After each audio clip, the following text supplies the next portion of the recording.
following contest is a tag team match.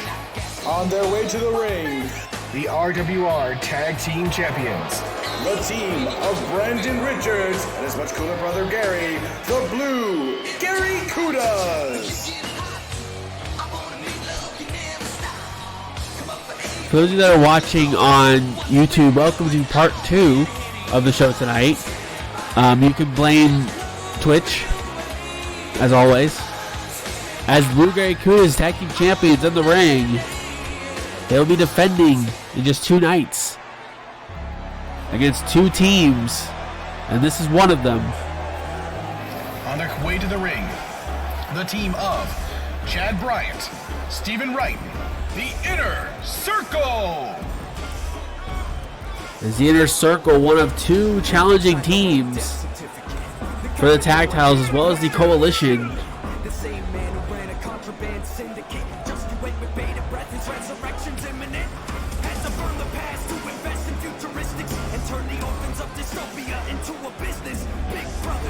Chad Bryant in the trunk, Stephen Wright with the very bright bald head. They have the opportunity to win their first piece of gold in RWR.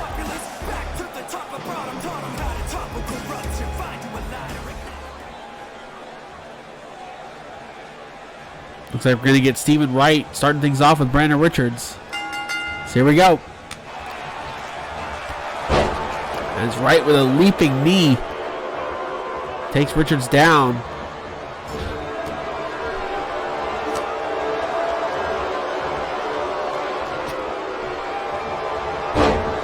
And this will be tag format tonight. On Saturday, it will not be tags. Remember that. It will be a 3-way dance. There will be no tags in effect.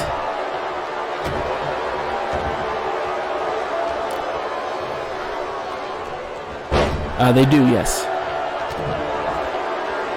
That's right. Standing moonsault.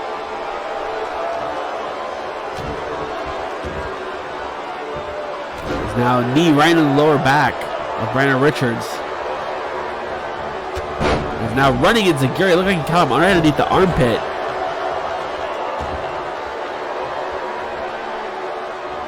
He's right, stomped to the midsection. And the Inner Circle already have control of the men's golden ticket briefcase. And they're looking to follow it up by adding tag gold to their ranks.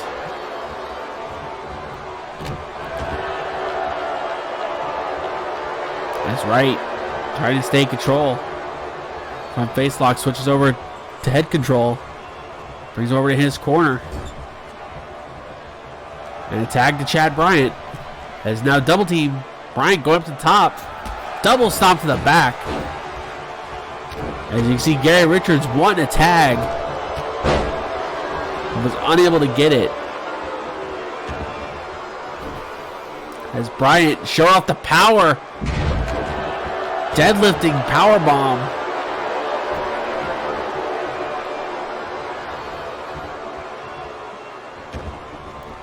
Now going after the leg.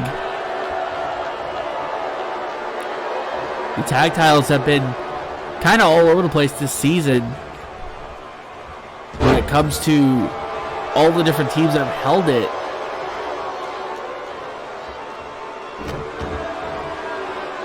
And of all the teams to bring a sense of normalcy to the tag division when it comes to having a stable tag team holding the belts, who would have thought it'd be this team? As Richards sent to the outside, lands on the apron. Bryant doesn't see him. And Richards crowns him. They have a great contest ahead of that shit was over. The type of match that they haven't been waiting.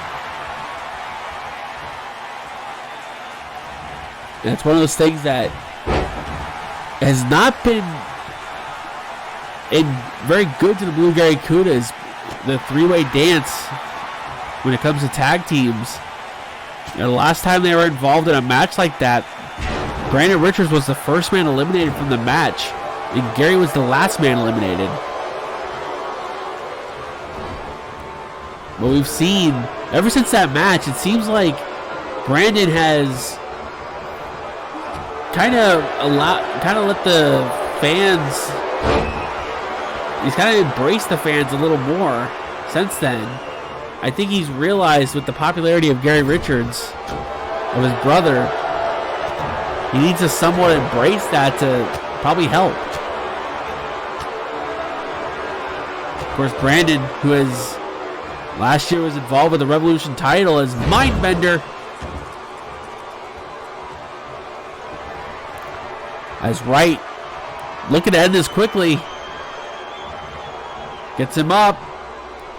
The right stuff connects. That's Stephen Wright looking to make this a quick one. Got to cover Gary in to make the save. As there goes the ref. Chad Bryant takes the ref out. Take a drink. I was going to say, after that pay-per-view match where they lost that triple threat, we actually saw their teamwork improve. Yeah. The Brandon Richards. Which is probably a sentence I don't think anyone ever expected to hear. That Brandon Richards would care about a tag team. At least not for about 8 years. We haven't heard that. But if you're talking about teamwork in the tag division, they might be facing the best team at that right now. Yeah, definitely one of the most physical. But also different how well they work together. Yeah, and one thing to remember though, in that three-way dance, Chad Bryant's submissions will be legal. You know, he's a very ground and pound submission-based guy, and when you take away the restriction of the submissions, he becomes a lot more dangerous than he already is. As Richards trying to crawl to the corners, gets cut off again. It's now full Nelson, drops him on his face. Richards busted open. There's another donation to the Blood Goddess for tonight.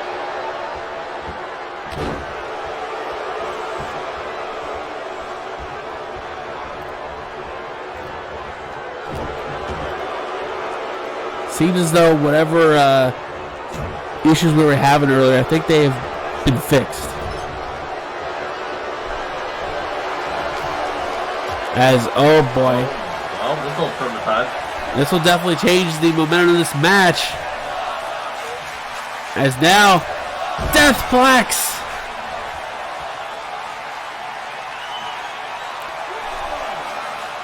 Both been landing probably hard. And you saw Stephen Wright bounce off the mat. We do have a protective mat down there, but it's not a thick mat. It's definitely still going to hurt.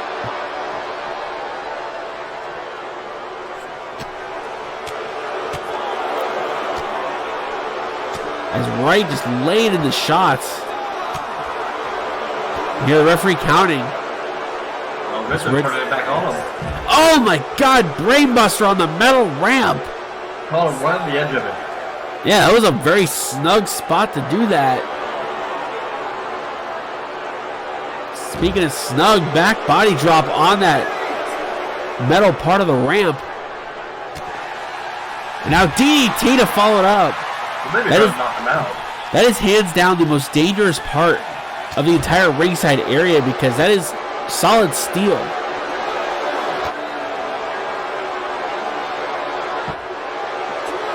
You hear the referee count up to 12 now.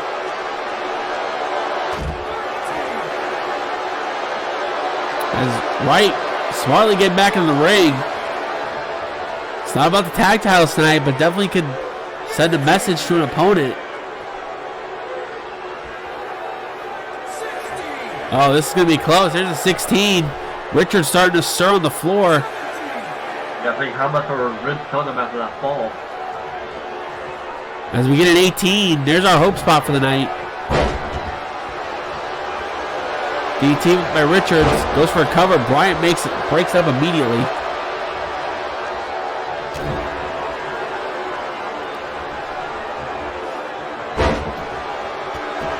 As Wright is getting right back on top. Not wasting any time, but let's see, trying to crawl to the corner as Both men make a tag. As Chad Bryant, as Bryant charges in. Didn't waste any time. As, kick right to the back. The cover on Gary. Only a 1 count.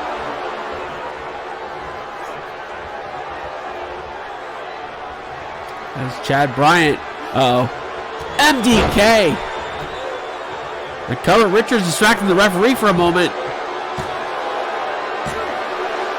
Only gets 2. Gary able to kick out. I guess that gave him enough time to recover.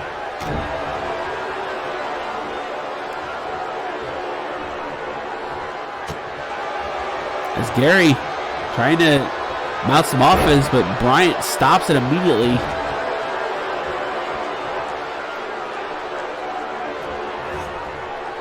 Belly to belly, but Gary with an elbow to the top of the head.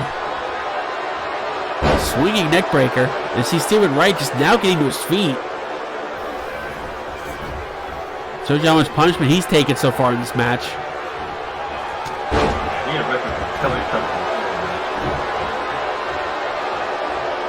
As Gary makes a tag, I don't know if that was a smart idea for Brandon to tag back in, but maybe he knows something we don't about with Gary. Maybe he might have hurt himself. Anyway, off the ropes. FBB stall by Richards. Was right for a cover. Bryant kicks out. Wright got in the ring and did absolutely nothing. He probably hurt me too much. Yeah, he probably realized he wasn't going to make that anyway. Which again makes me wonder how is Richards on his feet right now. You gotta wonder if this is gonna. You gotta wonder how much the tag champs are gonna want to be in this match, because the longer the match goes, the Coalition are the team that are gonna have the biggest advantage. Yeah, they're loving this right now. Yeah, considering they're the only of the 3 teams, they're the ones not booked for a Resurgence this week. They could very well get a free ride to the tag titles. Peon's kiss, no, misses. Bryant able to avoid it and then takes Richards' head off. Gary might need to make the save real soon. As Bryant started to get in the zone. Remember, Brandon's already about to go. These guys aren't going to have a lot of time to recover. They're only going to have 2 nights. They only have 2 days to recover from anything that happens in this match. So that cut may not be closed for too long.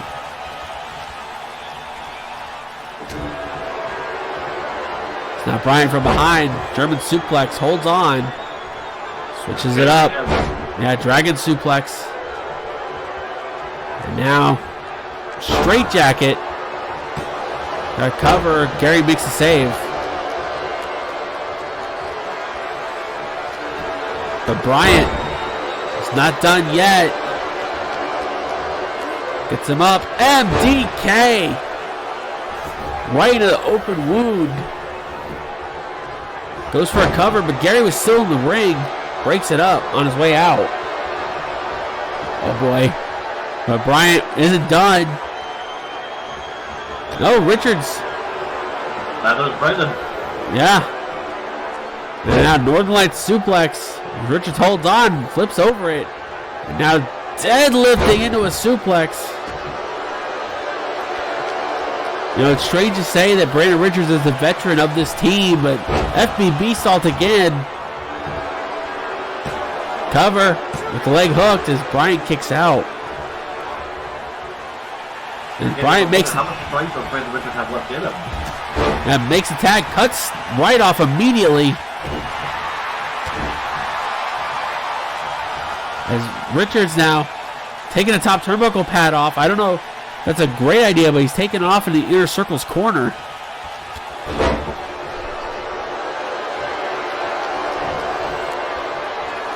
As Bryant is just waiting. Right stuff connects again. As Wright with a cover. Everybody in the pool. Gary makes a save again. And immediately gets German suplexed by Bryant. And Wright, I guess, didn't work the first time. Do it again. And Brandon got nobody to save him right now. Yeah, Wright stuff again as Bryant and Gary fight on the floor. Right where the cover could steal this. 2. He got him. And the Inner Circle beat the tag team champions. The winner of this match, the Inner Circle. This could be the team walking out of the new champion. And that's a very big confidence booster for the Inner Circle. You can see Brandon Richards' blood on Stephen Wright's hand there. But again, this has been something that people have talked about this whole season since these two started teaming is Brandon Richards was the one pinned. But he was also the one in the match for the most part.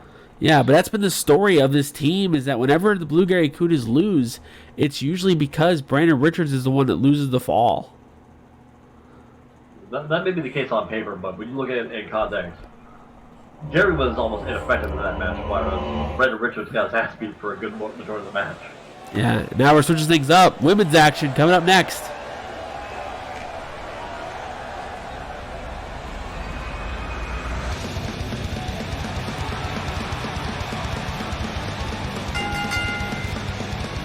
Ladies and gentlemen, this match is scheduled for one fall.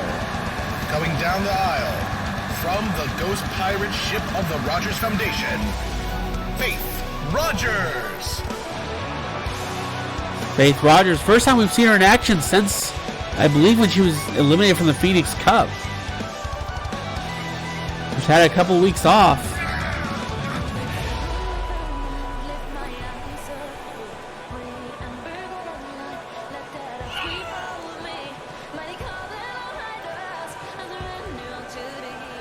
But she has got quite the match in front of her.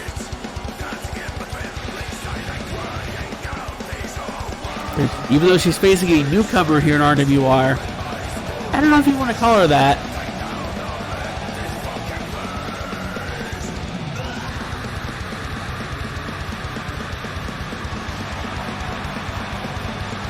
He may be a newcomer, but this is no small guppy that Faith can be coming up against. Absolutely. Someone who came onto the scene to debut for the Women's Phoenix Cup. If anything, this woman might be a hammerhead.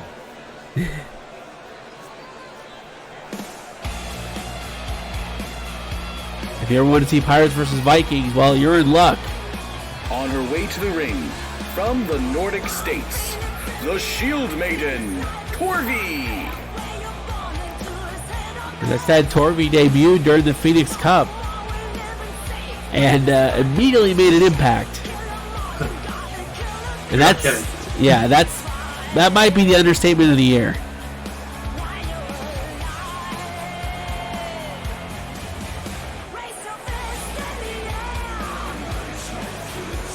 She's put some hits that would make people in the NFL proud. Also might draw a penalty flag or something. Yeah, probably get a 15-yard penalty for it too. But the rest of the ring, they haven't been as entertaining. Yep, that is very true. And here we go. This is a big test for Torvi, though, as Faith Rogers, former women's champion.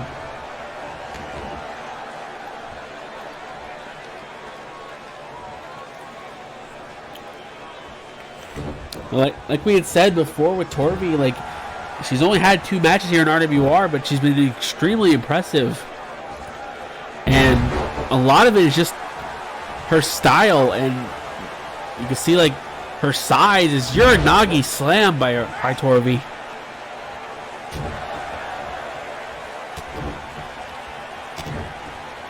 She's a Shield Maiden, trying to do some very stiff right hands.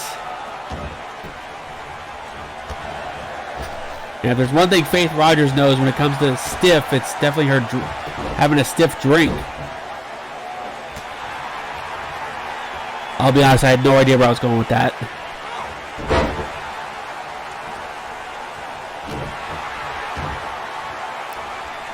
It's Faith now.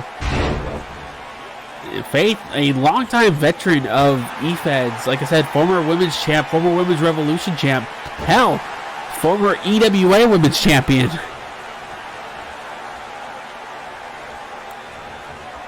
So this could be a very big feather in the cap, or I guess a mark on the shield. I'm not entirely sure. For Torby, if she can pull up the win tonight.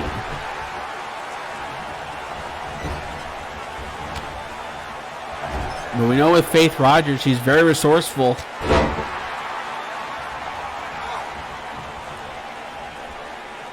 But for Faith, especially the last month or so, pretty much since coming over to Retaliation, she's been having a lot of stuff going on when it comes to the Rogers Foundation. I think that's pretty much an understatement as well. You know, between working with her daughter Hope and having this issue with Haley Shepard, along with seeing her husband and son have issue with each other, you gotta wonder if Faith's mind is really in this match.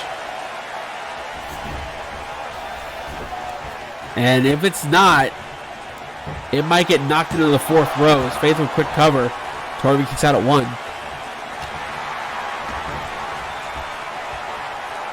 As now Faith heading up top. Wants Torby to her feet. I don't know if that's a great idea.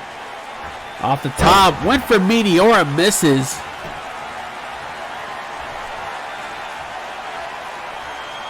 But Torby, the top wrist lock, but Faith trying to fight out of it. And now shot to the face. Uh-oh. Backstabber. Oh, gonna hang on. Transition into a crossface. Looking for submission as Torby taps out. As Faith Rogers picks up the win almost kind of quickly. I guess she just saw an opening, took advantage of it. The winner of this match, Faith Rogers. As the Pirate Queen picks up the win. She may not be in a match on Saturday at Supernova, but we will be seeing her.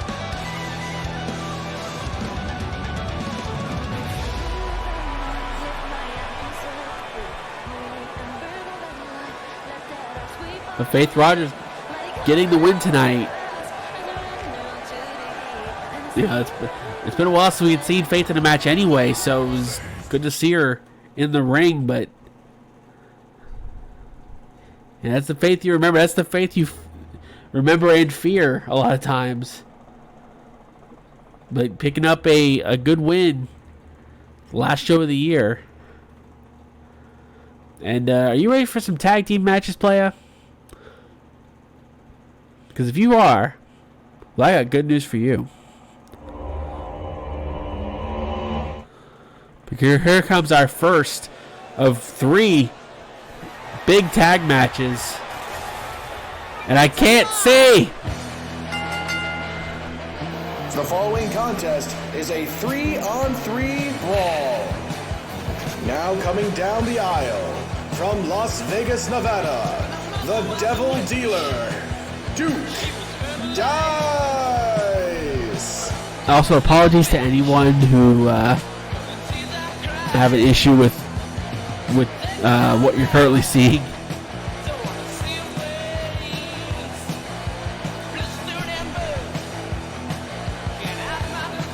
Am I the one seeing green and purple on Duke?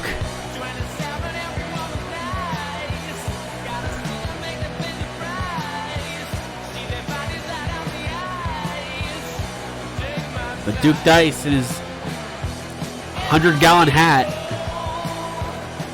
set for action tonight.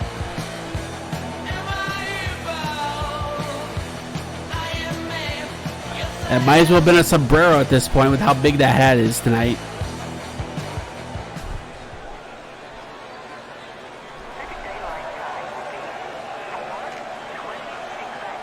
Only a few people are going to get that joke.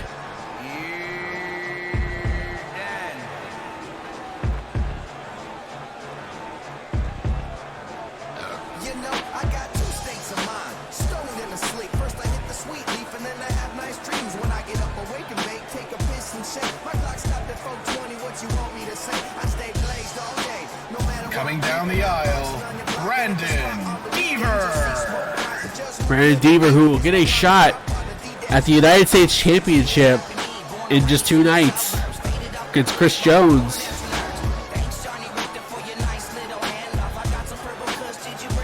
It's a big opportunity for Deaver, looking to win his first bit of gold in RWR.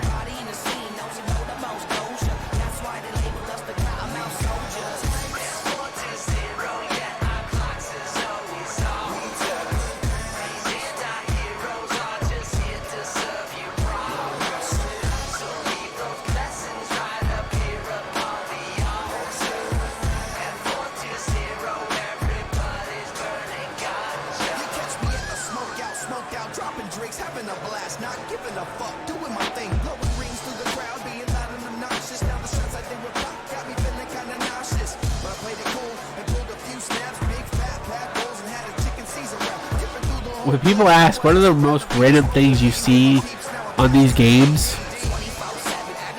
I just point them to matches like this. Oh god, we don't need more fog!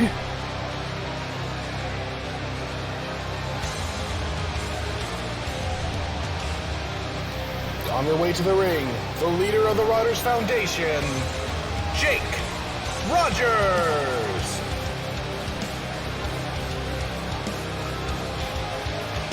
Jake Rogers, the Pirate King, just saw his wife Faith in action.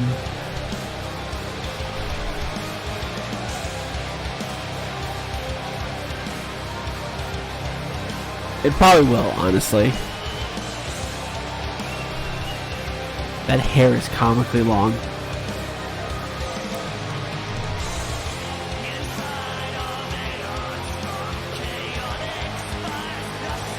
As Jake Rogers has a very interesting match on Saturday. He'll be taking on his son, Davey Rogers.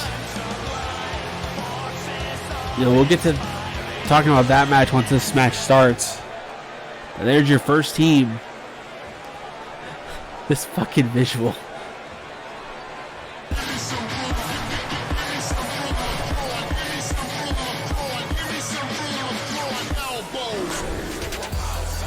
Now approaching the ring, the United States Champion, the final boss, Chris Jones.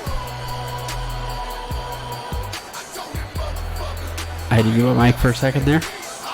It's Chris Jones, the United States Champion, set to defend his championship against Brandon Deaver at Supernova.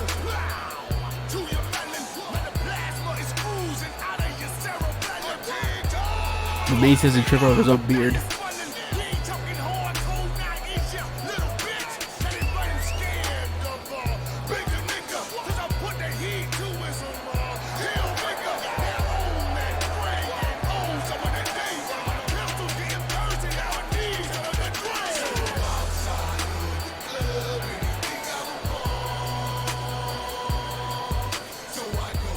Look, I know Jones has a big head, but that's just ridiculous.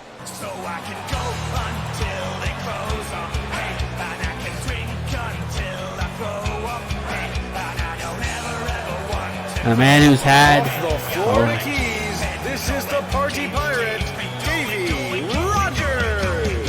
A man who's had a bit of a change in attitude since the Phoenix Cup, and look at the size of that feather.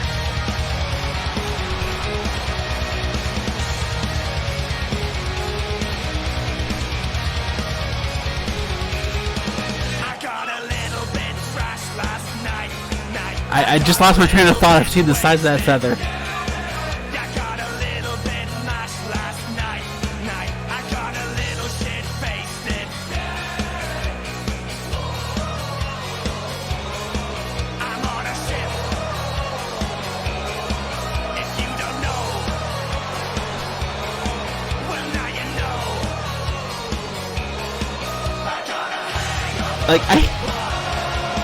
I want to talk serious about this match, but each entrance is just more comical.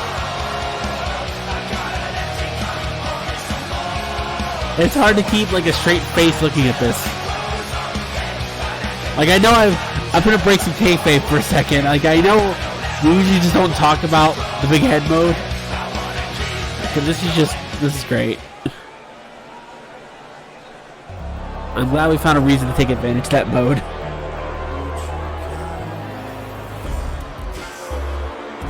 On the way to the ring, representing the Inner Circle, now residing in Seattle, Washington, the RWR briefcase holder, Doug Shepard. No one dared to question if legitimate. The same man who ran a contraband syndicate. There's Doug Shepard, the man with the golden ticket. Inside that briefcase is a contract for a shot at either the World or Revolution Championship whenever he wants it, and he has until sky's the limit next season to decide.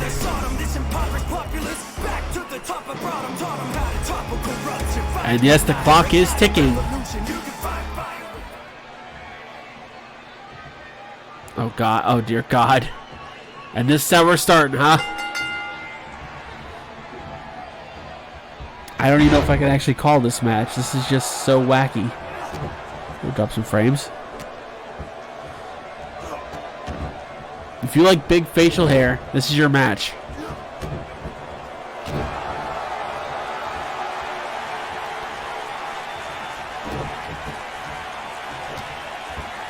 I don't even know if I can do justice to this commentary for this match.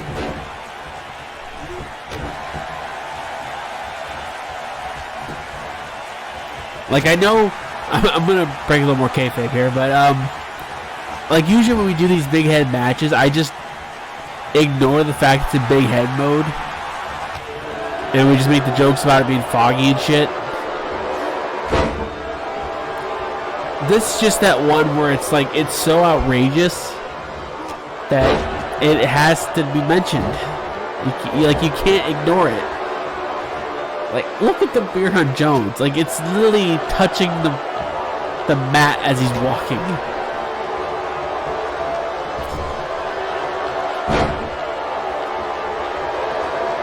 Like, this is just... This might be the most ridiculous thing we've ever done.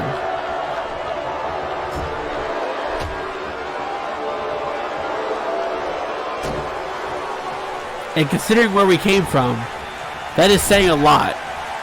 To say that this is the most ridiculous thing we've ever done. Now, double backstabber by Duke and Jake.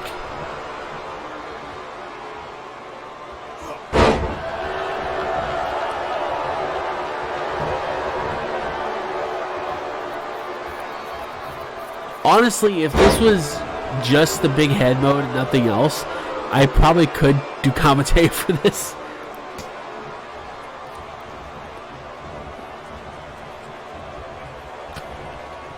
As Jones and Duke going down into the ring. I'm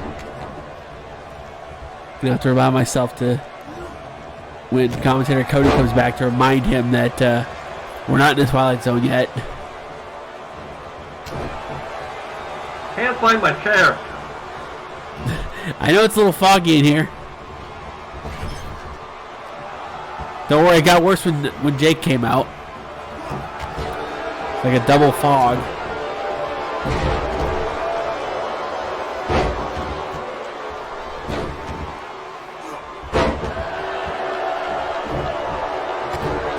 I'm standing for this match. If I fall, I might never get back up.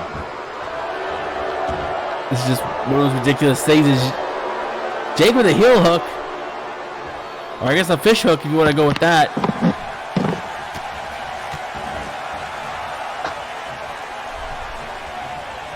Honestly, the facial hair makes it better, as well as the long hair.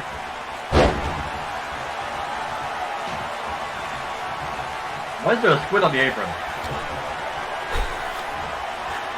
Didn't even realize he looked like that.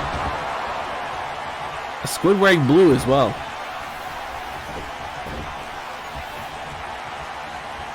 Why is the squid wearing tights?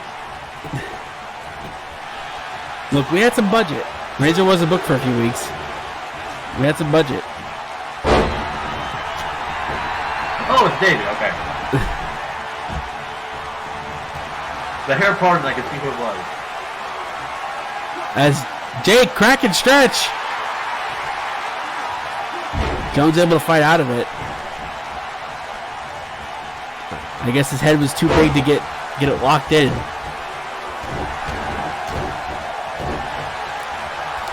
Like I said, I do apologize to everyone watching if your eyes start hurting. It's okay to look away for a minute. Oh, who stole my drink? That wasn't me. As Jake going right back to the fish hook, but in the ropes.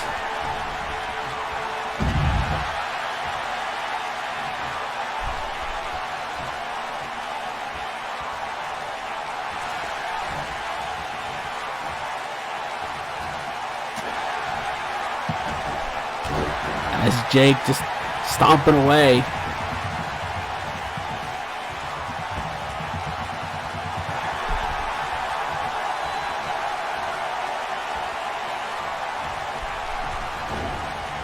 Now shoots Jones into the corner.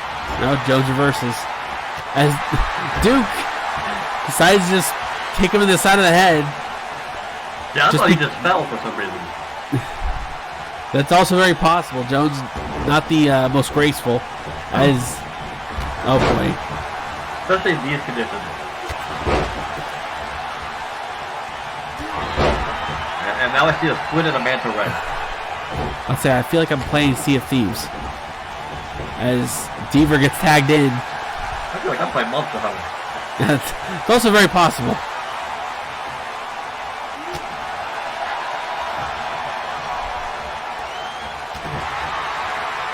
I was going to say Assassin's Creed, then I realized I don't think there's a Kraken in that game.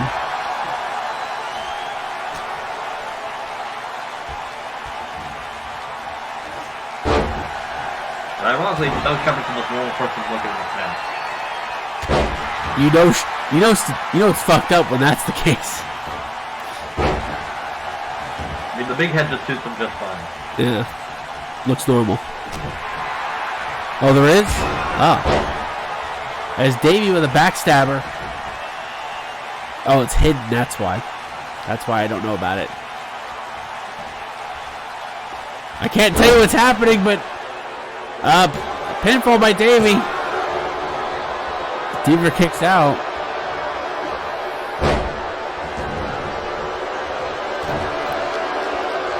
Look, he'll find a way.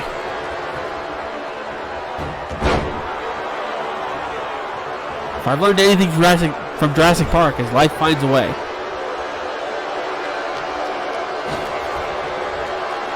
And also, nothing like a quick buck for a sequel. Yep.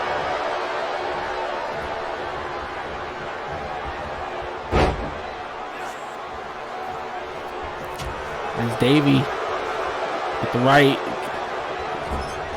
and in the corner just tosses him.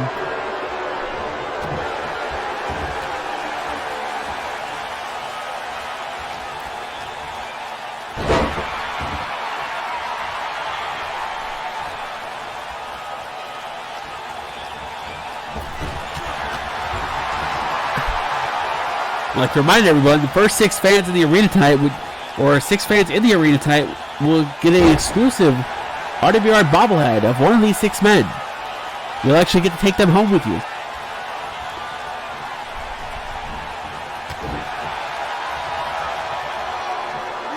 As Davey locked into the Kraken.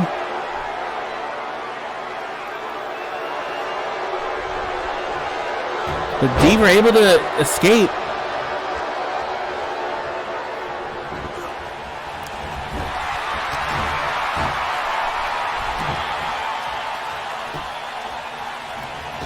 Now up and over, slingshot leg drop.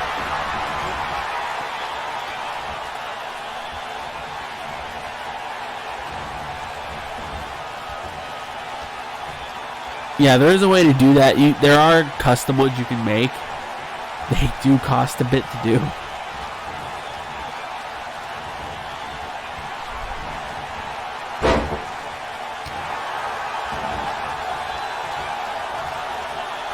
As Doug Shepard makes a tag, I believe it's the first time in the match.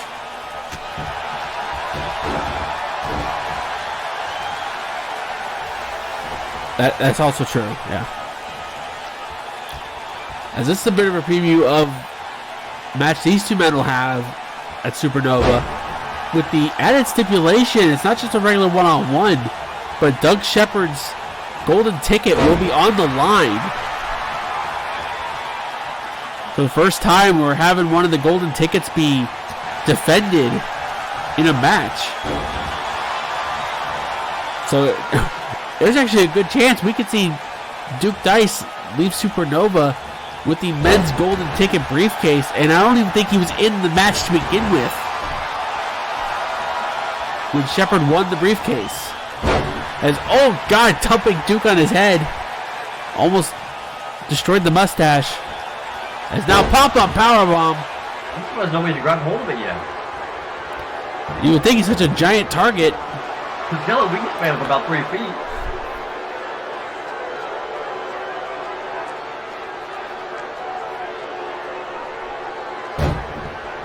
Shepard locking in a submission, but Duke not giving up.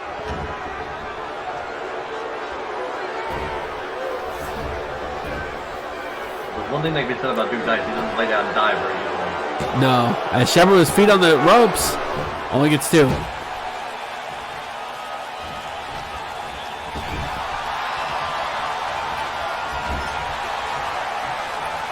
In the corner, Shepard reverses, throws Duke across the ring.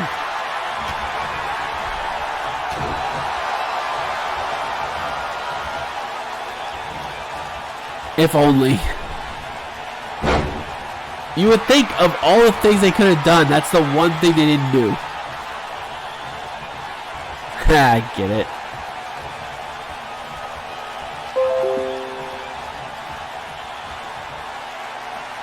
Is that you or me?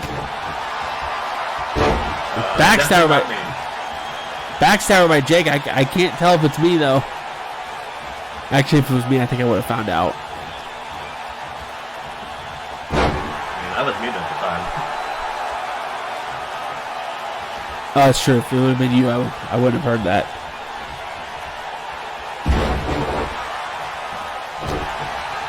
Did he just no-sell a suplex or did he do a suplex? I can't tell. I think he did a suplex.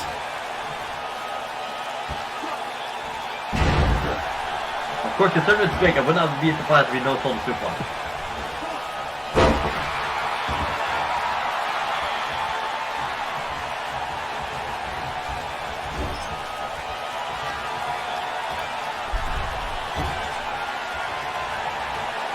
As now, oh boy, off the ropes. Discus elbow. Had a lot of space to hit that elbow.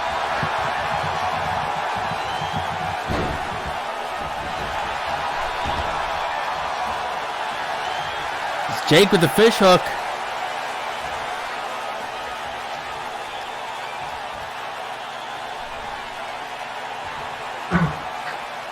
Lets it up.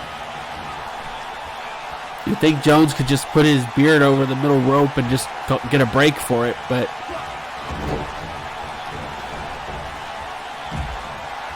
as Doug Shepard tagged back in.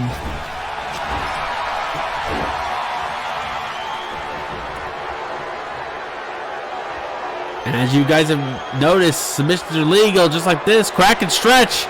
Center of the ring. As Shepard taps out, Jake Rogers gets the win for his team. Can we open some windows now? The winners of this match, the team of Duke Dice, Jake Rogers, and Brandon Devers. Someone open some doors. Get a big old fan going or something.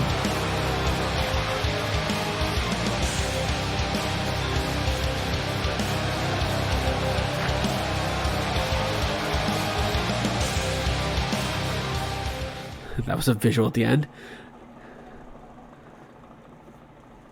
If only we had a retractable roof. Would have been very helpful.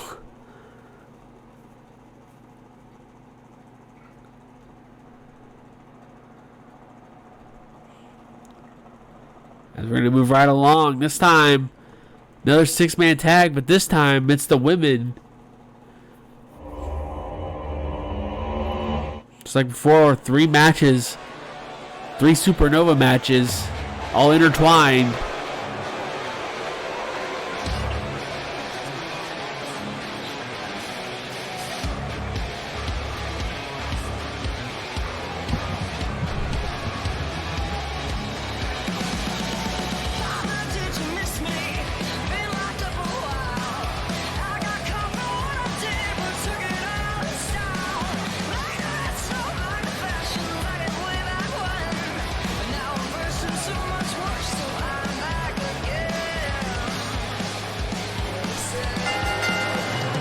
The following contest is a 3-on-3 brawl. Representing the Fitzwell Fighting Systems, Apathy. Former women's champ and the woman that will challenge for the women's championship at Supernova. She can get her hands on Olivia one more time before they clash.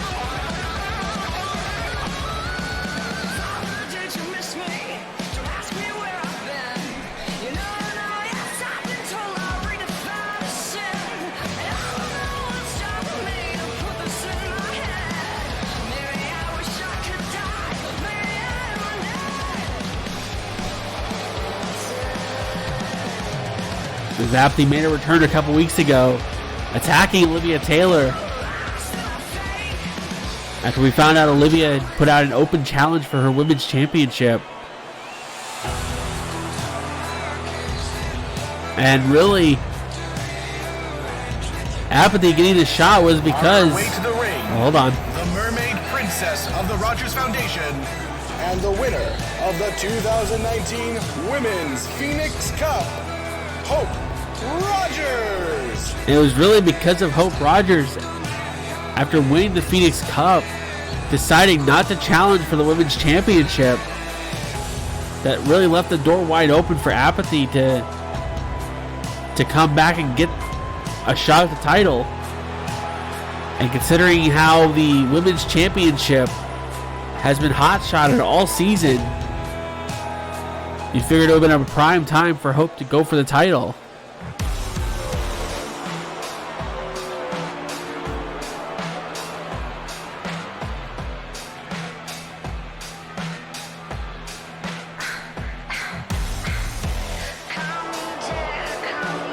From London, England, the Queen of Spades, Amanda Spade. But a very heavy-hitting team this trio is. Apathy, former multiple-time women's champ. Hope, not only winning the Phoenix Cup, but also former EWA women's champion.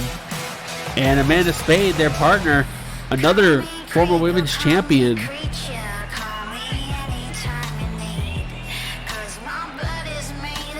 And 3 women that are all known for their submission skills in a match where submissions are legal.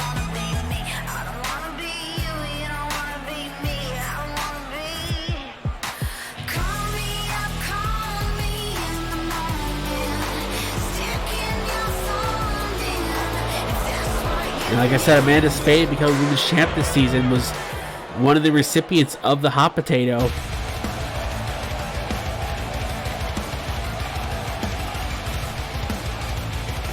Representing the Inner Circle, Haley Shepard.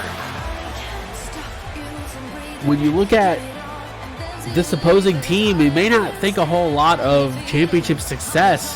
However, they have been successful with other ventures. Haley Shepard, kind of the reason why Hope decided to not challenge for a women's championship at Supernova was Haley attacking Hope's mother Faith backstage. And it's just like, after it seemed like the 3 had been on the same page, It just suddenly, Haley decided enough was enough. And we should remember, she was in that finals with Phoenix Cup with Hope. Yeah, it's like they had been, yeah, they had been tag partners before that.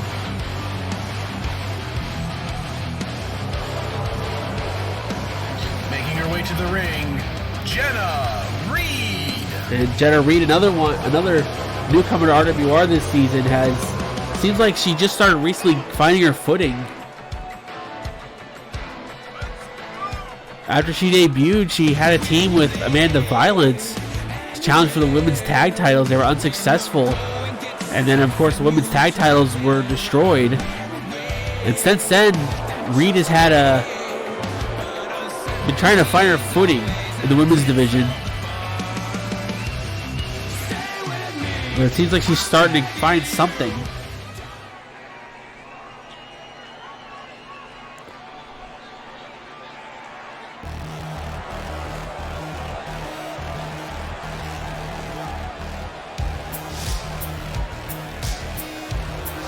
On the way to the ring, representing the new board of directors, the RWR Women's Champion, the Violet Queen, Olivia Taylor. And of course, with Olivia, two-time women's champ. Won it early on in the season, won it back at the Phoenix Cup. And they did the... Go ahead. And I was going to say, and somehow managed to beat Haley Shepard, the most hated woman in the women's division. Which, you know, is very impressive, actually. But we know Olivia has got something in her way, or something in her path in just 2 nights. And that's Apathy. Here we go, Apathy and Haley starting things off. Yeah, we also think this could be the last Retaliation where Olivia is going to have any kind of power, because we'll really talk about that more during the 8-man tag. But you know, the landscape of Retaliation could definitely change in season 3. It could change drastically. Yeah, it won't be inmates running the asylum like it has been the last couple of months. Oh, hey, Ellie. Good to see you. Which is a good point. You gotta wonder, how is Olivia handling that kind of news? Yeah, because it could change everything about this brand. I mean, part of the reason why, mainly the reason she's that champion right now is because she had Razor to book her in the Masters. Yeah, Razor put her in the women's title match for the Phoenix Cup. As Apathy with a monkey flip out of the corner. As Olivia tags herself in. A little bit surprised by that. I didn't think she'd want to take on Apathy in this match, but goes right at her. Not showing any fear. If she can do some damage to Apathy, or even, again, I hate to give this idea away, injure her, she might not have to defend Saturday. Yeah, especially when you think about the women's title curse this season. You know, every women's title match we've had for season 2, the champion has lost the title. And I think Olivia, we know Olivia is fully aware of that. So the idea of possibly trying to soften up Apathy to where she may not be able to compete, it's not a bad idea. And to give credit where it's due, when Olivia gets back into her corner, she can be an incredibly dangerous wrestler. Yes, she can. You may not expect it out of her, but you know, she's definitely proven to be very resourceful when the time comes. Yeah, again, she may not have earned the title shot fairly or in any way, but she did win it. Yeah, she may not have got the title shot the way you expected, but she definitely earned the title in the match. And again, the big question I think on my mind for this match is Apathy fully healed? Yeah, we're about to find out. Violet crowd. Well, if she was, she probably isn't now.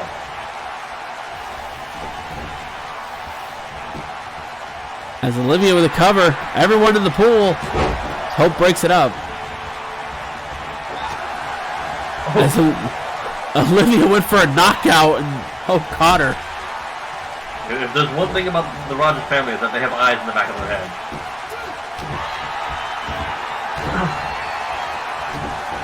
Eyes in the back of their head, and they like walking the treadmills. And not in the front of their face. Alright, thank you for helping her. Yes, Hope finally gets out of the ring.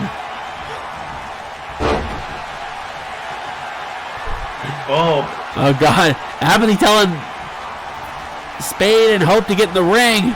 Oh boy. Most hated woman. Yep, and we're about to see the reason why. As we're going to get a triple team. Avalanche powerbomb. Covered by Apathy. Reed misses the breakup, but is still able to break it up. And he's a backstabber for it. So Olivia needs to make a tag in the worst way now.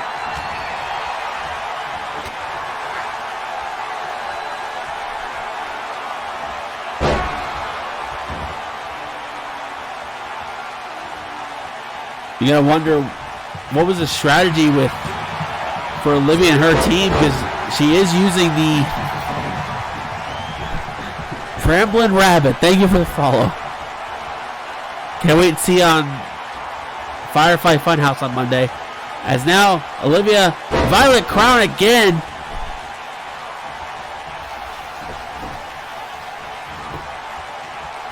Now got the leg hooked. Amanda Spade breaks it up. And he gets tossed to the floor for it. Bit surprised though that Olivia has stayed in the ring as long as she has, considering, you know, like you said, maybe she has a plan, but at the same time, the more she's in this match, the more it's going to wear her out as well. But it's also a good opportunity for some last minute homework. Well, that's very true. Find out what works, what doesn't work against Apathy. Yeah, obviously we won't see that triple power bomb. As Olivia has her feet on the ropes, but Apathy still kicks out. Yeah, Reed manages to intercept Hope.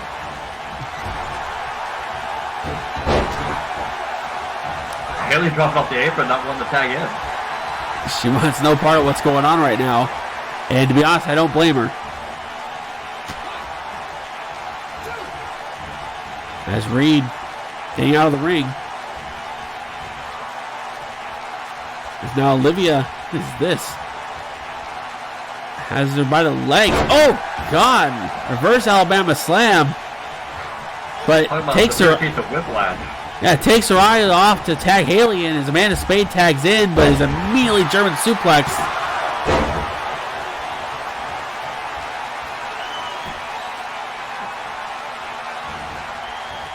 You gotta wonder who's really looking out for themselves the most, because Haley, I think, was just trying to come in and pick up the pieces immediately.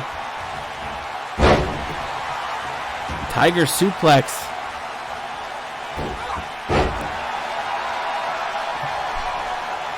I think she was like still kind of looking at someone else. I have seen that before.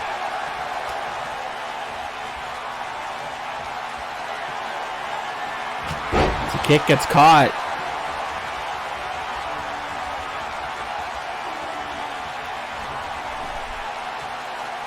As now Spade gets dropped on her knees.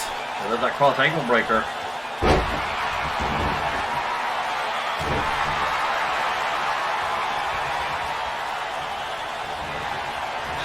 Now jumping flatliner. What she laid face out with. As now Shepard with a cover. But Spade kicks out.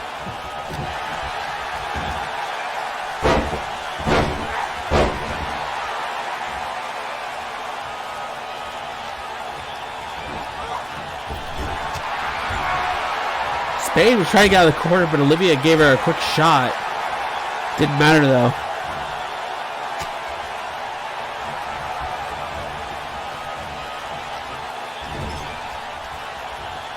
Haley brings her back into the corner. Olivia tags back in. Double axe to the arm. back body drop by Olivia. And interestingly, we're seeing more teammate support of Olivia and Haley. Yeah, I think they might. Well, that's the thing. We talk about Apathy and Hope having some kind of plan, but it seems like Olivia and Haley had some kind of plan coming in tonight. I guess 2 peas in a pod. Yeah, as now has the Fisherman hold, and wow, she got her. No one got in the ring to stop it. I think they thought that Spade was going to kick out, but surprisingly she didn't. The winners of this match, the teams of Olivia Taylor, Haley Shepard, and Jenna Reed. Something to remember is that we had the knockout match between Amanda Spade and Jenna Reed. Spade lost that match. Yeah. So maybe some lingering damage. Since she got dropped right in the back of her head.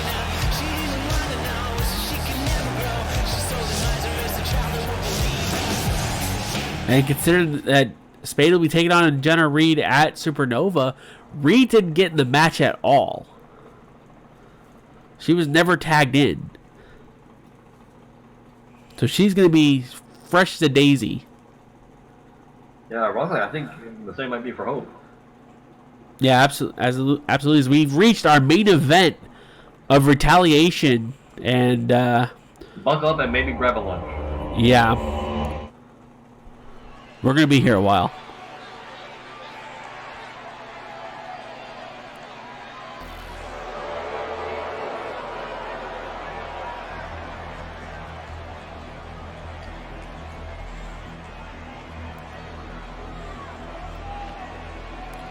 We talk about the landscape possibly changing for Season 3, and this man is at the center of all of that.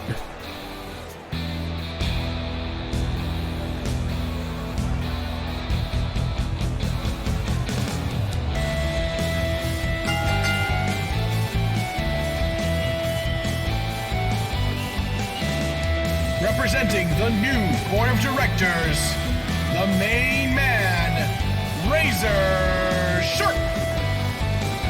As Razor handed me this a little earlier tonight, saying, fuck the Cowboys. Then again, I think that goes without saying.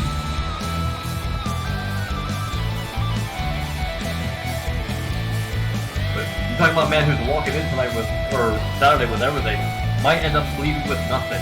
Yeah, absolutely. We'll touch on it a little more as the match goes on, but And also, he doesn't look happy tonight. no, Razor's been in a foul mood last week or so after he found out that his control over Retaliation will be at stake at Supernova. Yeah, he made one last hit to try to protect himself. But Derek Vanders walked out that match the winner. Yeah, we saw last week here on Retaliation, Jarek Vanders defeated Justin Sane, and it was because of that match that Razor's power on Retaliation is on the line.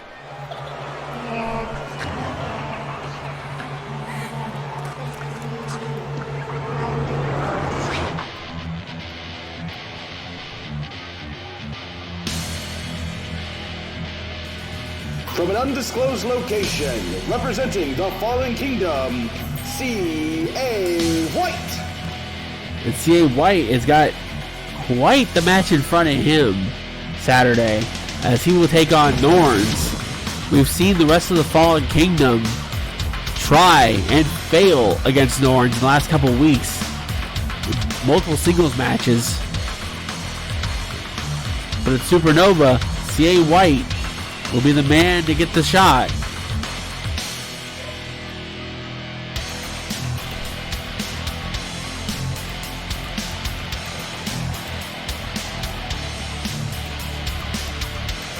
The Fallen Kingdom, led by C.A. White, okay, that was a weird cut, descended upon Retaliation at the beginning of the season, with C.A. White making his return to wrestling after a many-year hiatus.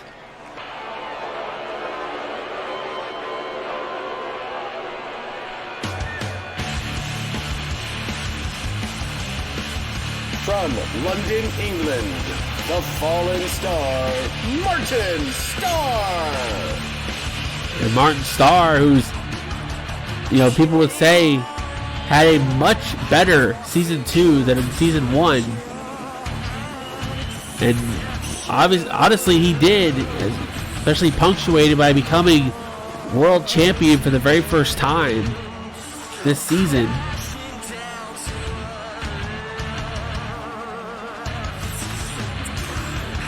After having a subpar season 1, after Martin attacked Jake Rogers last season and had his star chest hair shaved at last year's Supernova, we've seen a different side of Martin this year, more focused, more dangerous. That led him to becoming world champion for the very first time.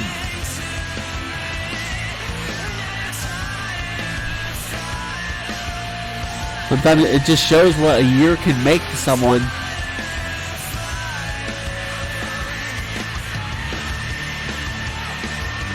He's set to take on Adam Shaw at Supernova.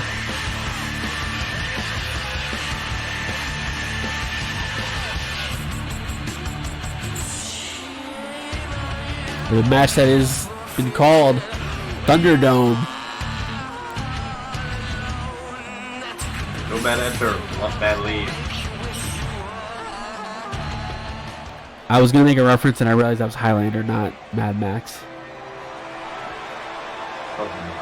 Yeah.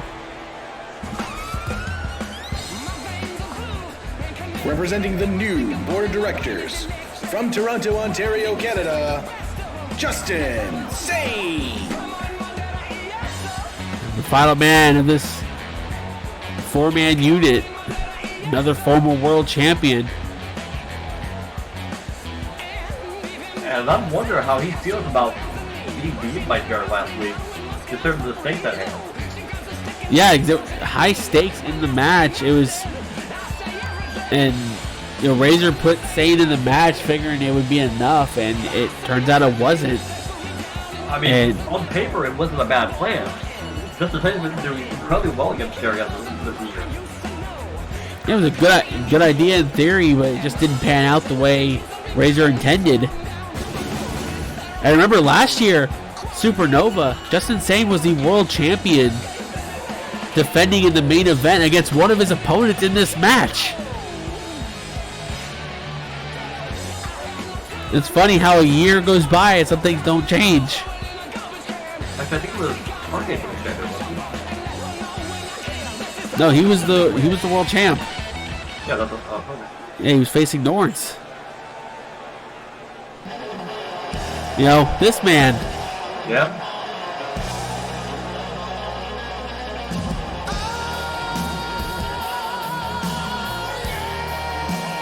Last year's Phoenix Cup winner. Coming down to the ring, the Viking Warlord, Norns. Man, that Season 2 has had an amazing year in terms of success. The only thing that eluded him was the World Championship to cap off what was a great year for Norns, leaving a path of destruction.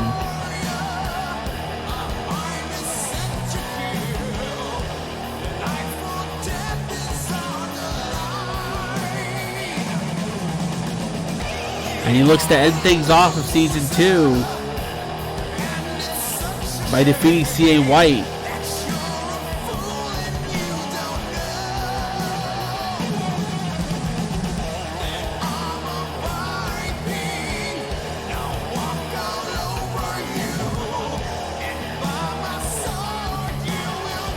When it comes to Rise from the Ashes 3, Norns is definitely someone that could be considered an early favorite. And we don't even know who's in the tournament yet.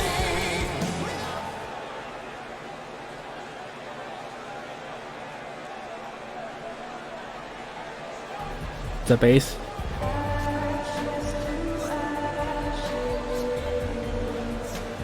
Right now, I think there are 2 men out here that might be having a PTSD.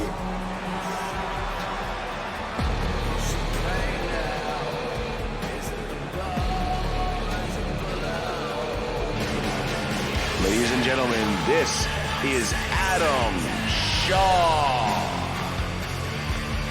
Yeah, when Adam Shaw came over to Retaliation during the Superstar Shakeup, he immediately he crossed the line in the sand. Razor thought he was going to be an ally, but then Shaw decided he didn't want to play that game. And we've seen some very strange things happen with Shaw, or that have happened with Shaw being around. What was a simple brawl in the back between him and Razor a couple months ago got teleported to some unknown location. They ended about the Moondog.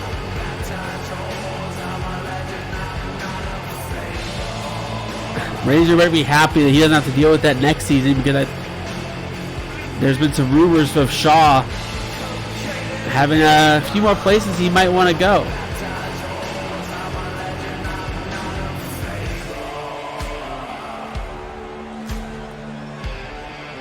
But Adam Shaw will be taking on Martin Starr. And considering with RWR with both men, that is still a hell of a matchup, even without Thunderdome.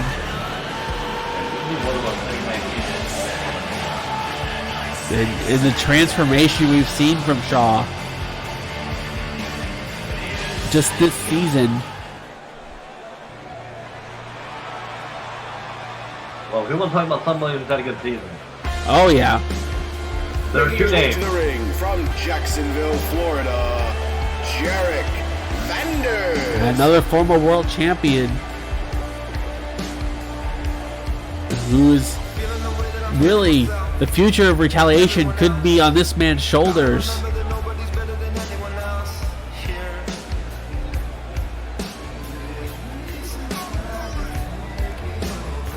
And if you look at it on paper, he's had a good year.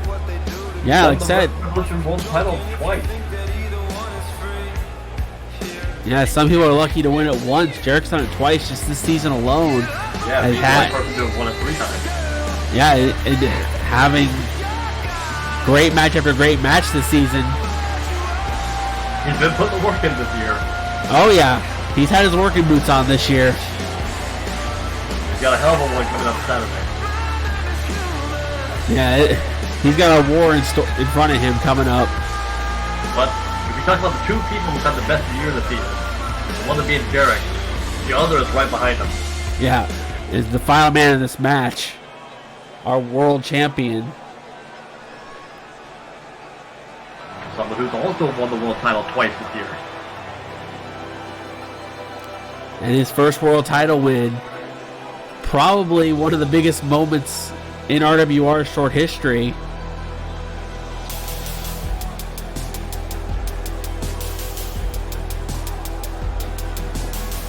From Canada, the RWR World Heavyweight Champion, Donovan Payne.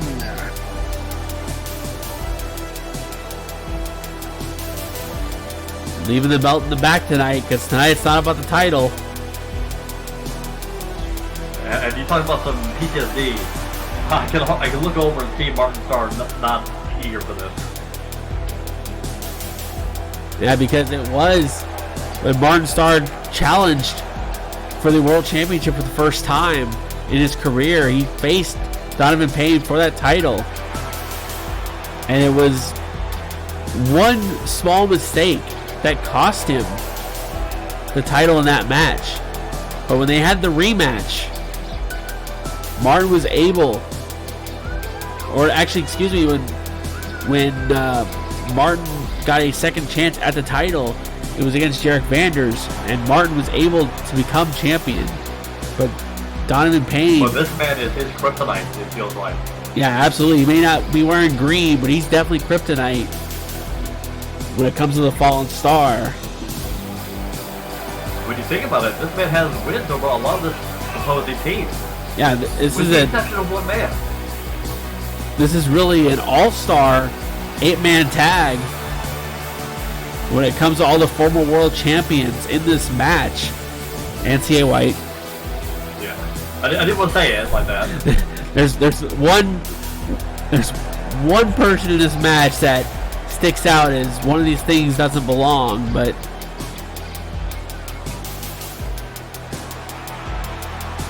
so again, like I was hinting at, the one man he hasn't beaten this year is the man he faces for the title on Saturday.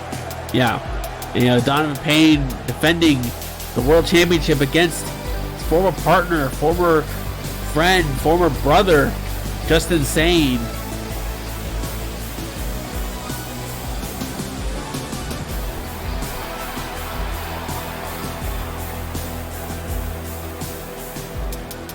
Yeah, a world title match that really, when you put it on paper, this is a world title match no one ever thought they'd see.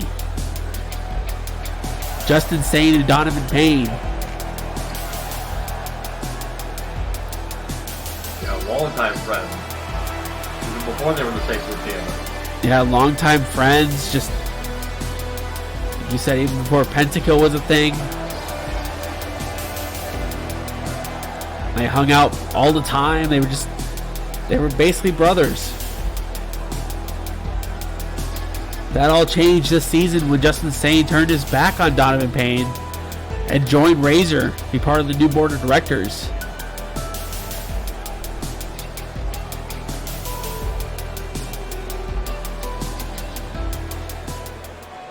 Dono's been wanting to get revenge for that ever since. Look at the two men starting this match. Yeah, there's some history. Yeah, there's some history right there. Razor Sharp, Norns, starting things off. It's been a long time since Mexico.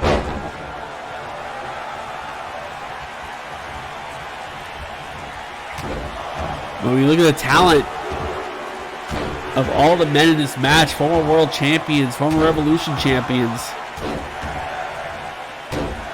And it's interesting when you think about the fact that between Dono, Norris, and Jarrett, a lot of them have gone to war for that title. Absolutely, and Dono's got to war with both of them. Yeah, and we've seen, for season 1, as Adam Shaw tags in, as Razor is like, nope. Yeah, immediately dropped off the apron and realized, oh wait, I'm going to get counted out.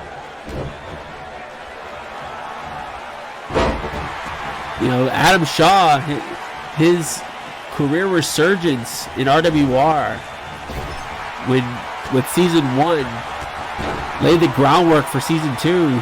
He started his own group and then was unceremoniously kicked out of said group this season. They came over here to Retaliation.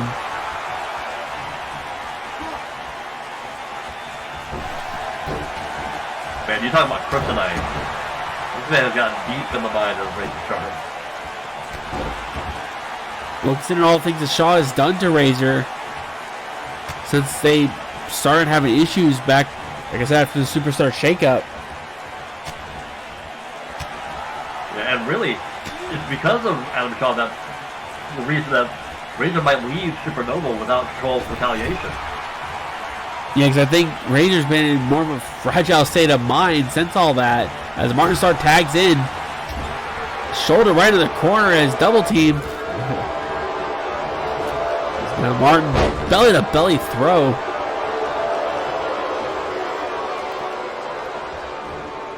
There's a lot of big, strong boys in this match. And then we look at Norns, he's just big. I see the same punch, Martin Starr. Possibly. I mean, I know there's no love lost between those two, which really might be the big hiccup on that team. Is the fact that I don't know how well Martin Starr gets along with some of those guys. If he gets along with anyone, let me be honest. Yeah.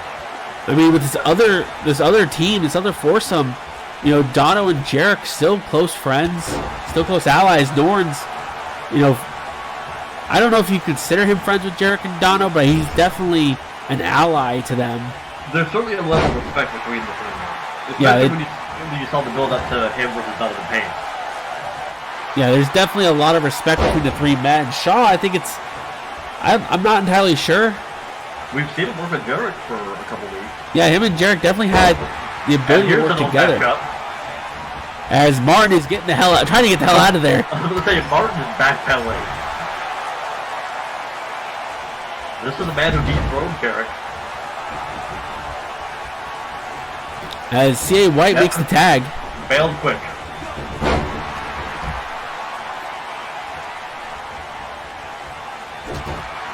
Yeah, when it comes to this other team, really the only people that for sure are going to be allied are Razor and Sane.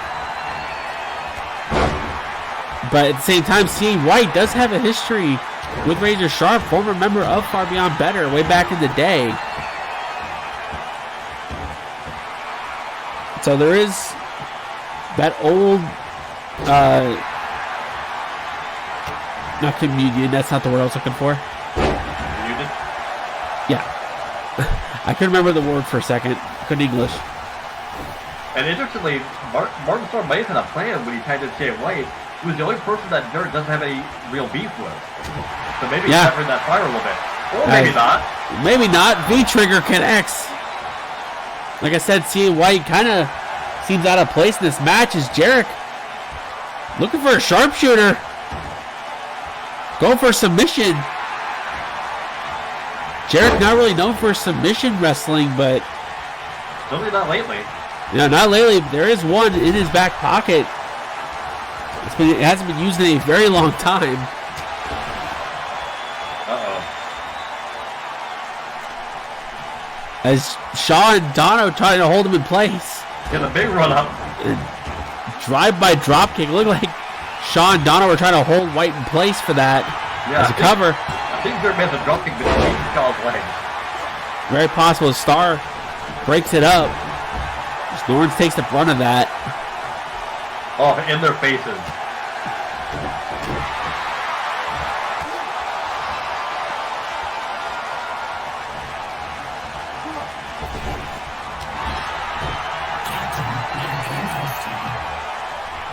Thank you, Gil, for the host. As White now tosses Jarrett into the corner. Jarrett reverses. As Sane grabs a hold of Jarrett just to... Uh-oh. Oh, God. Kick right to the face. Yeah, we know the history between those two. As Razor makes the blind tag and regrets it immediately. Jarrett looked like he was ready to fight the whole team. And knowing Jarrett, he probably would try. Oh. As Shaw tags, Shaw wanted back in. Yeah, I think Adam Shaw wanted tag back in. And Jarrett is all too happy to oblige.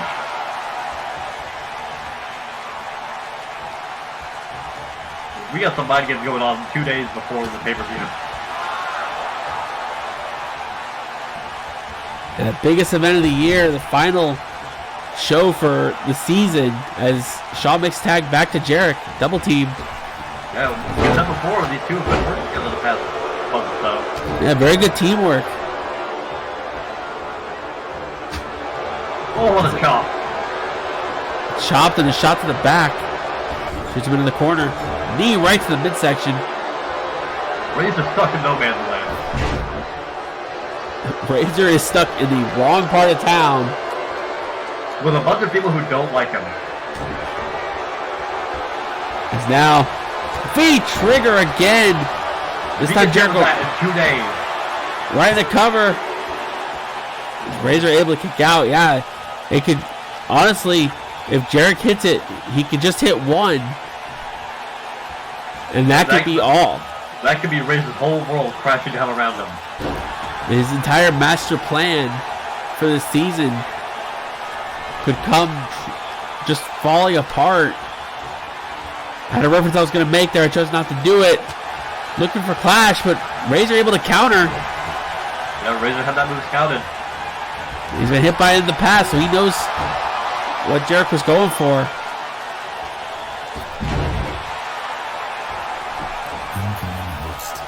He's got to get ready for it. He shows that he is partially at least. Yeah, thank you, Apathy, for the host. And you see Dono won the tag. I guess he realized that Jarrett doesn't see him.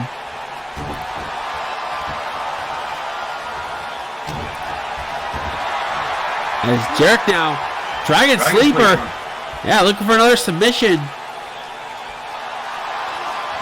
We finally heard from Derek about a week ago. A lot of bitterness held towards this man. As Sane trying to get in the ring. Yeah, Sane is yet to be introduced to this match. As all four men just talking trash to Jarek in the corner. Waiting for him to fight out of his own. Gets him up. Razor's Edge. And buries him to Razor's corner. They're trying to turn the momentum around. Like you said, Jarek put a V-trigger to end it, but Razor can hit one of these. Exclamation point. He hits that. It could be all she wrote as well. Cover only gets 2.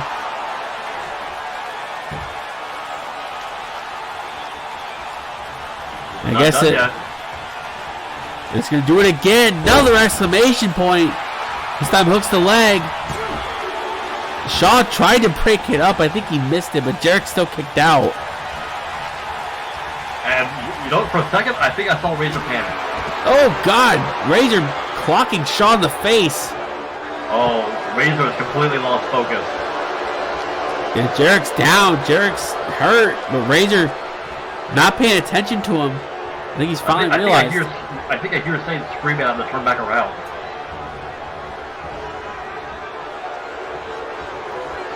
As Jarek makes a tag into Norns. We're back where we started. The shoulder into the corner. Now Razor belly to belly throw.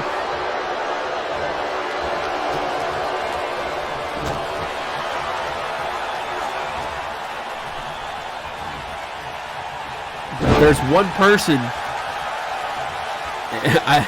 This is very broad of a thing I'm about to say, but if there's one person you don't want to piss off in this match, it would probably end up being Norns, to be quite honest. Yeah, few people can throw something around like Norns can. It's like we make the joke about when Sane cares, people get hurt, but you make Norns mad, it's gonna get worse.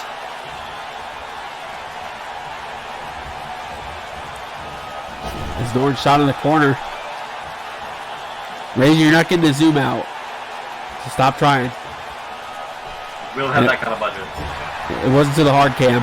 As Norns going for White, but White threw the knee up. Yeah, I think White trying to bait him in. His butt raises some time. White clean the trunk with that knee. Yeah, Norns got hit. A very stiff knee in the head. White tried it again, but Norns not coming this time. As Martin trying to get in the ring. So is C.A. White, but... And now these four talking trash to Razor. Yeah, taking a bite out of Razor's playbook.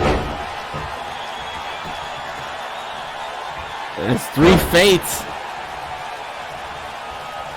Will connect.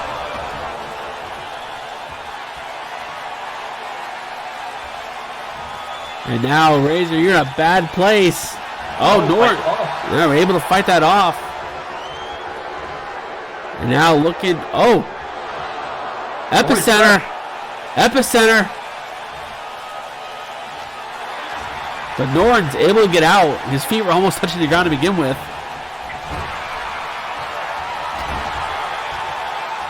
And something a lot of people forget is that Razor has a lot of upper body strength.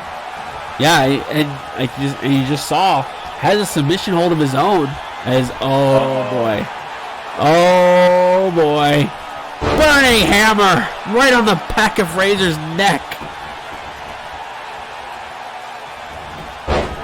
Ref out of position. White was able to stop it as Shaw takes him out.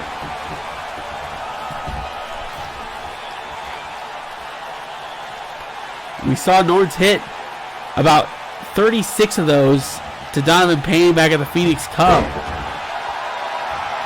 We just saw how strong Donovan's neck had gotten over the last year. Yeah, he trained that weakness. And Razor was aiming for something. It's not going to matter. Jesus, Beal out of the corner. Again, Razor Sharp is not a small man. Not by any means.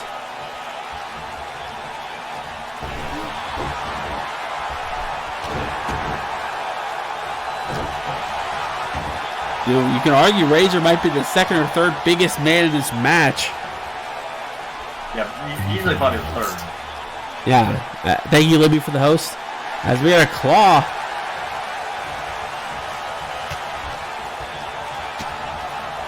World champion still not tagged in yet, by the way. Ironically, might as a challenger. Yeah. Champion and challenger still not been in the ring yet. Oh, shoulder breaker. As Norns calls for the end here. Thinking Burning Hammer, but no, Razor. Razor with a counter.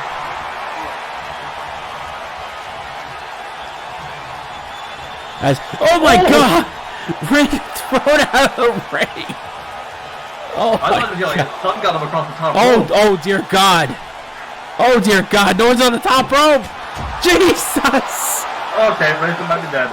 And he took White out with him. Yeah, he hit him like flew off the top. And everybody at Norton's team is just clapping at him this time. They're loving his Razor's busted open. Yeah, he went from just dead to super dead. Press F to pay respects for Razor. No, we might not get many. May not get many, but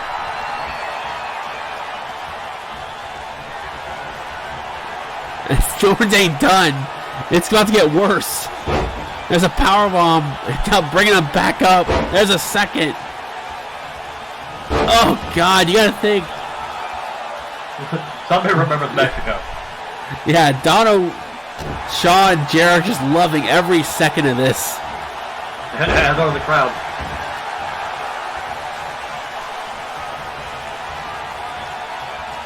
But Razor fights on.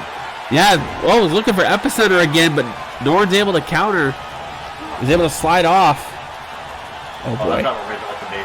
Oh boy, That's not what Razor wants to be. that is the last place you want to be against Norns. No, I take it back. This is where you don't want to be. Burning Hammer again. Stop, he's already dead. Cover. 2. And Razor able to kick out. Razor no selling death. Say what you will. Razor Sharp is a tough individual. Oh boy. But no one's invincible. Do it again. Burning Hammer for third time, but they even took a lot out of Norns too. Yeah, Norton's been pedaled to the metal and the tank might be running on empty. And now cover, leg hooked. Sane get in the ring. This Razor, I think Sane missed his cue.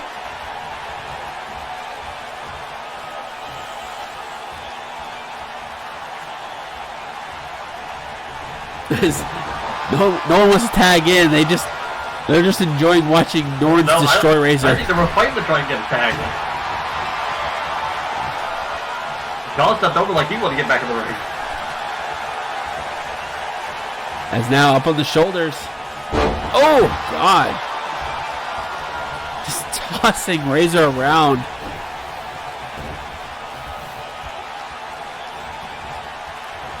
Razor is a bloody, broken mess, and it's about to get worse. Yep, the nightmare returns.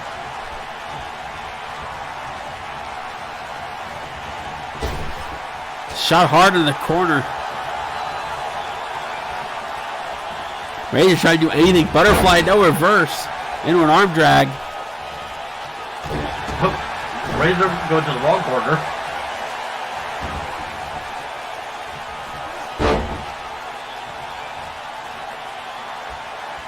It's almost like in this match alone, Razor paying for the sins of what he's done this season.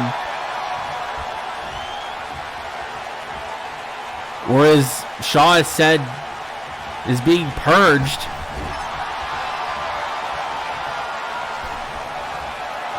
Up on the top rope. No, Razor pushed him off. No, shot to the leg. Oh, God. Code breaker out of the corner. I think I know what he's setting up for. Yeah, Shaw looking for the end. No, Razor counters. Yeah, Razor very familiar with that move. He got hit with it a bunch of times. As now Razor's edge. Razor needs a tag in the worst of ways.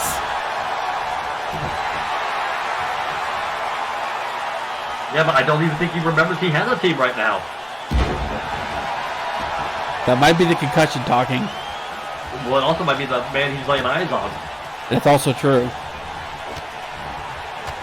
Because ever since this man got into his head, Razor's not been right.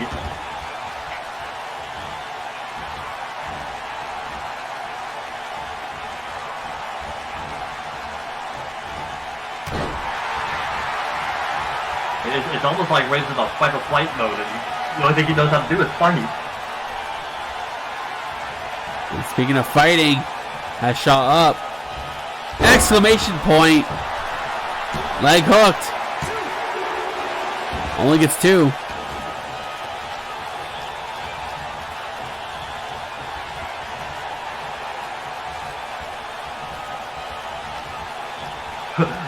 Someone's not too eager. Yeah, okay, there we go, finally. As Martin Starr tags in. Everyone was a little bit hesitant. Yeah, this in particular. But then again, this is his opponent. He's got a chance to take him while he's down. Martin's going to take it.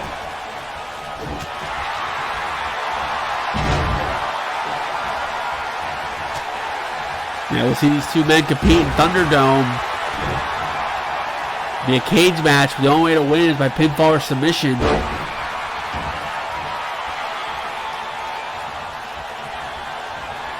As gets him up. Picks him up. Falling Star powerbomb. Wow. Yelling at someone. I don't know which team. Yelling at his team to get this shit together. As Shaw. Oh boy. Uh-oh. Oh boy. Well, someone who's got their stuff together.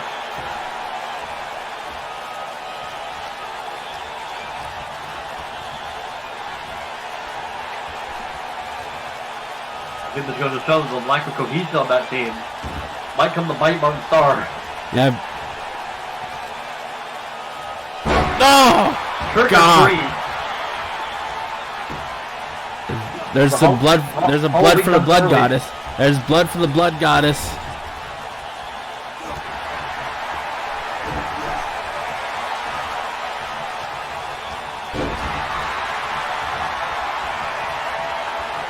Now Shaw. Snowplow by Shaw. There goes the corner, tags Jarek in as Justin Sane finally tagged into the match. Oh, this is going to be a chance to get in the ring. Yeah, here we go again. And Jarek popped right back up. I tell you, when these two get in the ring against each other, it's like a new gear.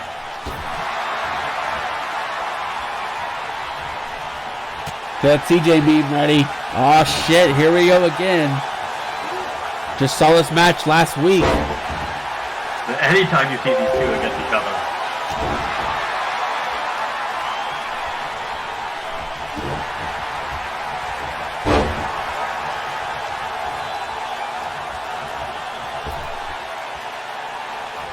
Jared with a knee to the back. He's now shot to the face. Uh-oh. V-trigger. Got a cover. Got a cover. Only a 2. Does Jarek check to make sure he's not bleeding? Which the fact he's not is actually kind of a surprise. But now, he's got Sane hook. No. Sane counters Clash of Demon Head. Yeah, those two men have had us counted tonight. Okay. Sane's doing a dance. I guess somebody's feeling jiggy with it.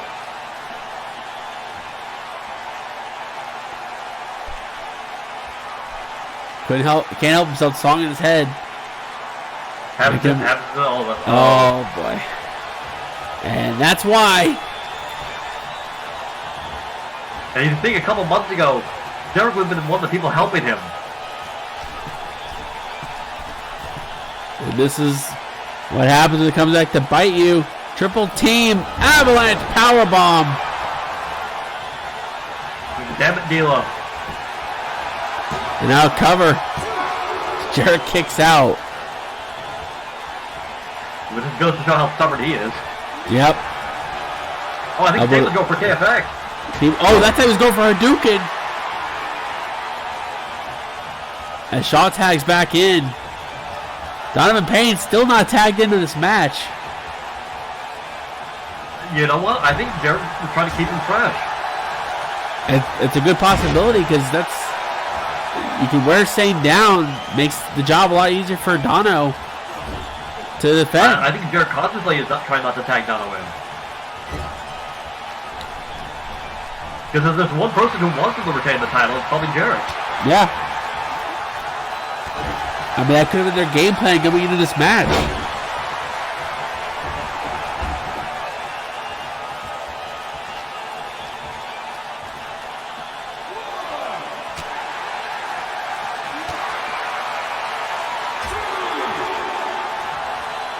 As I think this is actually the first time we're fighting on the floor in this whole match. Well, I'll let you count Norris' dare-defying leap. Yeah, Norris trying to commit murder and becoming a aerial Viking. Tell me what's watching too much How to Train Your Dragon.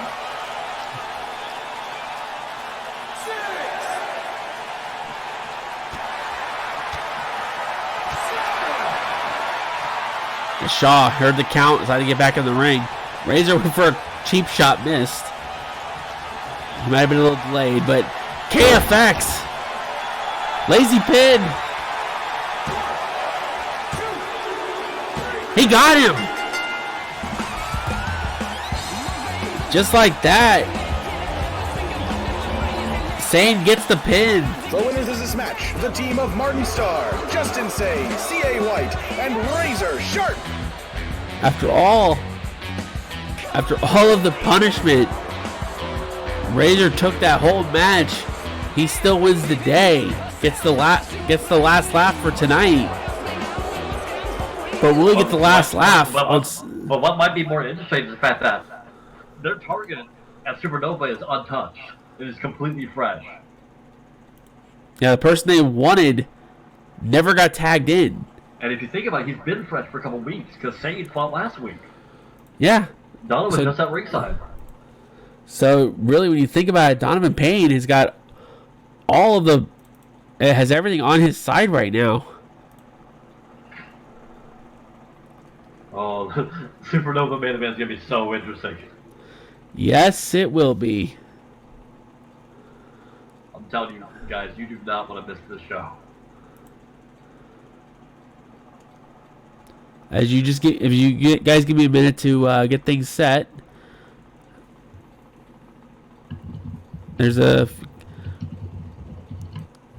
We can take a little bit of time here because we have to wait for something to finish before we can start the show. But yeah, that was our final Retaliation for season 2, and what a way to end it. You know, we have an 8-man tag. It's just full of blood and violence and chaos, which has been Retaliation's MO this season. And yeah, it's also the last It's also possible it could be the last Retaliation with Razor Sharp in charge, which is a very good possibility considering there is no way in hell Razor's going to be 100% going into Saturday. After all the punishment he took in that match. Unless he has some magical assistance of some kind.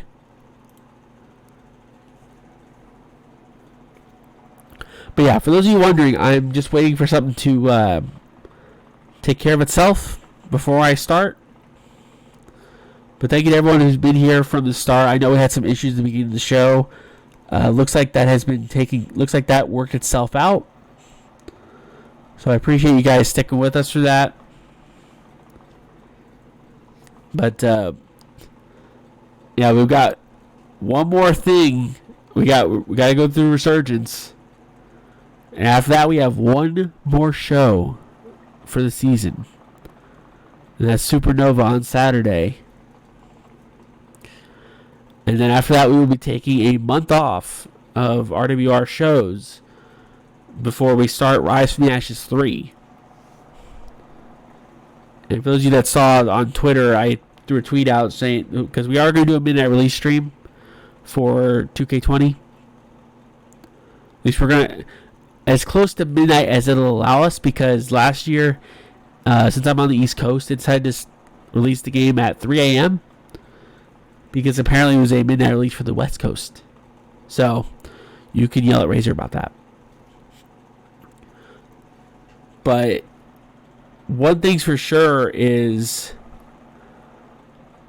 Supernova is set to be probably our biggest show we've ever done in terms of quality and the possibilities. Because last year's Supernova was huge. But this year, I think it's definitely been fine-tuned to be even better, if you will. But this is going to be one of those things Saturday where it's going to be a long night. But I feel like it's going to be one of those kind of nights where it's going to be a show to remember. Yeah, I'm looking at the card and I'm thinking that it's already going to be like the best show in RWR's history. Oh, yeah. It 100% has the potential. Just when you look at... Considering, like, the matches that we've been having this season alone, like, this looks to be one of the top of them all. Yeah. I made the joke early in the year about how are we going to keep outdoing ourselves. It just seems like there's a ceiling at some point where we can't top ourselves. And it just feels like we figure out a way. Yeah, we figure out a way every month to put on a better show. Yeah. It's like we don't want to get stagnant. We don't want to, when we hit our plateau, when it eventually happens, we don't want to just sit there and rely on old gimmicks. We want to still try new things. That's why you see stuff like the big head mode, and we'll do shows in different arenas to really spice things up a little bit. And personally, I think the big reason for a lot of the success is half the great roster we have and the fans. Oh, absolutely. Like, the community has just been incredible. Yeah, it's been... Like, Season 2 alone has just been amazing. Yeah. And it's... I keep saying I'm scared of how we're going to top it in Season 3 because there's a good chance it's going to happen. And that's the scary thing. And that's the scary thing, is that it might actually happen.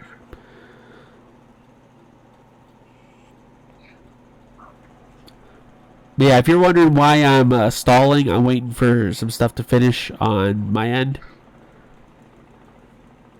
Just want to make sure we're good to go before I start the thing. Before I do the damn thing. But yeah, after this, we won't have a Thursday show for a couple of weeks because season's over. Now, however, I will say this now since I have people's attention. There probably will still be streams on Thursdays while the off season's going. I don't know what yet. It might just be like random stuff. Maybe I'll start doing Ultimate Team. I don't know. There's a lot of things I want to do. I don't know how many things I'm actually going to get to do because most of it's on me to not be lazy. Spoiler, Josh is going to be a Fortnite stream. Truthfully, if I had the game, I'd be a hockey streamer. But I need to have a console first. Maybe I can talk. Then you can do live feuds with Burke. Yeah. Well, maybe I can talk Max into sending me his old VR set once he buys the new one. You might have to pay him for it. Yeah, probably. But hey, it's a thought. But yeah, there are plans to do streams during October to make up for the fact there's no shows. Once 2K20 comes out, I'm gonna be streaming that as much as I humanly can, without going too far. Most of it's gonna be stuff like watching matches to see how the AI works, obviously, and then we'll have some creations. I've got a list forming at the moment of people I'll need to make, so you'll get to see my thought process, which that's a scary thought in itself, but that's not the point. So you'll understand like how I create things. I do want to do some viewer type games. It's just got to figure out games to do, because I got to figure out games that everyone has. I'm curious. While we're on the topic of RWR, I want to see what match everybody in the chat is excited for most for Supernova. Oh yeah, a lot of good ones. Yeah, there's a lot of potentially amazing matches for Supernova. While we have the time, let's just ask the chat. Like, what's the match you're most excited for? Even if it is your own match. I don't think there's a weak match on the card. No, I think every match has the potential to be amazing. It's not like we're just putting two people together in a match and just say go out there. Have a match. Even some of our rookie matches, like our wildcard matches, look incredibly exciting, especially after tonight. Even like with the two we have. Well, yeah, I was just saying that the Western National qualifiers look incredibly exciting. Yeah. I'm gonna ask you, Josh. Who is your pick for each match? Ooh, that's a tough one because there's a lot of good talent in both the matches. For the Resurgence one, I'm gonna surprise. I'm actually gonna pick Kenji for the Resurgence one. I know it's someone that people aren't gonna expect with all the members of the court in the match, but I think Kenji could pull out a surprise. He's been impressive. Yeah. Also, I was gonna say I think his aggressive style is gonna suit him well in the type of match. So I'm gonna go with 8. That's definitely his type of match. Yeah, like it suits him. Yeah, we've seen people who have that aggressive style that suits him. Conversely, who also has that same style is Andre Baker, who's my pick for the Retaliation side. That's a good pick. For the Retaliation side, I'm gonna. While this is more along the lines of someone who I do think could do well, I'm gonna go with Honeyray Palmer. Might be his year. Yeah, it could very well be his year finally. He's definitely had a great season, and I could see him doing very well in the tournament. Well, like he may have had improvement of the year. Yeah. And a lot of people who have improved this year. And there is something else I'm being told in my headset real quick to make a mention of this. There will be another draft. Now, details are kind of quiet at the moment, but I can confirm that there will be another draft. And then you have to wonder who in Retaliation is going to be making that draft. Yeah, it's the unpredictability we've had this season could really make a draft very interesting. Yeah, it could set in the next season. Yeah, it's definitely going to, especially when we look at how Retaliation might choose their options if Jarek becomes the guy running the show. It's like it will definitely change based on who is running things on the show, because Jarek's mindset's going to be very different from Razor's. Yeah. Which isn't to say that Razor's done bad. Like, when we look at the roster shakeup, he made some big trades. Oh, yeah, he made some very big trades, even though some of them were for his own benefit, or at least tried to be. Yeah, he tried to, but getting people like Eddie Cool over to like have all of LTE over here. Yeah, it was. He made some very big plays, and you gotta wonder what. And like Lawrence, who almost became the world champion. Yeah, he got rid of pretty much all the newer guys and the mid carders to do it, but. And Kimiko Gun. Yeah, and all of Kimiko Goon. So it's like he was willing to give up a lot to get major names. Yeah, but on the same side, look at the people who are now flourishing on Resurgence, like Gil Thunderstrike, who may be Resurgence champion. Yeah, could very well become Revolution champion in 2 days. But we'll have to see. But I guess that stalling's over.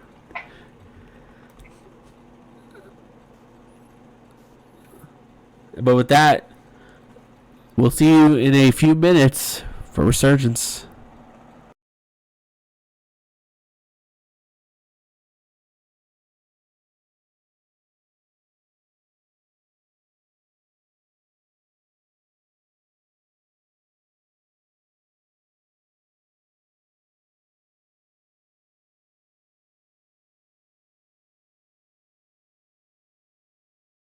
As soon as it decides to want to play.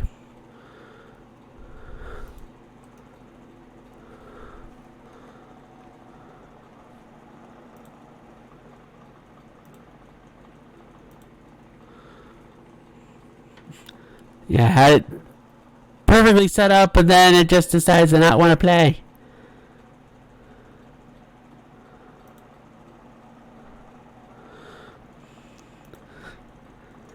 Let's put the technical difficulties. Damn it.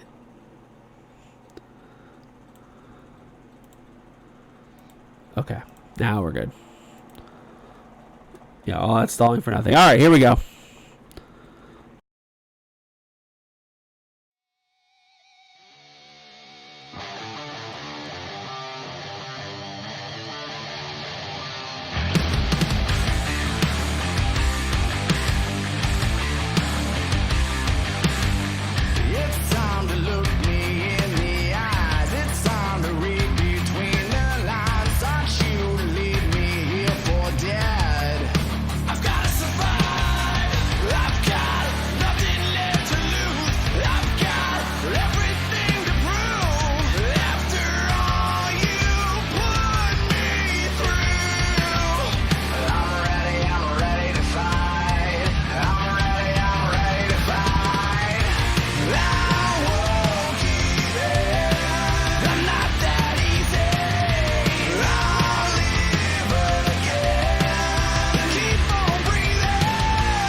Welcome one and welcome all to the flagship show of RWR, Resurgence.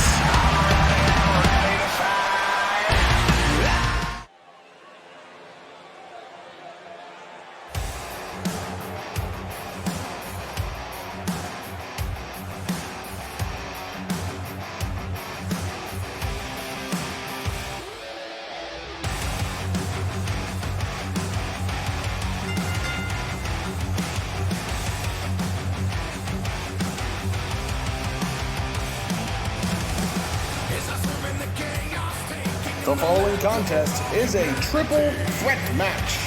The last person remaining after 2 pinfalls is the winner. Representing the Court of Darkness, Aaron Miles. Hello everybody and welcome to the final Resurgence of Season 2.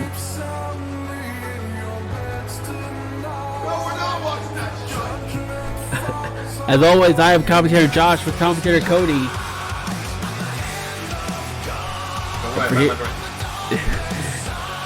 And we start things off on Resurgence with, just like we did in Retaliation, 2 3-way dances involving the 6 men in the Resurgence wild card.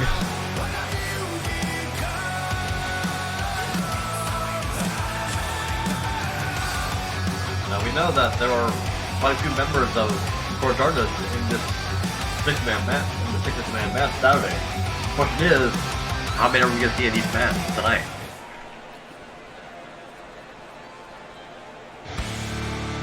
Well, looks like at least 2 for this one.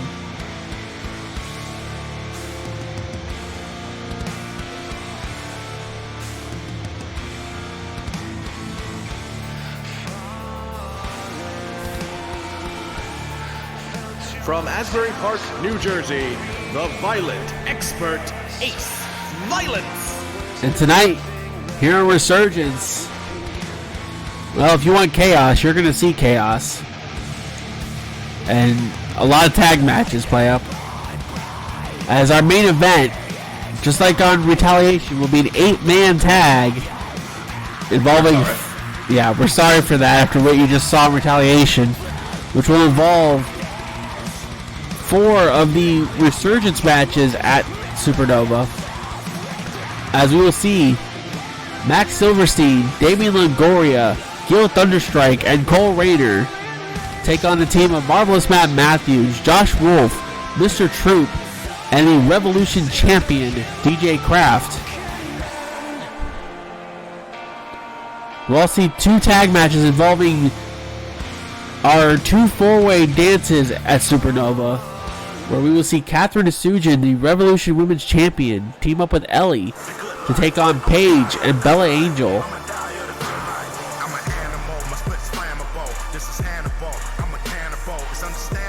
Making his way to the RWR ring, Johnny Draco. Well, make that for you. It looks like we're getting an all-court match here.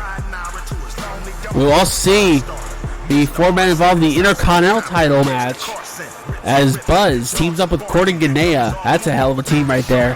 To take on Lionheart and the Intercontinental champion Travis Sanders.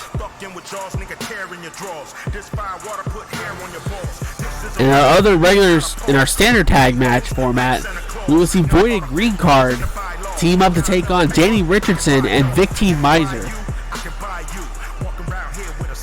I guess Team Statutory lives. Thank you to the 4 people that got that reference.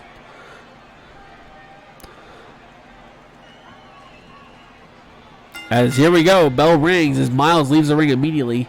And in our other match, in our second women's match of the night, we will see a 3-way tag match as Jennifer Jett teams with Alexis Riot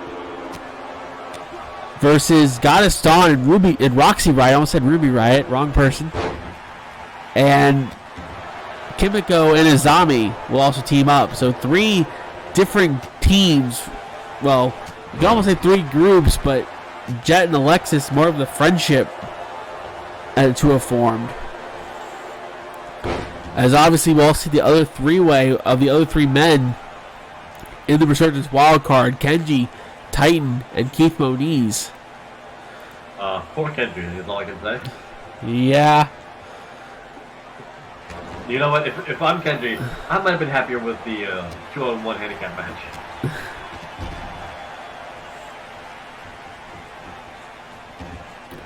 As Ace and Draco in the ring, Miles on the floor. You talk about 2 hard punchers. Yeah, 2 guys that are not afraid to throw punches, not afraid to fight. You know, Miles, to be said with him as well, like he tried to take the fight to Buzz earlier in the season. He kept losing, but he kept on fighting every single time he got in the ring with him. And it's here tonight, even though he's being tossed out of the ring by these guys, he's still coming in, bringing the fight to them. Yeah, in this match, it's about momentum. I feel like the 3 of these guys, it's more of an exhibition between the 3, and more just to get some work in. And we talked about the aggression that a lot of people show for these types of matches. If Aaron can be in the right place at the right time, he might be leaving Supernova With a ticket to Rise from the Ashes 3.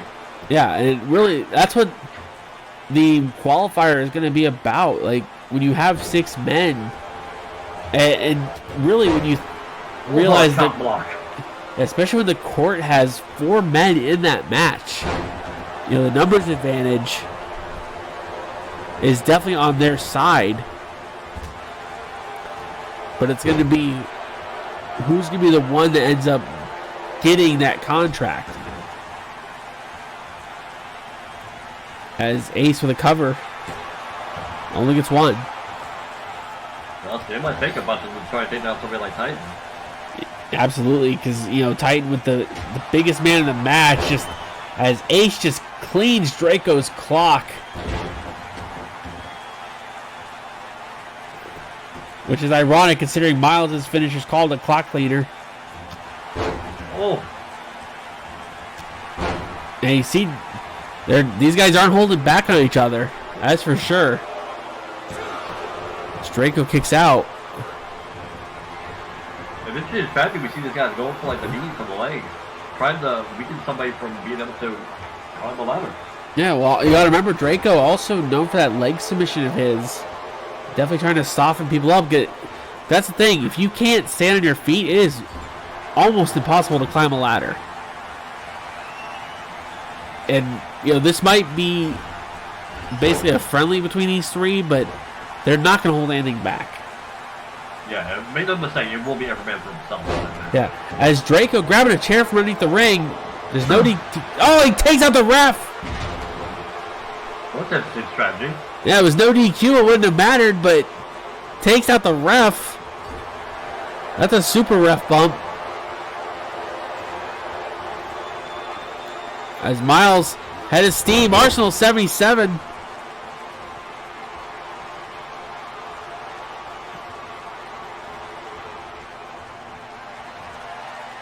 As now Ace has Miles up. Oh, got a chair. Oh, thank God he missed the chair.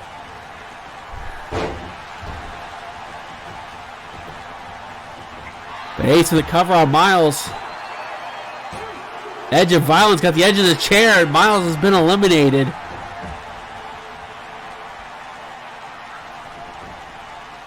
You're talking about a wild opening to this show. Yeah, really, when you think about it, for Miles, that's not a bad thing to be the first man out, because these two are going to keep fighting. Yeah, you don't have to be part of the brawl.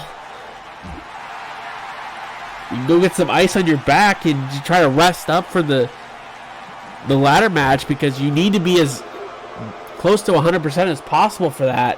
Yeah, and now he gets to watch these two. Yeah, he can essentially scout. Yeah, do homework. Yeah, he can plan out his attack for what he does in the ladder match, because that's going to really be about it is about opportunity, but it's going to be someone creating their own opportunity in that match in order to get in the Rise from the Ashes.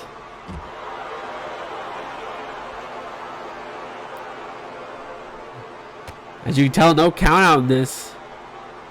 Only way to be eliminated is in the ring. Yeah, that's the thing to remember about these ladder matches, that you can't be eliminated. Yeah, there's no pinfalls, there's no submissions, there's no DQ. Until that briefcase comes down, you have a chance. Yeah. The match, it's like you have a chance until someone else pulls down that briefcase. And we've seen in ladder matches this season that, you know, people aren't afraid to use ladders as weapons. During the Intercontinental title clusterfuck back at Sky's the Limit, there was a ladder bridge set up. Or no, excuse me, in the NWA qualifier. No, it was actually the men's golden ticket, where we saw a ladder bridge set up and Cole Rayner put Vic T. Miser through a ladder. Yeah, I want to say it also happened for the tag team match. It might have, actually, because there's been a lot of craziness with ladders this season. Yeah, we've seen some incredible matches between those two, the EWA qualifier, the women's. And then these two look to live up to that legacy as well. And I will say this, thank God we didn't do a women's qualifier in a ladder match, because we probably would have seen a death. Yeah, that might have been brutal. That might have been a little too... Oh, speaking of brutal. Knockout shot by Violence. And that's it. As Ace Violence gets the win, eliminating both men. The winner of this match is Ace Violence. Yeah, a ton of momentum built up. Yeah, and a knockout shot like that won't win the match, but it would definitely... It'll keep somebody down. Yeah, it'll keep someone down long enough to retrieve the briefcase. Ace could very well become the man to win the Resurgence wild card. But the problem is they only get bigger from Ace. Yeah, like these were the quote-unquote smaller men in the match. Well, say one. Yeah, aside from one. Poor but lad. In this match, oh boy. Get ready to pour one We haven't out. seen the last of the court. Yeah, we're not done with the court yet. There's still one more man from the court in the qualifier.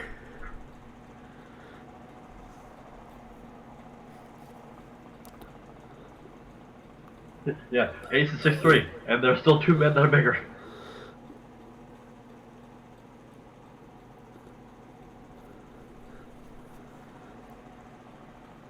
But that was just our opening match for Resurgence. We got a lot to go through.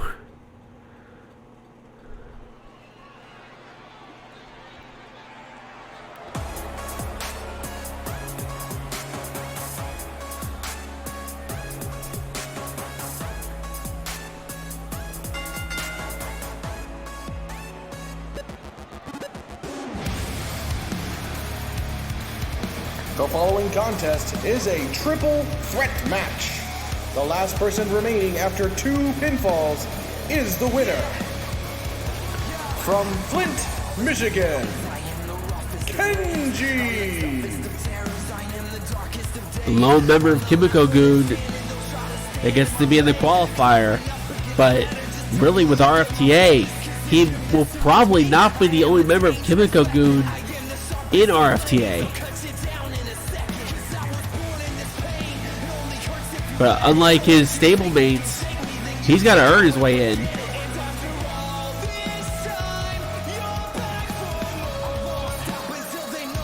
But it's definitely probably considered one of the underdogs, the dark horses in that match.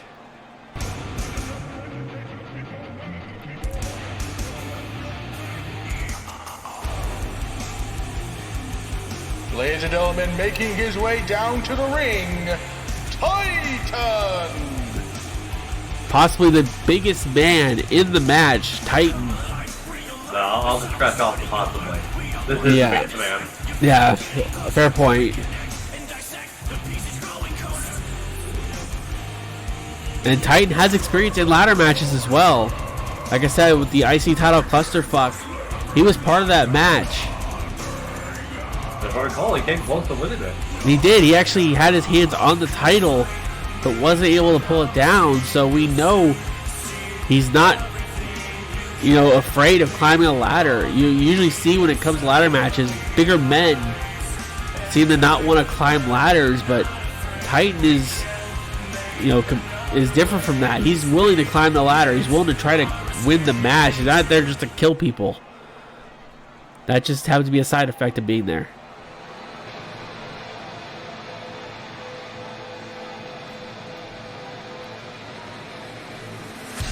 From Montpellier, Vermont, Keith Moniz. And the fourth and final member of the Court of Darkness in the qualifier. That's the big man of the quartet. Yeah. Keith Moniz. We have 3 men looking to win their first gold in RWR. But I won't lie, I want to see if he can get tightened up for that Montpellier boss. Because if he can, that changes the complexion of that match drastically. Yeah, that would be very impressive strength shown by Keith if he can get tightened up for that. Now, here's something that Keith might have to keep in the back of his head. He's got no friends out here tonight. If those two decide to team up and gang up on him, there's not much you can do about it. Yeah, he's on his own. But then again, all three guys are on their own tonight. Yeah, but the other two are kind of used to that for this match. Yeah, we've seen... Oh, shoot headbutt by Keith. We've seen it ever since Titan basically booted Adam Shaw out of 7 Deadly Sins. Titan's been on his own since then. Yeah, there's a big hoss fight. Yeah, and then there's Kenji. Yeah, honestly, if I'm Kenji, I just pick my spots. Yeah, he's going to have to. He's going to have to use his speed to stay out of the way. Oh, boy. Pick your spots. That wasn't smart. Oh, ducking the clothesline. Yeah, that's what Kenji's going to have to do. Stick and move. And, you know, like I said, the reason why I think Kenji's definitely a dark horse to win the match is he has the speed and the quickness. That's definitely going to help him when it comes to getting up a ladder. Yeah, and really, the only person who might be able to keep up with him is Aaron Miles. Yeah, Miles probably the only one. You know, Ace maybe. It's probably debatable. And it's really interesting if you look at it on paper, how you can kind of dissect people up into certain, like, pairings. Kenji and Aaron are probably the two fastest people in the whole six. You have Titan and Keith, who are the biggest men in the match. And then you have Draco and Ace, who are the best brawlers. Yeah, it's like you have all these different... You got 3 different types of workers in the ring that... It's really who's going to be the lucky one. Because I think that's what's going to be. It's going to be a giant car crash. And it's like who survives and who can get out of the mess. Yeah, who's going to pick their... Because someone's going to have to pick a spot when they realize there's no one around to stop them and hope there's just a giant brawl going. Yeah, and when you look at it from that point of view, you have to think the advantage comes down to Kenji and Aaron. Yeah. And you got to remember, they're also the 2 of the youngest that are in this. So you got to remember, they're going to be probably the hungriest to win. Yeah, and we've seen that from those 2 of them this season. They have improved since last year. Yeah, Kenji has been trying to basically prove himself to the rest of Kimiko-gun. Oh, dear God. Oh! He got him up, though. He got him up, but he basically powerbombed him because of Kenji. Super kick by Kenji. Right to the face. Well, you cover. Picking your spot. Only gets 2, but yeah, that was a great time to pick a spot. Basically took both men out in one move. But if we had our question answered, I think Keith can get tightened up. And that's a very scary thing, considering Titan's size different. Oh, God. Oh, God. Well, we kind of figured that Titan could get Keith up. We just didn't expect it to be like this. Get ready for the ground to shake. Deathplex!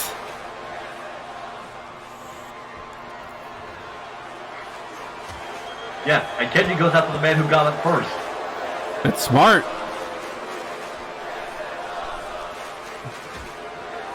But like I said, we've seen Kenji try to basically prove himself all season against that shows he deserves to be part of Kimiko-gun. And I think he's hungry enough to want it more than anyone. Yeah, he's certainly the underdog, especially in this match. But for a while there, he was the one standing.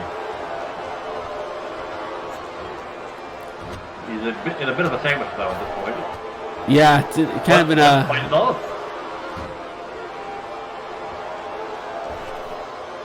He's almost like a pit bull, just hitting everything it moves.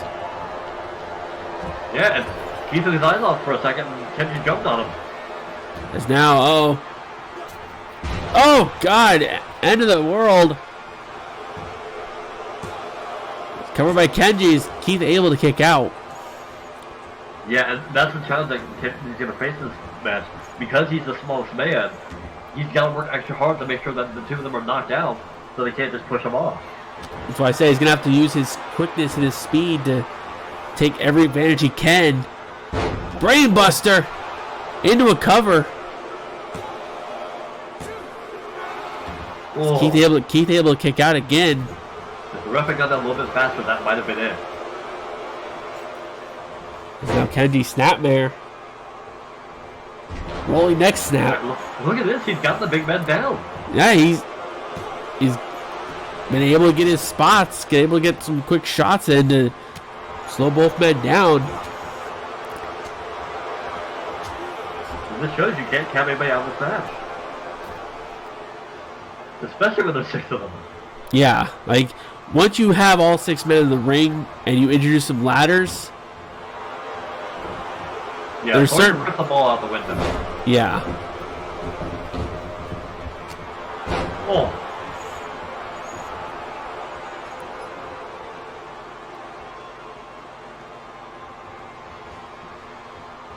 I was a little worried for Kenji there. He was thinking about it. He happened to miss. Okay, that's all right. Both of you are smart. Oh! Slap right to the face. Don't know if that was a great idea, but yeah, not the choice of strike I would have used. Hell, I'm gonna take the page out of guilt. I'm just trying to move there. Yeah, just go low and hope. Oh God! Oh God! Kenji sent it out to the apron. Oh, he's got a head of steam. Spear through the ropes to the floor. Oh man, this Resurgence match is gonna be something special. Especially if we see the men doing stuff like this.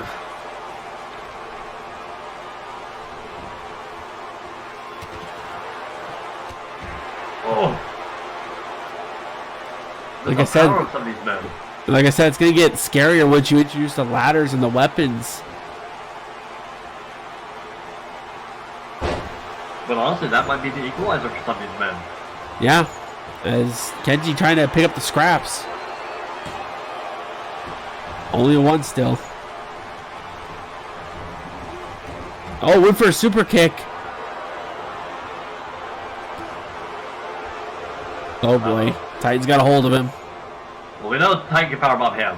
Oh God, he's just gonna hold on. He's letting him think about it. No. Kenji's able to slide off. I guess Titan was thinking about what to do. Yeah, toying with him for a moment.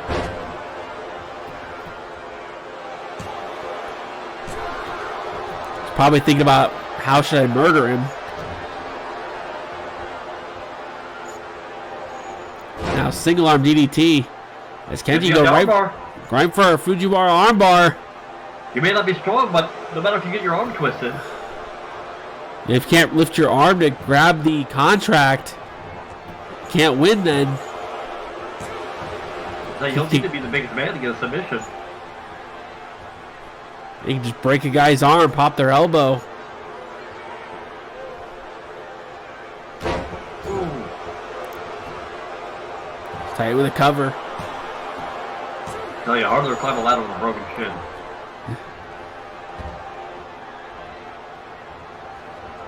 And it seems like going back to the floor. Yeah, this match is going all over the ringside.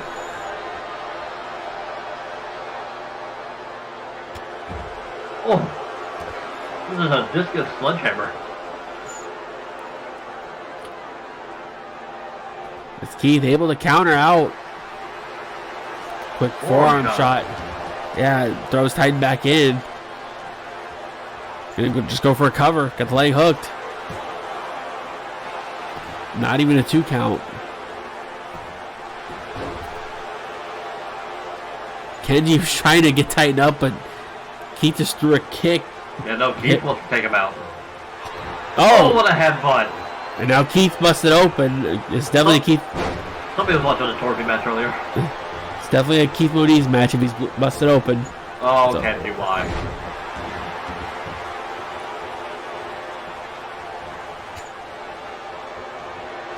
Now shot to the midsection.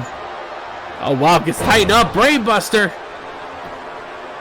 Don't know if he got full extension on it, but he got him over as Titan is eliminated. Wow. As Kenji eliminates the biggest man in the match. Dab on the naysayers. At that point, he definitely earned to do a dab.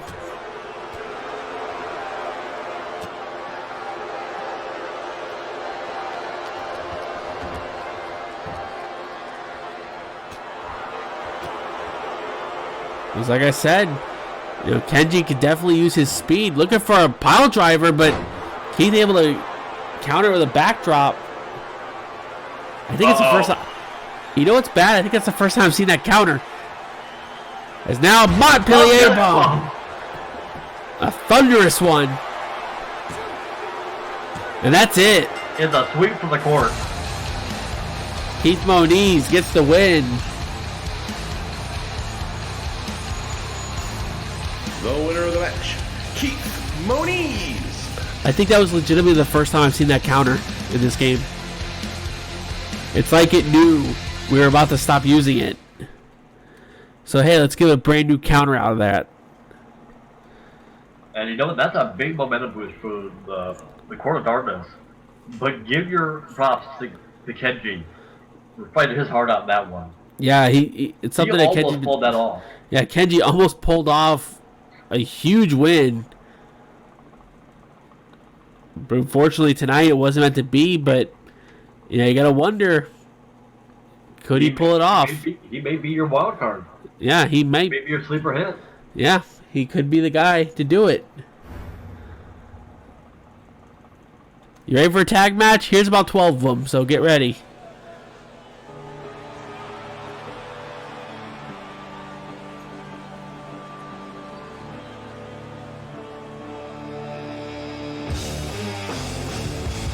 The following contest is a tag team match.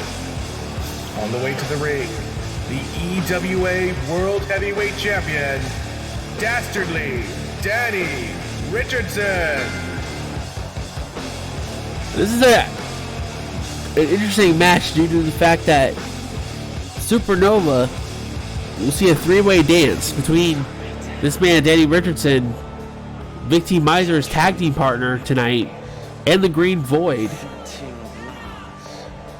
And it really came about after, I believe it was a week or two ago, Richardson just showed up out of nowhere, attacking both Void and Vic.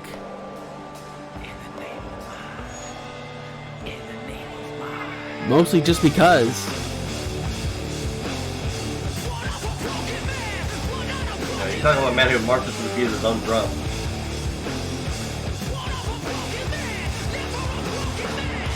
Yeah, Swap losing the rest of One Night Stand over to Retaliation. Richardson on his own over here on the Green brand. And if you ask him, I think he prefers it that way. Yeah, you could definitely tell, like, during his time in One Night Stand, he kind of felt like he was almost held back because of it.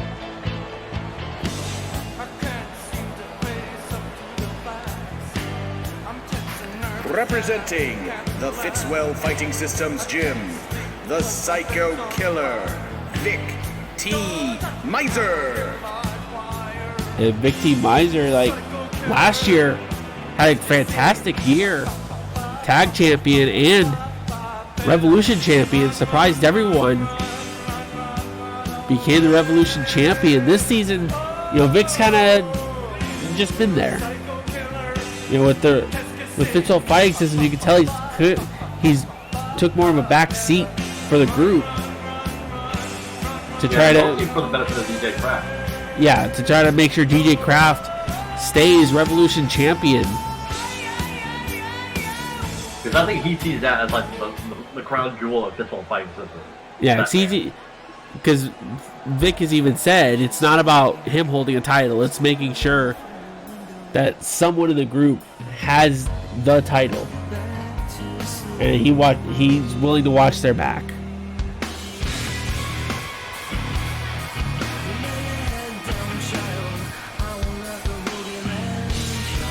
I love how this is the one Tron that works.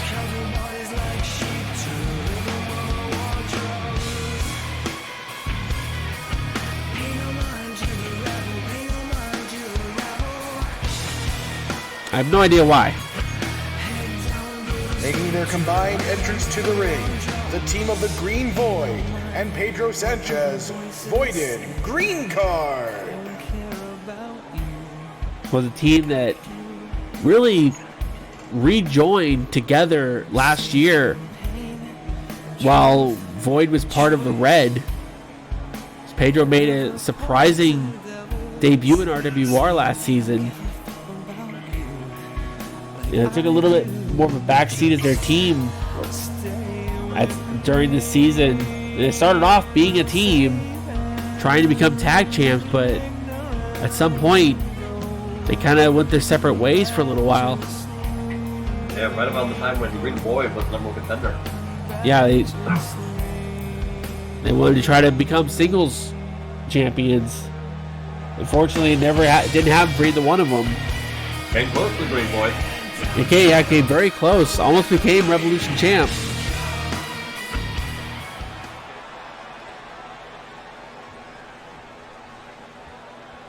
But here we go, tag team match playa. It looks like Danny Richardson, Pedro Sanchez starting things off.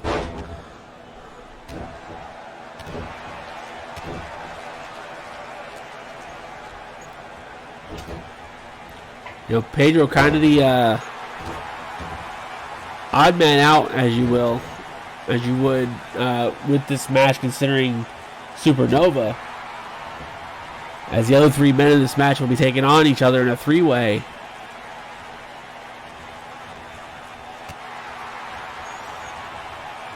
Pedro mainly here to make sure we facilitate a tag match, apparently.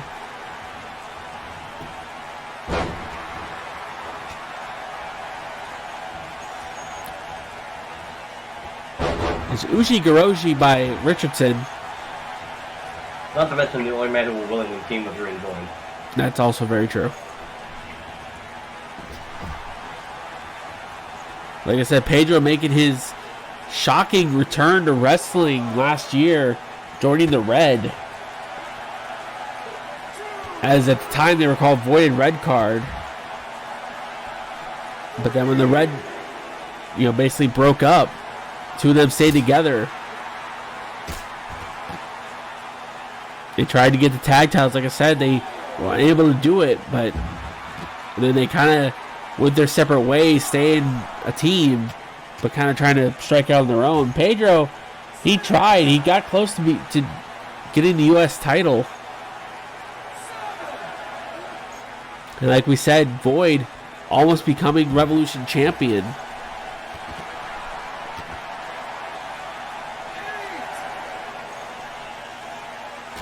And remember, Green Void was not part of last year's Rise from the Ashes due to the fact he had said he wanted to be a tag team guy with Pedro. Because I think he was slated to be part of RFTA 2 until that decision was made, as Void makes the tag. Oh. Talking about coming in with authority. And Richardson giving it right back. Short arm close. He's not going to outmuscle him though. No, short arm clothesline by Void. Now just laying into the rights. Yeah, although he is tagging with somebody who could do that. Yeah, as Void he's just going to go for it. Cradle pile driver. Pedro's not even back on his feet yet. As now has him up into the Void. As Danny's busted open. As Vic makes a save. Yeah, I was only curious as if Vic was going to come in and help. Welcome back, Ellie.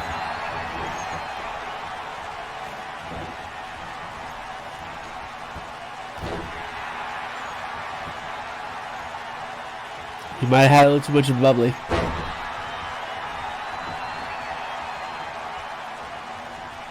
As Richardson now in the mount on the right hands.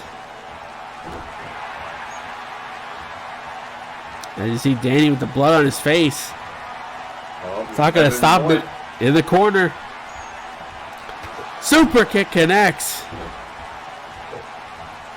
Catches right in the mouth. Yeah, you can hear that.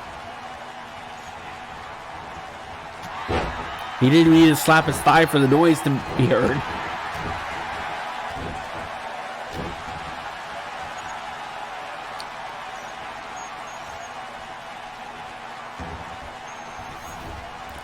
As Void showing off his power, deadlift into a power bomb.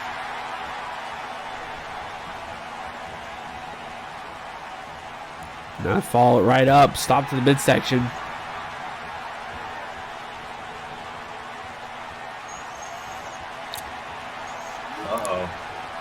See, Green Void is just focused. Another cradle pile driver.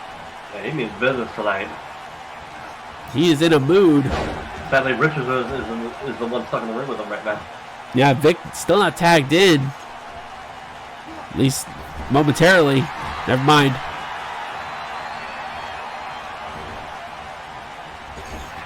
Into the corner. Yeah, maybe the one handicap that Richardson has in this match is that he's not used to tag team wrestling. Yeah, shot in the corner. Double team coming. Oh, God, stuffed him on another pile driver. Cover, Vic makes a save.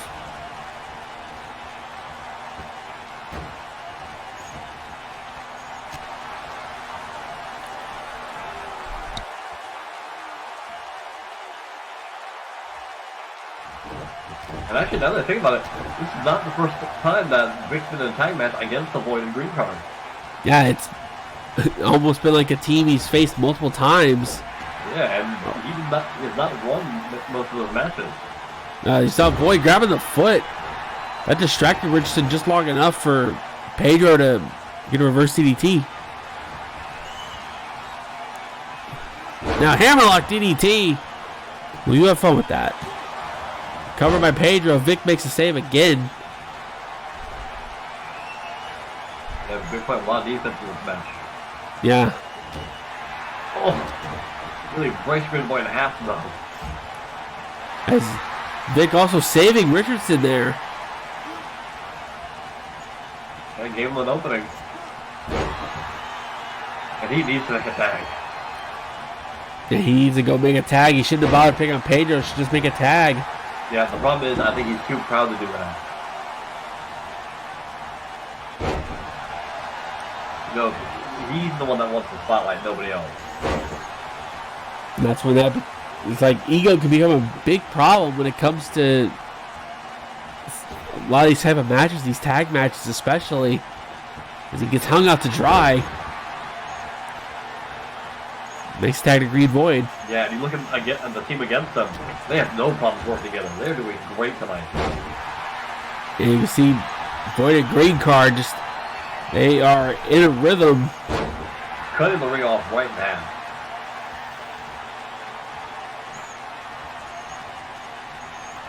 Oh God, this will be number no. As now maybe worse. A last ride by Green Void, but Richardson able to make. Danny makes a tag. Vic in. Ooh, boom. Vic doesn't leave his feet though. He didn't go down. He barely got phased by that. Oh, went for a shoot headbutt. Got stopped beforehand. Yeah. I was going to say, finally he leaves his feet. Took a full head of steam to do it though. This Void with a neck breaker. And now, we got some large lads of Resurgence. Yep. Cradle pile driver. You say Danny's on the floor right now. Vic can't know where to help him.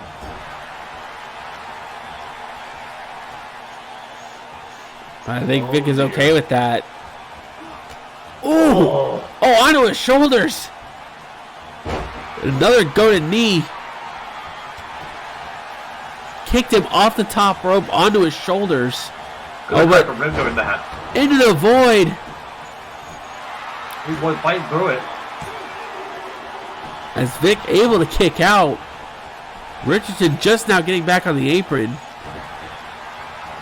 Yeah, I was about to say, if that had been Richardson, that might have been the end of the match.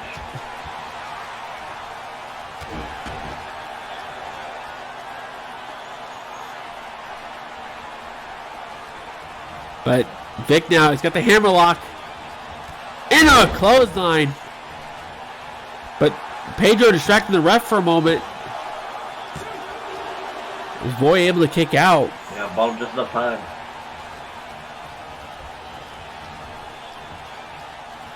That 1 second can be all it takes to determine the match. As Pedro tagged back in. As Vic just pulls him out of the ring. Yeah, steals him from the ring.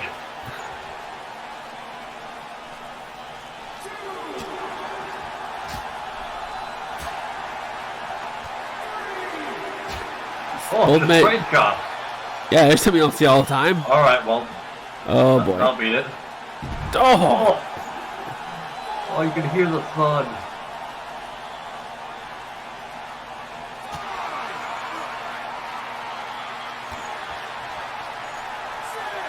You give credit to Pedro going toe-to-toe with Vic. Yeah, it's... Oh, God. Oh, dear. Oh, God. German suplex. Big high angle on it. Well, again, shots a little bit. Weird section. Now bouncing off the apron.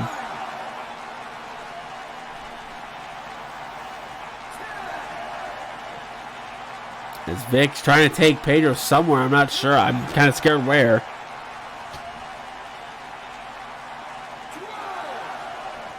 Pedro finally just throws Vic into the ring. Probably realized he was safe right there. Yeah, probably.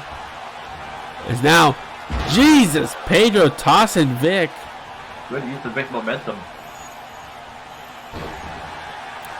But Vic, you see, just too strong.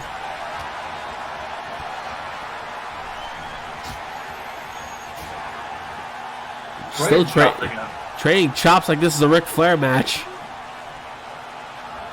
Now, big power slam. Off the ropes. Off the ropes again. Oh, God, just flatten him like a tortilla. Then drops the leg for good measure. What's a big man to be getting all that momentum? And then they get that height on the leap.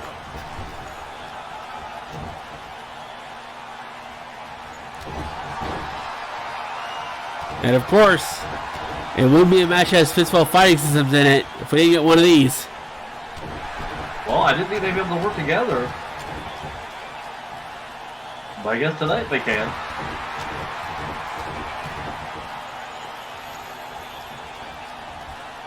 As Danny whipped in. That might be the fastest he's ever been thrown. He's now cover. Vic tried to run interference, was absolutely terrible at it. Saito suplex. Yeah, referee taken down by accident. Apparently, Vic had the Miami Dolphins defense because he did nothing. Super kick by Richardson.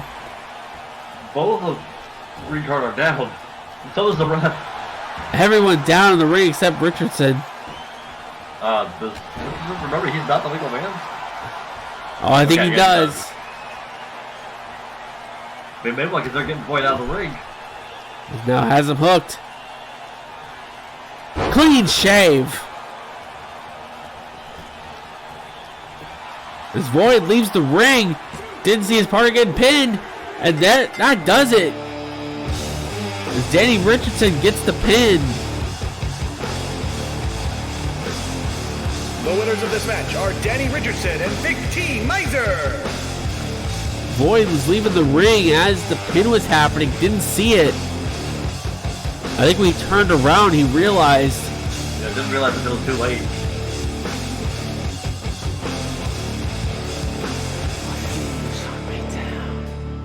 Because you gotta remember, Reed Void can't stay in that ring for very long, otherwise he's gonna get counted out. Yeah, you don't want to get DQ'd in a tag match just because you don't get out of the ring.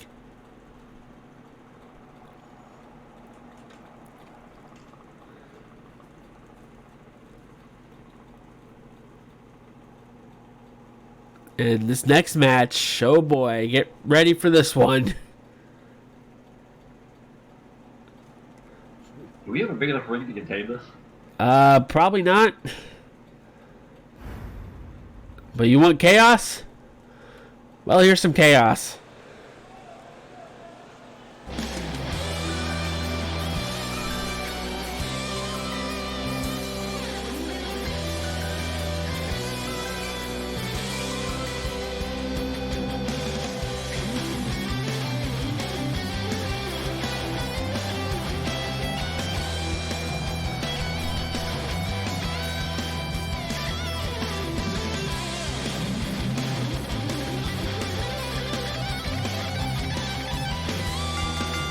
The following is a triple threat tag team match scheduled for one fall.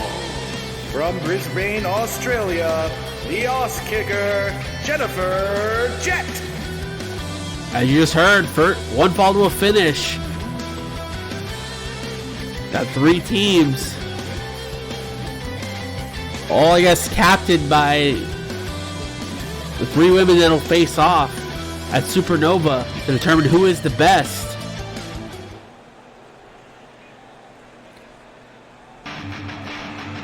As Jennifer Jett in the ring, here comes our tag team partner.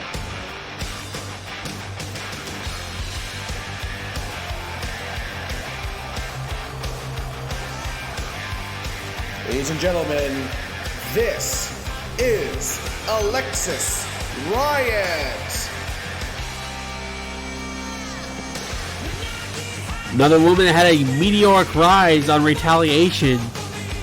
Became women's champion in damn near record time. And what originally started for Riot over basically a battle of respect with Jennifer Jett became an actual friendship between the two. And with both of them now here on Resurgence, watching each other's back. Yeah, they fought for respect and earned each other's.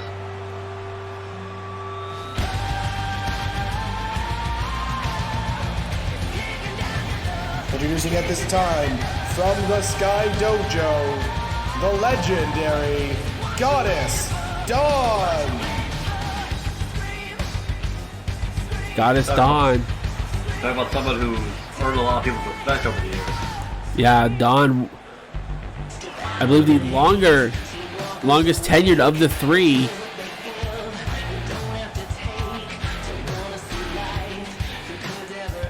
This is quite the interesting match to really, when you look at it, because you have 2 that have multiple stablemates to team with, and you have the 3rd who's basically her mentoree, I guess is the correct term for that. Mentoree / friend. We have 3 women. When you think of EFED wrestling, the 3 women that will face off, Jennifer Jett, Goddess Dawn, Kimiko Matsui, are probably 3 of the first names you would think of for women's wrestling in EFEDs, especially in the last 10 years.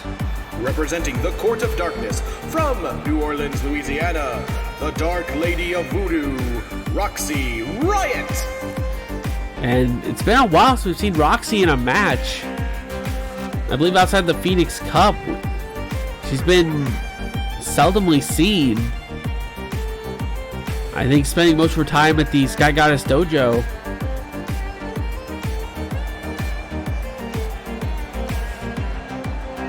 But Dawn needed a partner. She called Roxy.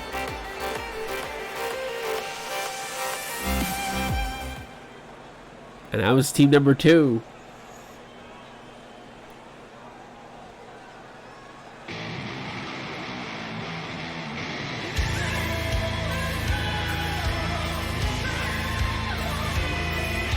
It's time for some arm abuse.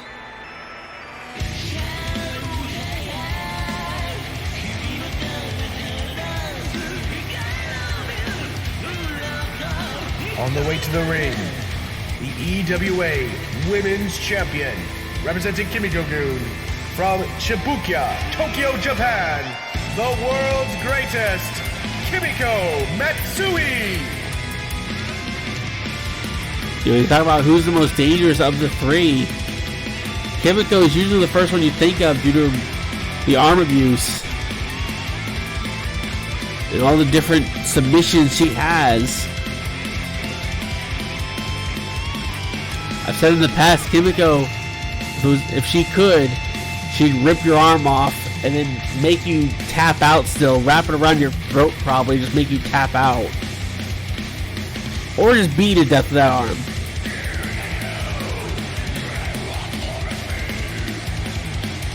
This is why we don't give her that many no DQ matches. Yeah. Because let's face it, we are scared of what she's capable of.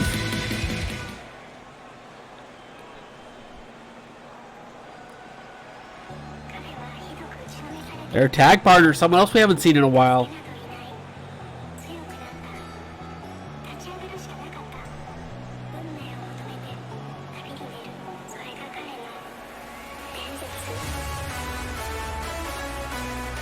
From Kyoto, Japan, representing Kimiko-gun, Azami K. Sato.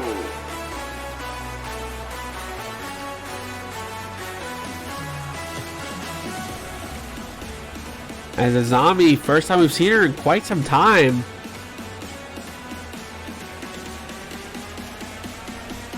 Was someone that,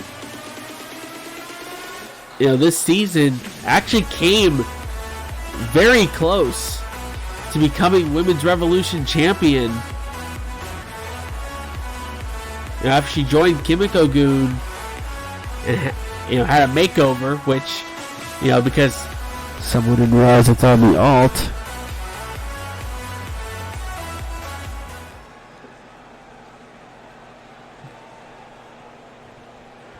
And here we go.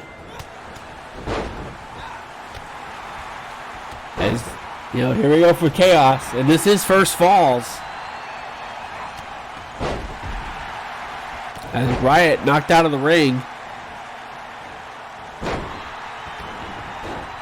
As Alexis tossed out of the ring.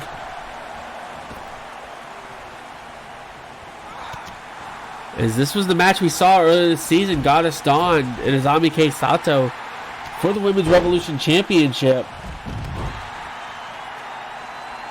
It was a match that Azami came very close to winning.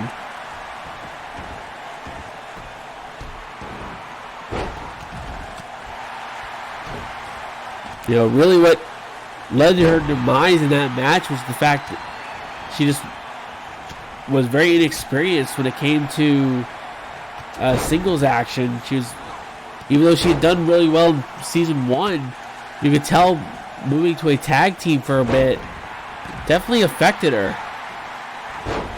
But joining Kimiko-gun and getting a makeover definitely helped her during that time period. As now Jet and Dawn going at it.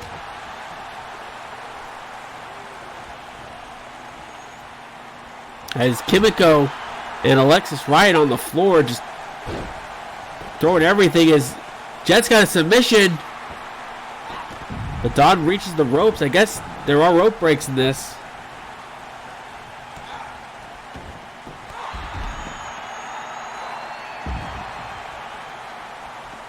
It's one of those things, like, there's so much to see in this match, and as all 6 women now basically all piled up in one spot.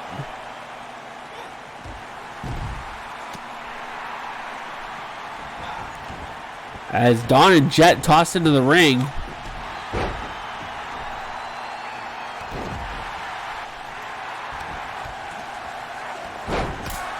It's one of those things that's hard to call, as Goddess kicked by Dawn.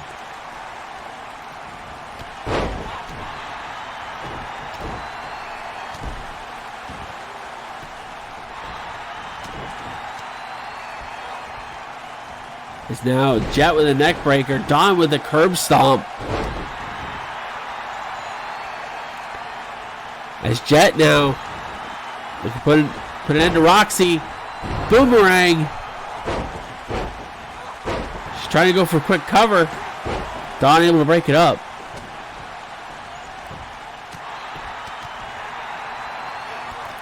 It's now, oh God, just axe kick right in the back of the neck. As Dawn a little stuck.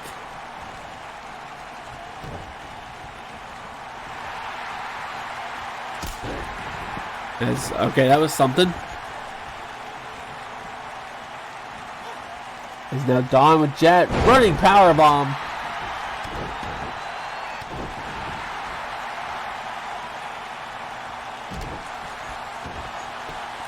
As Alexis Riot and Kimiko have just been fighting from the moment the bell rang. As Riot gets in the ring to break up a submission. And goes right back after Kimiko.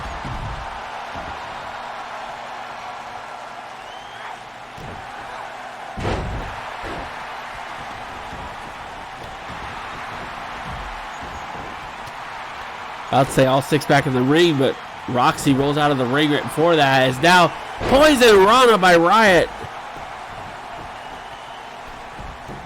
Kimiko sent back out of the ring. As now Deadly Driver from Riot onto a zombie. As Riot going up top. I don't know if she's got the distance.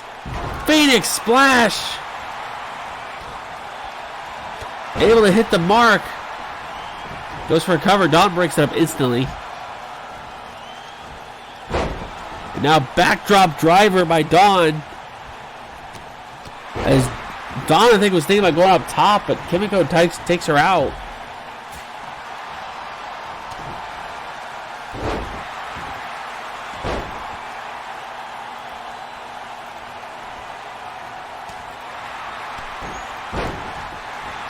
It's just everything going on all at once.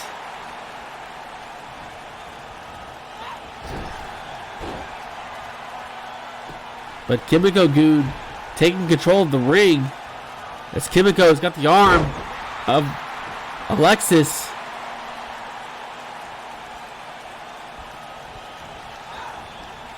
As it's collide. I think that might have screwed up Kimiko's plan. I think she was thinking double wrist lock, but a zombie kind of screwed that up a little bit. Oh, God. As Dawn going up to the top. Drops the elbow on Kimiko.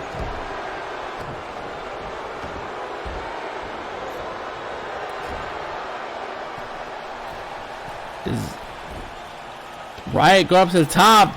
Phoenix Splash connects. As Jet taking out Dawn.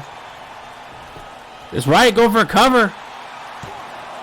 She's got Kimiko too. Ooh, almost got her.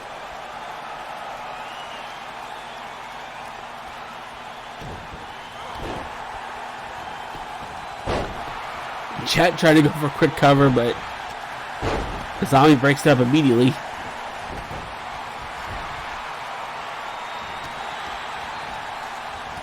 As the zombie tosses Roxy out of the ring. Now dropkick underneath the ropes. Now Dawn and Jet in the ring against each other. Not gonna last long. Kimiko, both missed axe handles. The zombie accidentally clocks Kimiko. As Dawn now in the ring. Ushigoroshi.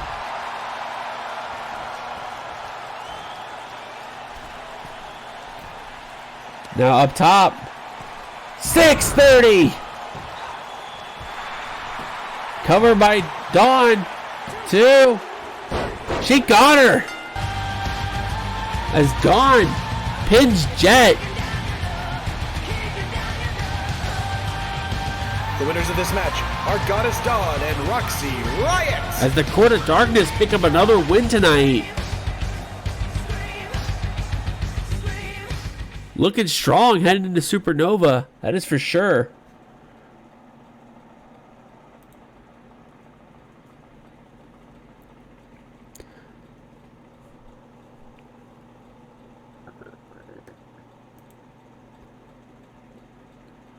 I feel like commentator Cody might have his mic muted. I'm not sure.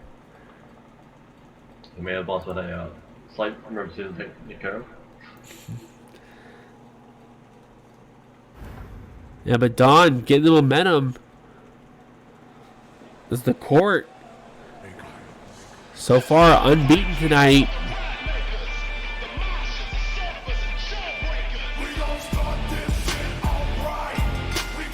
The following contest is a tag team match. From Fitzwell Fighting Systems, this is Big Bad Buzz. And now for something completely different. Tag match between the 4 men that will compete for the Intercontinental Championship.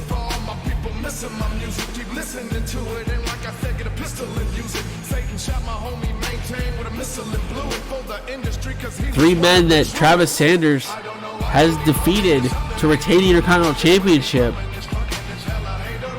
But in Supernova, he's got to face all three at once.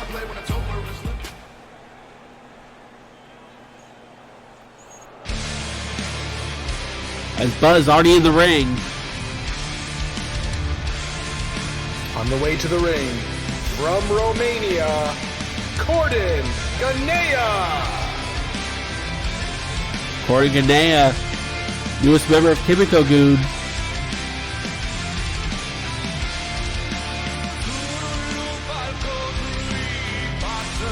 And is the man that ended Buzz's unbeaten streak in KDF rules. So you gotta wonder if these two can actually coexist, but they're opponents.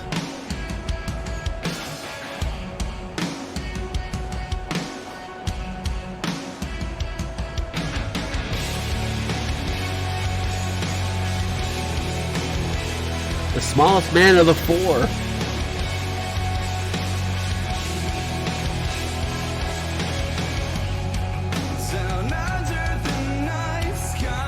Now making his way to the ring, Lionheart. Very international affair here with these four men.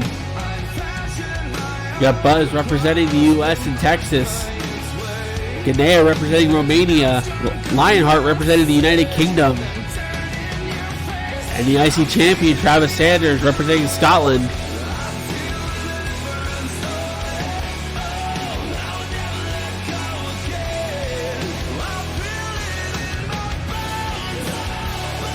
Something I've neglected to say during the last match was, the international flair of a lot of our divisions.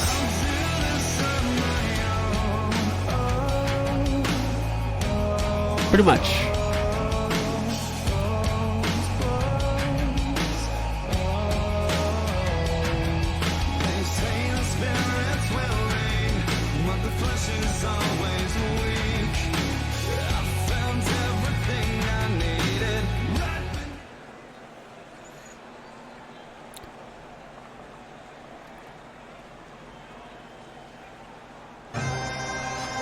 And an entrance so nice we're about to see it twice.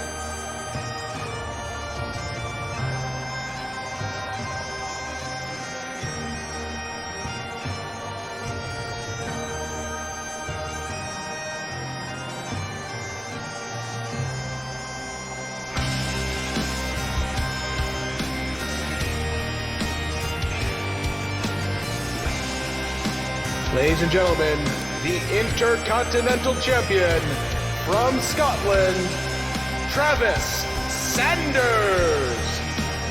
The King of Scots, the Intercontinental Champion. Even though we're 2 days out from Supernova, we had to stop Travis Sanders from defending the title every damn week. That's a very good point. It's very true, honestly.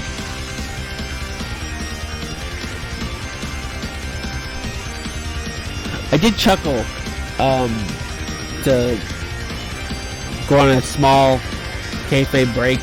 I did chuckle during the King of the Ring when Drew did call himself, if he won the tournament, he was going to call himself the King of Scots. And I had a good chuckle off of that.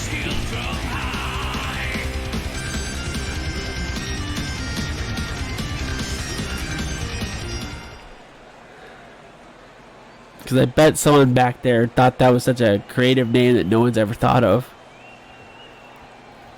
So here we go, is Buzz and Lionheart starting things off as, oh my god, immediately Buzz with the power. Jesus. To the surprise of absolutely nobody. Nope.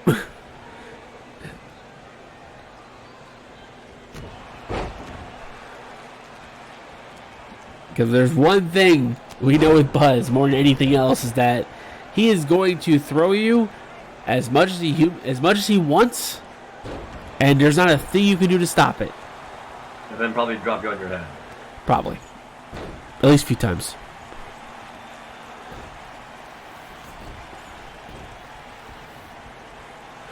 Well, that's the funny thing, Ace, is that it's kind of spilled over to WWO because the theme that I know Devin's using for WWO. It was announced, I think it was Monday or Tuesday, where they said it was supposed to be the new theme for, I believe, SmackDown.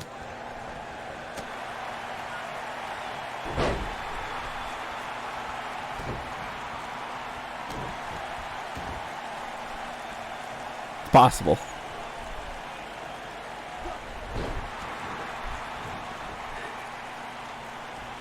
As Travis Sanders and Buzz, this was a match we saw a couple months ago, where these two absolutely just, it was the epitome of power and scariness. At least when it comes to Buzz's side. But that was where Sanders debuted this new look. Almost more of a Scottish warrior type. And he also bulked up a bit during that time frame.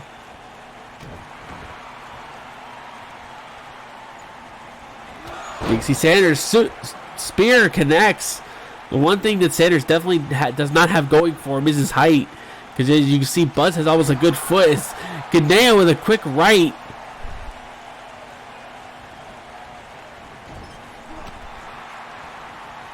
Very possible. And you know what? That's something Sanders is going to have to learn to overcome in this coming match. Yeah, oh God, Buzz just raw power. It's not going to be just one-on-one this time. Yeah, with a four-way and probably going to be elimination rules. Sanders has to watch, because if he's the first man to get pinned, we're guaranteed a new champion. He's going to want to stay out of the ring as long as possible. We boot connects into a cover. Ganea makes the save.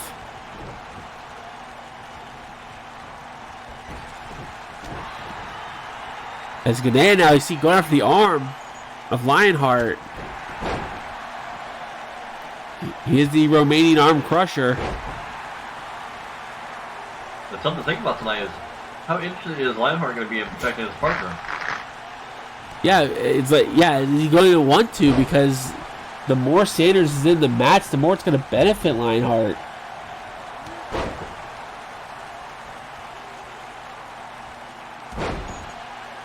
He was smart. He just wouldn't tag in, just stay safe, especially because this will happen.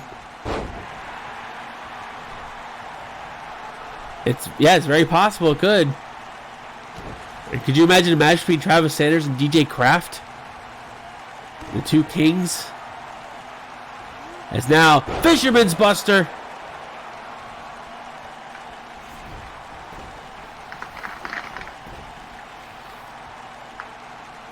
Move that's so simple in execution, but so violent at the same time. As Sanders able to kick out. Yeah, Sanders really needs to get the ring tag out of the ring. Yeah, because sometimes kicking out of the Fisherman Buster, not to your overall health and benefit because of something like this. Screwdriver. Another cover. Sanders again kicks out. There's one thing we've learned to expect from Sanders is that incredible durability. Yeah, we've seen in matches against Buzz and Ganea, and even the match with Lionheart, like, if you put Sanders on his back, he's gonna fight. Doesn't matter, he's still gonna fight you. You have to almost kill him to beat him. So far, nobody has. Yeah, like I said, we've been trying to keep Sanders from defending his title on Resurgence because he wants to get that 12 defenses. Shot to the face. Dumps him on his head. Now cover. Only a 1 count.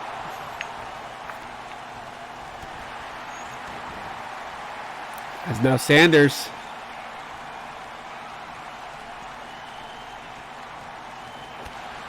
No. I'm not entirely sure what that was supposed to be.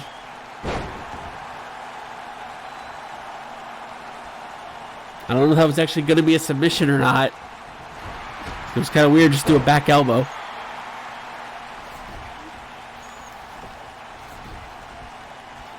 Well, regardless, Ganea capitalized. And he capitalized by tagging Buzz in.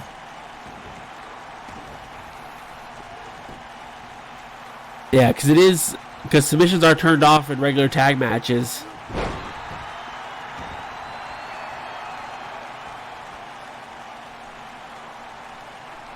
As Ganea wants to get tagged back in, but well, I guess Buzz is going to try to oblige. But Sanders able to fight out, but Ganea with a quick shot to the back. Buzz follows it up with a clothesline. You could see on the right side of the screen for a moment, Lionheart trying to make the tag.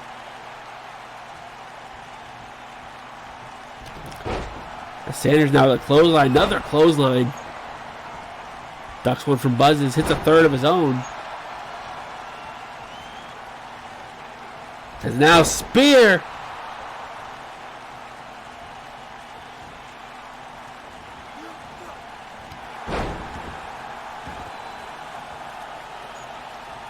Buzz not to be outdone. Oh God, shoot, headbutt. Yeah, the bunch of them tonight. Trying to cave his chest in. Now Buzz, oh God, just raw power.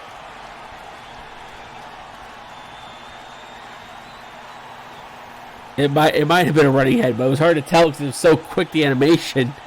Screwdriver again. Buzz with a cover. Lionheart makes a save, takes out the ref at the same time, taking on a drink. Yeah, I think that's what it's supposed to be. It was just hard. It's hard to tell because the animation is so quick. For some reason, it's like sped up. Monkey flip by Sanders. There's something new. You know that incredible leg strength he's got. Yep.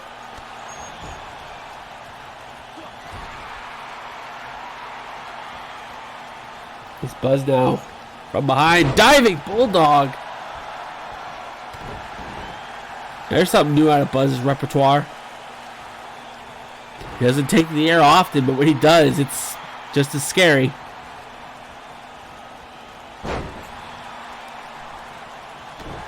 Buzz is just having his way with Sanders right now. And Lionheart really thinking it's time to give him help. Yeah. Oh, God, there it is again. Somebody else is watching the closing match. When we say use your head, we don't mean like that. You know it's effective. It is working. Yeah, it is working very well.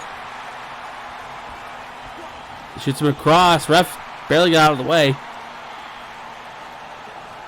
Tagged to Ganea. Now launching him onto Sanders. Some good teamwork. Buzz makes for a hell of a launch pad. Good teamwork. Drag and drop by Ganea. Sanders able to kick out.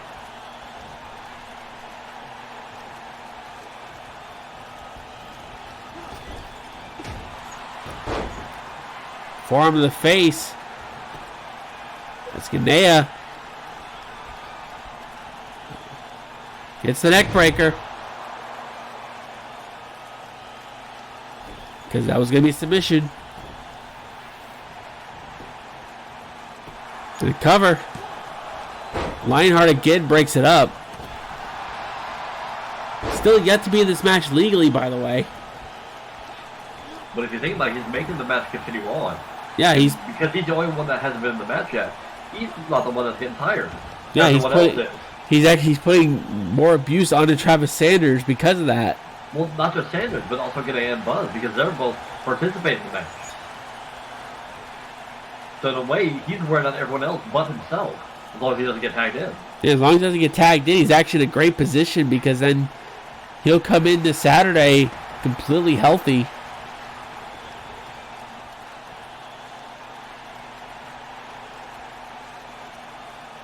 As Ganea focuses on the arms.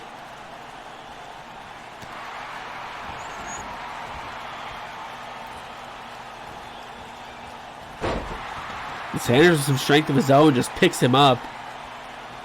As finally Sanders makes the tag. I'm surprised Lionheart actually took the tag.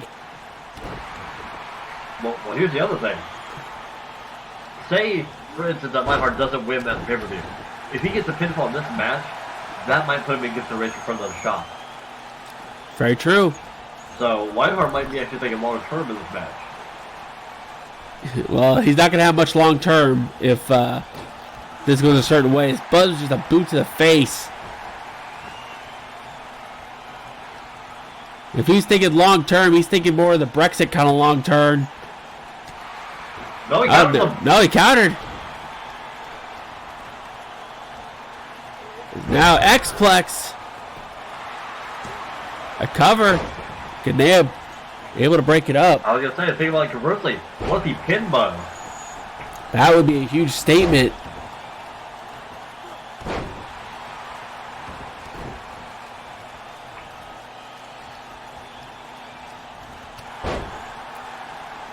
Say we know he's friends with another very crafty member of the United Kingdom. Yep. Certain villain. Certain no-shower recently. Yeah, that as well. Of course, trying to beat Buzz is easier said than done. But like you said, with all three of the other men have been in this match for quite some time fighting. So it's a chance Buzz could be moving a little slower. Yeah, whereas Lionheart's fully fresh.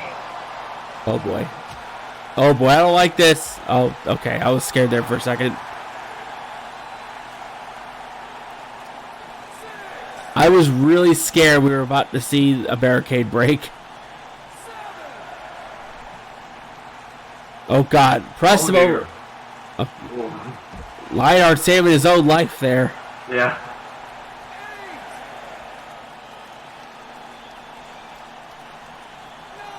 Because that could have been his life flashing before his eyes. He wouldn't have made it to Supernova if Buzz had had his way with that.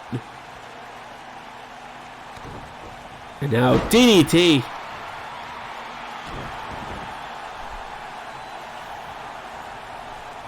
Irish whip. In the corner. Misses the kick.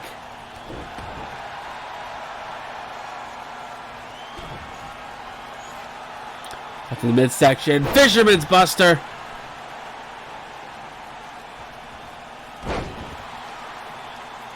And look, Buzz not going for the pin right away. He knows he needs to weaken him. Ooh. Went for a fist drop. Punched the mat. It's a good thing Buzz is wearing gloves. It could have broke his hand. Yeah, it could sprain your wrist with that impact. Well, this ain't gonna sprain your wrist. This is gonna sprain your neck. Screwdriver connects. It doesn't escape at that time.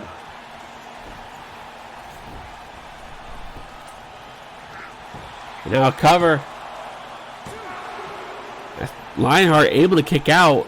Yeah, and Zen is not in a hurry to break that up this time. Maybe returning the favor. Yeah, it's Ganea tagged back in. Gonna try to pick up the scraps. With the neck breaker. The hits keep on coming. Which is not a bad idea. He just got the screwdriver, work on the neck more. And that got him. So much for plan. Yeah. Just like Brexit, that plan just fell apart. The winners of this match are Courtney Ganea and Buzz. I don't even care that I already made the joke. I was going to do it again because it makes just as much sense. But It does, sadly. Courtney Ganea wins.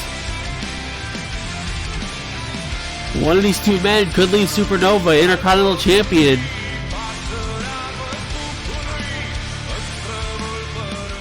But just think, after all of that, Sanders wasn't him. Yeah, Sanders was, in the end, he was smart by, once he got tagged out, he stayed out. Can't say I blame him.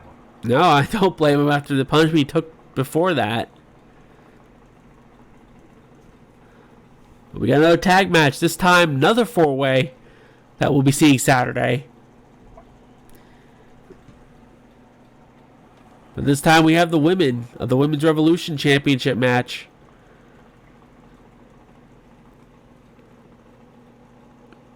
Could see the same kind of idea in place for this match as well.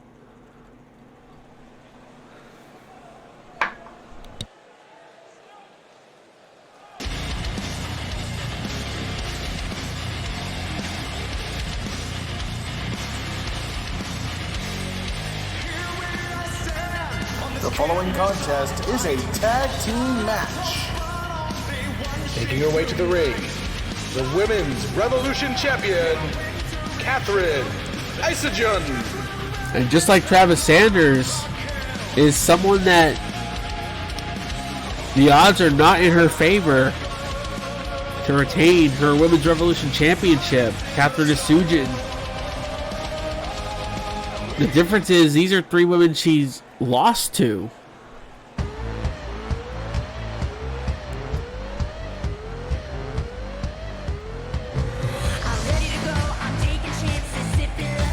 Making her way to the ring, ladies and gentlemen, this is Ellie! Now, these are the 3 challengers for the Women's Revolution title. All have been the champion in the last 3 weeks. Or in the last month, I should say.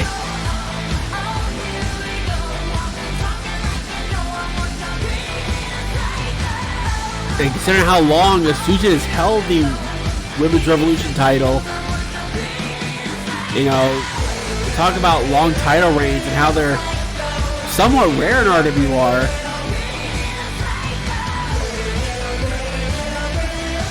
You know, one of these 3 women could very well become champion. Because the Women's Revolution title has been the opposite of the Women's Championship. Where instead of hot-shotting it every month, it's been successful defenses. You know, even one inside Hell in a Cell. Or inside the Elimination Chamber.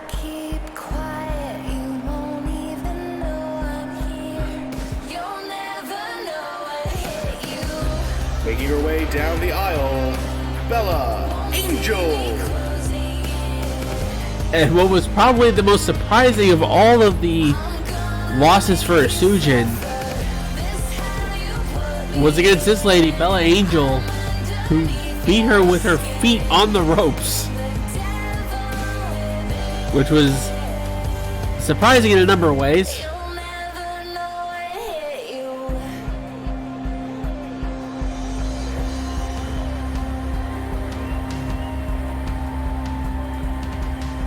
But we have 3 women challenging for their very first championship in RWR.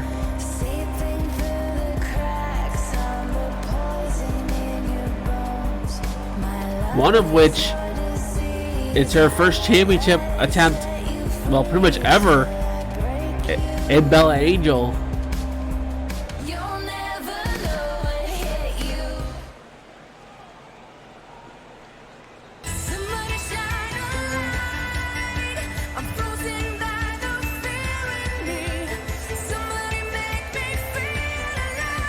From the Sky Goddess Dojo, Paige! Another member of the court looking to continue the run they've had tonight.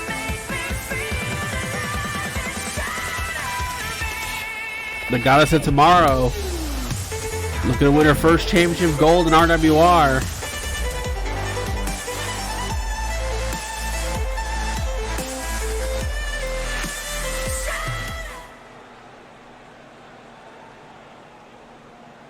It looks like it's going to be Asuka and Bella starting things off. As we get right into a tie-up. Asuka with a calf kick. You know, this might be different from the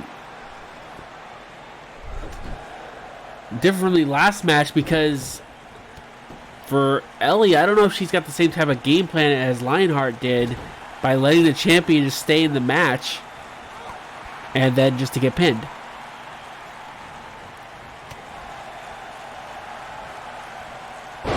But surprisingly, here's the funny thing. Bella is the only woman in this match that was part of RWR Season 1. Think about that for a second. Think about how established some of these women are in other feds within the EWA. And Bella's was here in the first season. As Ellie tagged in.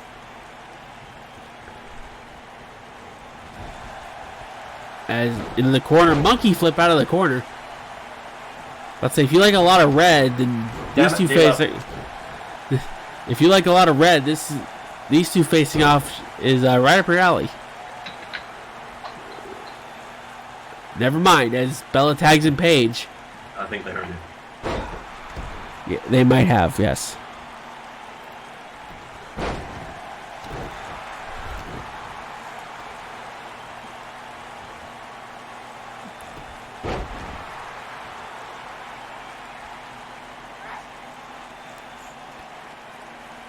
Oh, well, I'm glad I know that now. Yeah.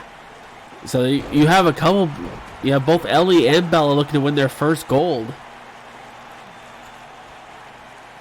And Paige, who is one gold over in MUW.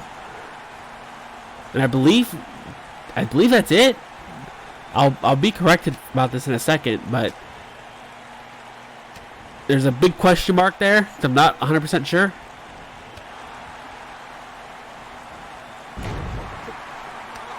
But hey, you want to talk about a fresh matchup in RWR? Is now, nice sunset flip by Ellie. Okay, she's also on the women's side. Okay, that's why I wasn't fully sure. I knew she had the Young Lioness title. WWE I wasn't sure about.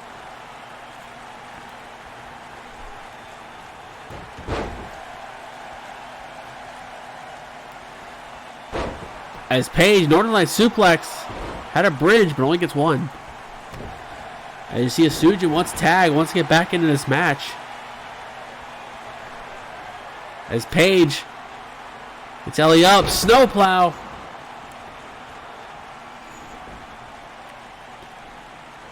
And you see a sign in the crowd, the kick is sick. That's a prelude. Kick of tomorrow.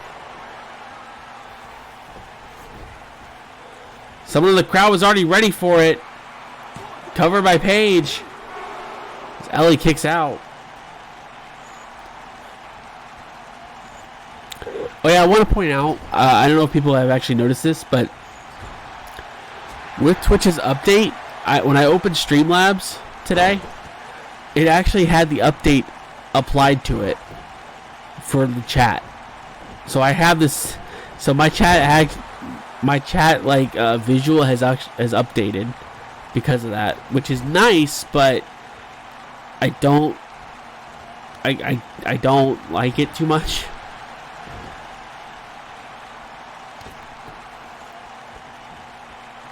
I said this before the show that one thing I do like is how the what's it called, the Dashboard. Dashboard. Thank you. I like how the dashboard looks because with the gray, it actually looks a lot better. They tried to streamline that look a little bit more, which I can appreciate. As Sujin has got Paige in her sights. Has her up. Omega driver. Cover middle of the ring. Bella breaks it up by taking out the ref, taking another drink. Wouldn't be a women's match without a ref bump.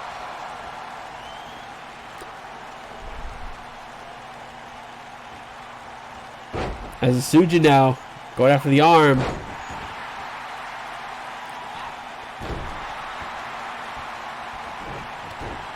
And yes, expect all four of these women to have some kind of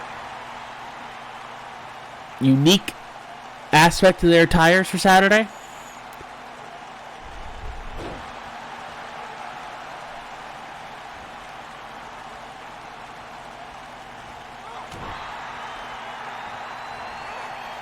As Paige looking for a body slam, but Sujin slides off. Clothesline into the corner. Now, most of them aren't much, to be perfectly honest. most of them are just like color swaps. But I had a little fun with one of them. I will say that there are going to be a lot of special attires that you'll see during Supernova. Sujin up top hits a double stomp. That's to retain her title. That's how she keeps retaining. Yeah, cover. But Paige able to kick out. I actually thought that was for you. There are, trust me, there are a lot of special attires you're going to see Saturday for a lot of different people. Thank you, Razor. Yeah. I will say, Razor really outdid himself on a couple of them.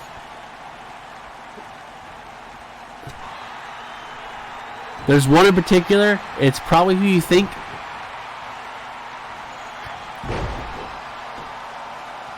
But it's really, like, I go for simple. Oh, a little back fist. I go for simple kind of looks. Razor just goes crazy. Hey, what's up, Tony? And the Sujin going back up top, gonna look for another double stomp. Sure is. And hits it. Goes right into a cover. And again, Paige kicks out. Oh, that's a shame. Who's going to do catering? Kappa. Omega driver by a Sujin.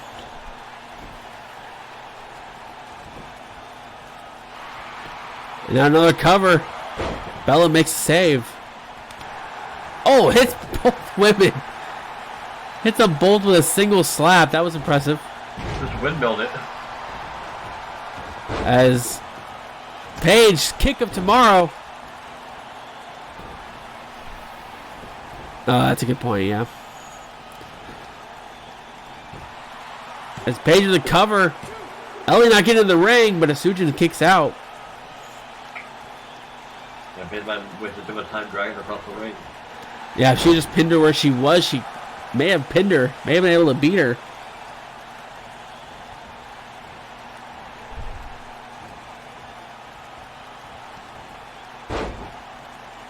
Oh. The back body drop by Asujin. You gotta wonder where this Asujin has been because, like I said, last couple weeks she's lost. Oh God. Oh God. Oh dear God. Death bomb! And damn it, leave it to the women to do that. Leave some little Asujin to do that. Yeah, the smallest one in the match. Just pull off the biggest move. Someone got tired of being beaten. Yeah. I was about to say, where was this Asujin for the last couple of weeks? I guess she's realized the heat is on. As Paige was almost sent to tomorrow. I was gonna say, if you corner them out, they will fight back. Yeah, and this one definitely is. As Ellie and Paige starting to fight up the ramp. We know there's no love lost between Ellie and Goddess Dawn. I guess she's using Paige as a proxy for that.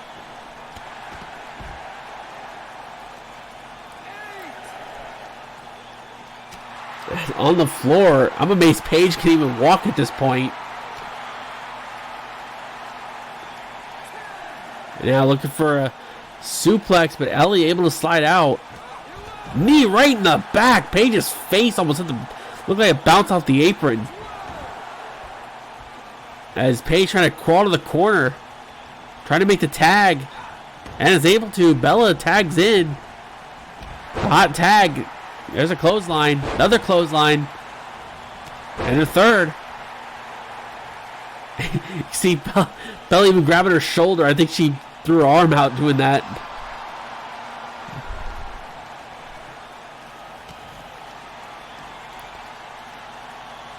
Oh, that's too bad. DDT spiked her right on her head. As, okay, Bella. Gonna go for this cover. Little lackadaisical as the Sujin breaks it up.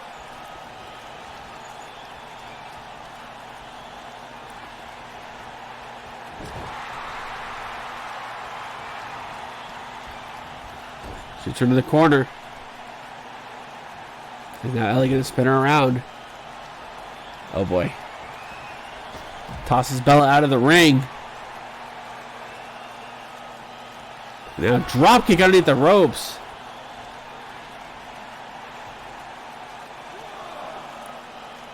I will say this match is definitely the definition of 4 women that are motivated. As Ellie going up top.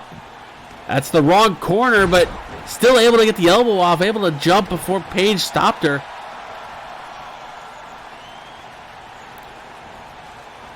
Now running Bulldog to follow it up. As now Ellie trying to drag her to the corner. Try to get a little further away from her corner. Tags Asujin back in.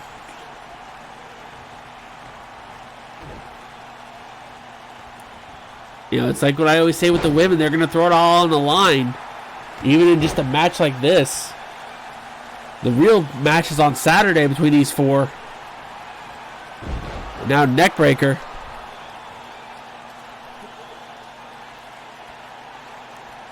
As now Bella. Kick to the midsection. Oh, thinking DDT, but Asujin countered.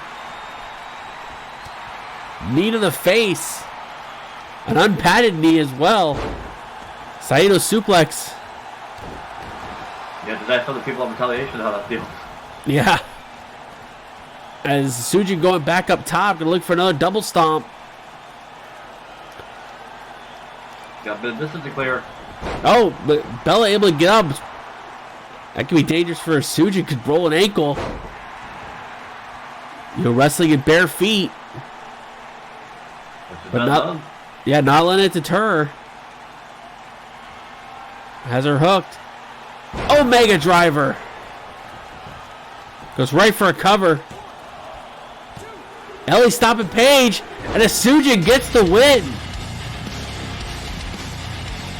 Asujin pinning Bella. Ellie was able to run interference just quickly enough. The team of Ellie and the RWR Women's Revolution Champion, Catherine Izajan.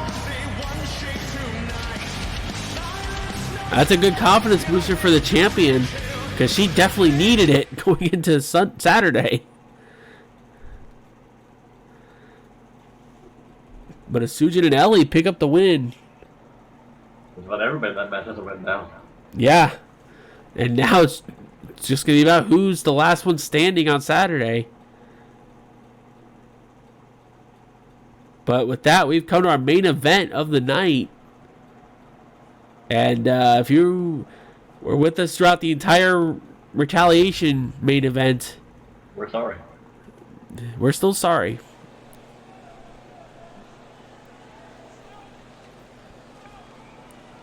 But it's main event time here on Resurgence.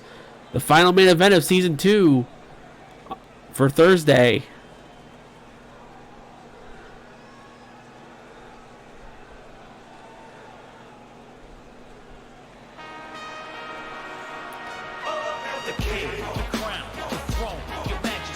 And no better way to start than with the King.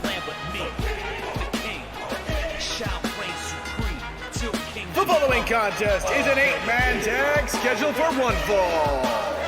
On the way to the ring, the RWR World Heavyweight Champion, the King, DJ Kraft. Man, our ring announcer sounded excited. He's probably the only one. He's the only one excited for that. I'll tell you that. Something got a 5-hour energy for the break. Yeah. Someone was ready. Someone was hyped up. I think he realized he's going to need a 5-hour energy to get through this match.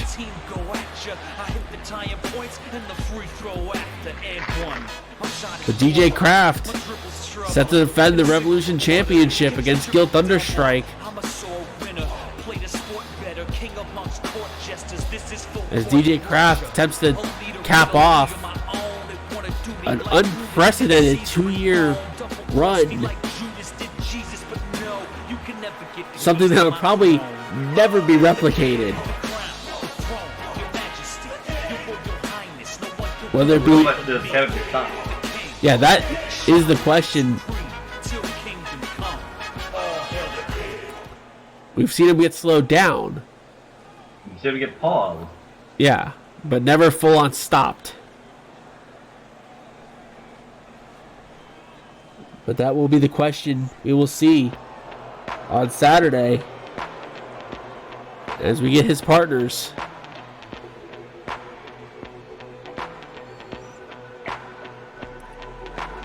This is how it's gonna be. This is what you think of me. On the way to the ring, the king of the wing and your mom's favorite wrestler, Marvelous Matt Matthews. I'm not going anywhere. As Matt Matthews has a match with Max Silverstein. I'll be the last man standing here. And while on paper, it doesn't seem like you wouldn't think it's a big time matchup, but considering they have been intertwined for a couple of months now, especially involving the whole situation with Cole Rayner and Mr. Troop. I guess it doesn't read something. I think this is a big match for Matt Matthews. If he can beat Max Silverstein way in the ring, that's going to do a lot for his career. And it might even make him next in line for Resurgence Championship. Okay, I can give you that one. I mean, especially when we consider that the other person who made it to the Phoenix Cup was Max Silverstein, at least on Resurgence. So we may be looking at a future number one contender in these two. Very possible. I'm the baddest mother up in here. And I'm about to make it clear. It's going down like I told you. I'm the baddest mother up in here.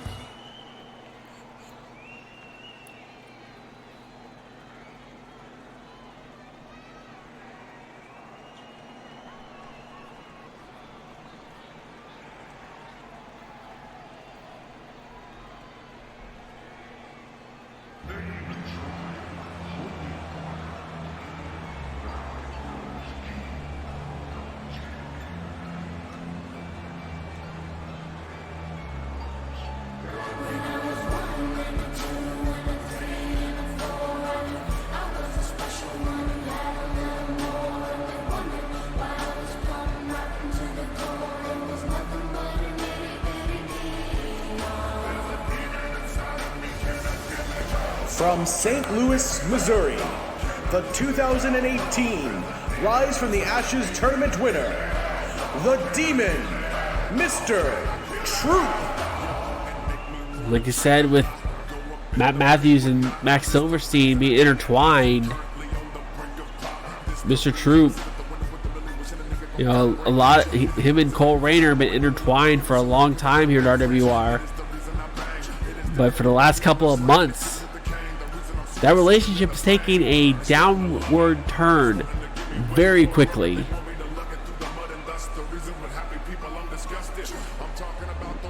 You know, we saw Troop no-showing his Phoenix Cup match, and instead having Cole Rayner take his spot, Cole would unfortunately lose that match, and the following week Troop would take Cole's place, or his original place, and then lose his Phoenix Cup match.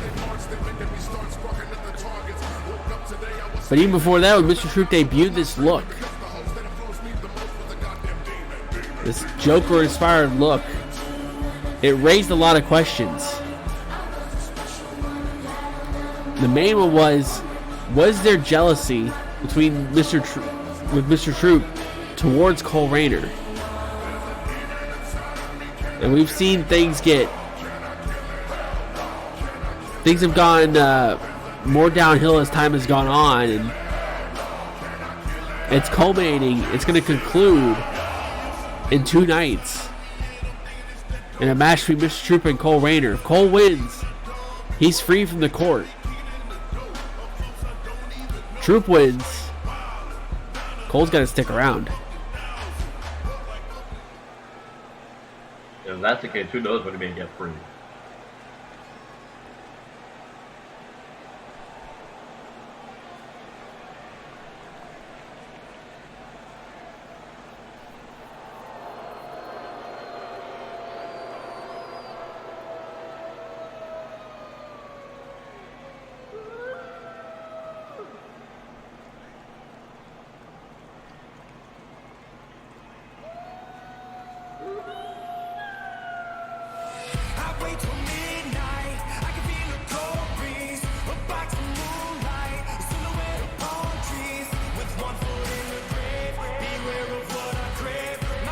On the way to the ring, from Richmond, Virginia, Josh Wolf. And one of the things about this match between Wolf and Damian Longoria, a lot of it started because of when Longoria made Wolf tap out a little over a month ago. Something happened between both guys because Longoria then decided to hold his submission challenge against different members of the Resurgence roster. During the time Wolf stewed, he started thinking, which with Wolf that's a very scary thing to let him start thinking, because then he starts planning.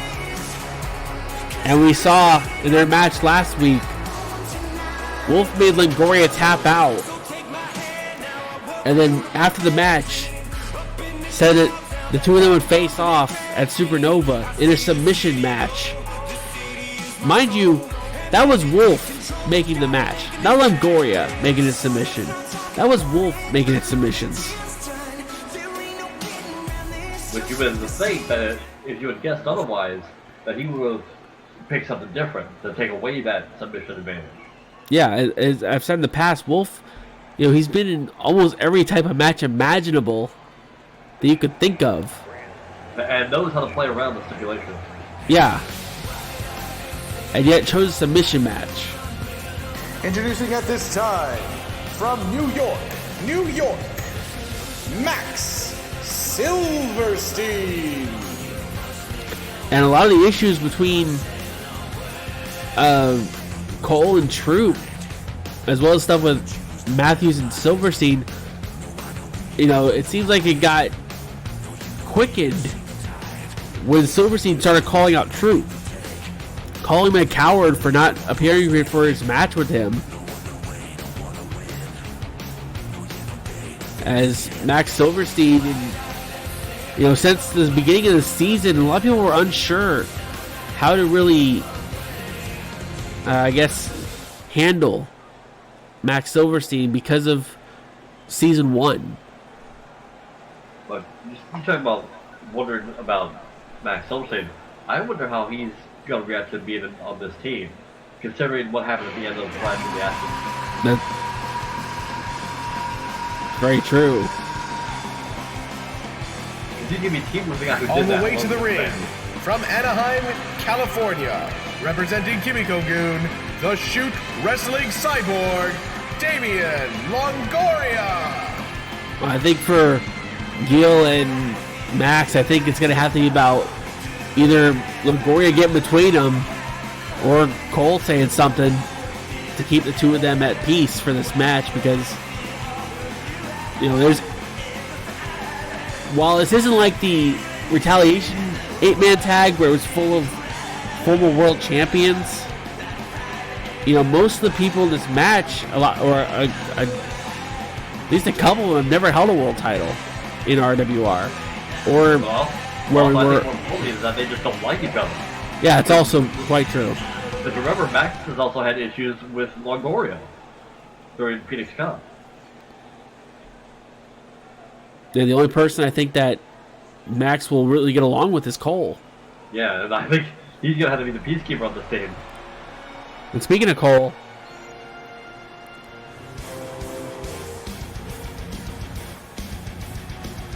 coming down the ring, representing the Batcave, from Gotham, New York, the Batman, Cole Rayner. and really the fans who have been basically on Cole's side from day one, seeing him put with this gimmick even, and still supporting him through everything. When Mr. Troop took Cole under his wing, brought him into the court, I know there was a pun in there somewhere that I didn't want to take, but brought him into the court. Cole had success during his run with the Court of Darkness, but it seemed like this year, after Troop took his sabbatical and Cole was given a chance to shine, it seems like he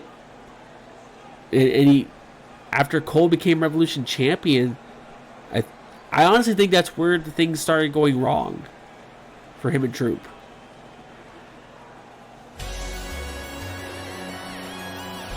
And the last man to round out this main event,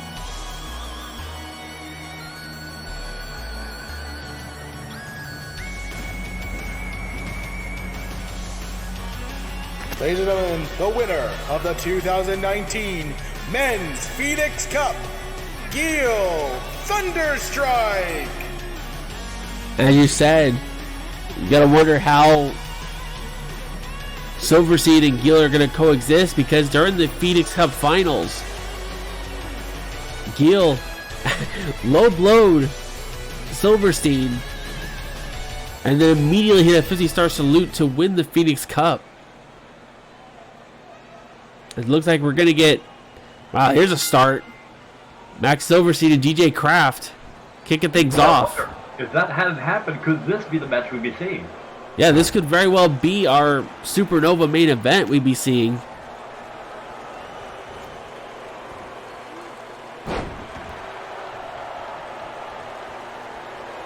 As you look at the 8 men involved in this match, like, you have a lot of former champions. You have just on the first foursome, you have DJ Kraft, former world champion, current Revolution champion.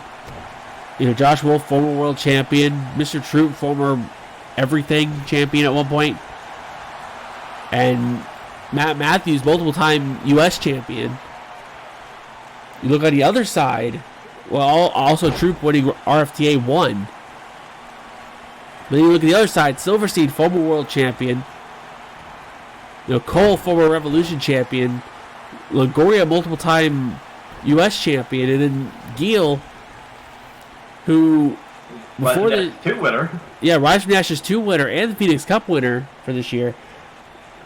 But for Gil, that's it in RWR. No actual championship. Yes, he's done amazingly in tournaments this year. But it's the gold that's evaded him. Yeah, it's championship gold that's evaded him here. Now, in a way, he's almost the polar opposite of DJ Kraft. Yeah, Kraft all about winning all the championships, and then you have Gil who's won all the tournaments. Obviously what Gil did probably never going to get replicated. And here we see a quick preview. A quick preview of their match between Matthews and Silverstein. And on the note of this match, there's 2 entrants I want to see in the ring at the same time. And I'm not going to say it because I don't want to jinx it. But if you look at the teams, you might be able to guess it. Yeah. You might be able to figure that one out.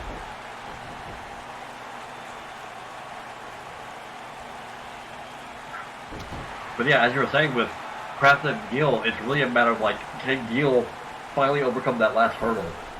Yeah, it's Poison Rana by Matthews. Because that's been the one thing in RWR Gil has not been able to do, is win a championship. We saw last year, even, which is really plays up on their history. We saw, oh my God, Silverstein knocked inside out. We saw Gil challenge for the Intercontinental Championship when Kraft was champion on 3 different occasions. Could not win any of those matches. One of which was inside the chamber, which Gil was the last man eliminated. That's the other thing you have to think. He is winless against Kraft in title matches in RWR. It's curb stomp by Matthews. So that's something else you have to think about as Kraft gets in. It wasn't needed. So that's a little detail to really think about. Yeah. On the same note, though, A Shining Wizard. Only a 1 count. Yeah, go ahead. Yeah, I was gonna say, conversely, the last year, Gil Thunderstrike's not the same man. Yeah, absolutely. It's like he's improved by leaps and bounds. Yeah, Silver Spiral. Yeah, when you look at Season 1 Gil compared to Season 2 Gil, it's like it's a different person altogether. In some ways, it might be, especially with his attitude. Yeah, it's also very true. We've seen Gil go through a change in his attitude over the course of the season. You know, early on he resorted to using low blows and using cheap tactics. And then after basically getting his sense knocked back into him by Jarek Vanders, who really refused to use those tactics in return. Yeah, and then after that, Gil seemed to return to what we all knew while still being able to win. But then during the Phoenix Cup final, I don't know if he was just desperate or if he saw an opportunity. Because there was no disqualification in that match. Yeah, it's hard to tell like why Gil did it, because as soon as Justin Sane was eliminated, Gil just immediately low-blowed Silverstein. Was it desperation? Was it because he could and he could get away with it? Yeah, it was very hard to tell. Buzzsaw DDT by Longoria, going for a cover. Kraft makes a save. Yeah, he could just be thinking whatever it takes to win matches. Yeah, which seems to be the mindset he's got in him right now, is that he's going to do whatever it takes to win. He's desperate to become a champion. Like it's not about the bragging rights for him, it's about the end result. Yeah. And I think there is a sense of desperation for him to become a champion here. I think he knows the pressure's on. Because when he won Rise from the Ashes, he failed to become champion. And I don't think he wants to repeat that. As, by the way, Matthews busted open. I don't know when that happened, but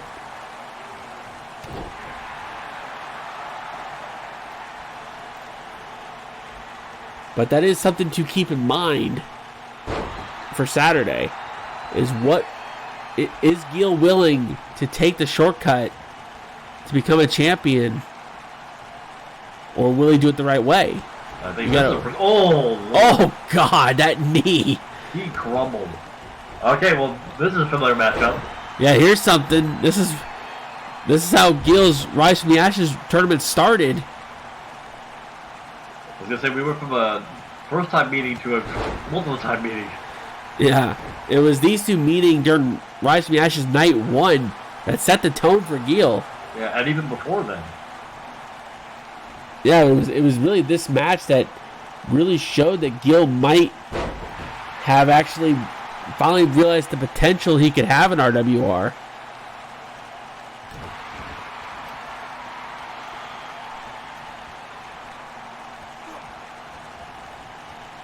As now, Gil has him hooked. Oh, God, suplexes him over.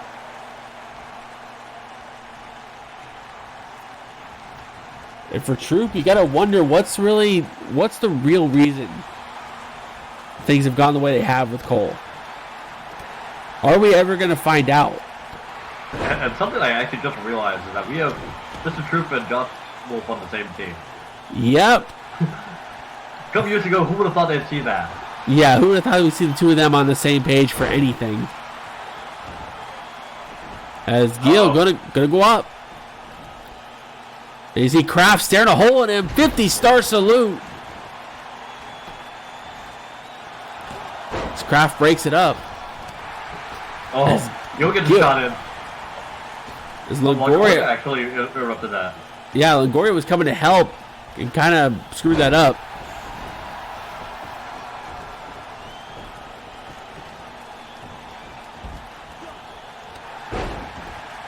In fact, if I recall correctly, I might be off on this, but I believe, with the exception of Cole and Longoria, I believe all the other 6 men were in the same block in RFTA this year.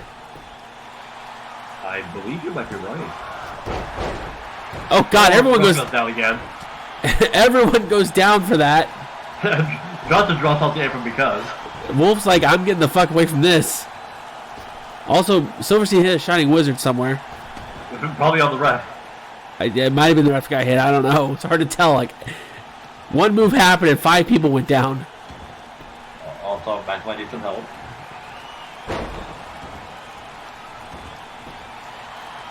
There's just all kinds of confusion. Finally, Troop takes a swing at Max, but Nope. Still not done. Oh, finally.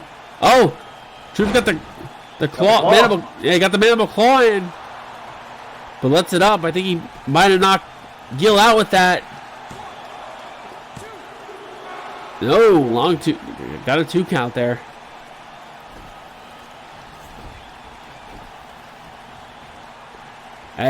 Oh, look at that. Kraft tagging in while Gil is hurt. While Gil is down. You know, we know with Kraft, you know, that shirt he wears to the ring by any means necessary. That is a mantra of his. He is willing. One that Gil may be carrying. Yeah.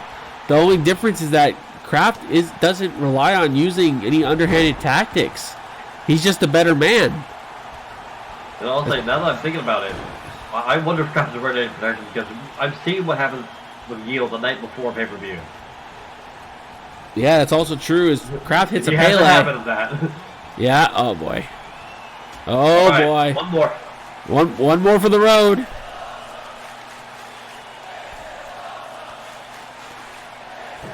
Deathplex.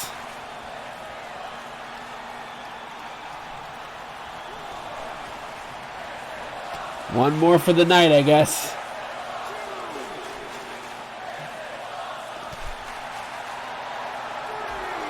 Oh, back fist by Kraft.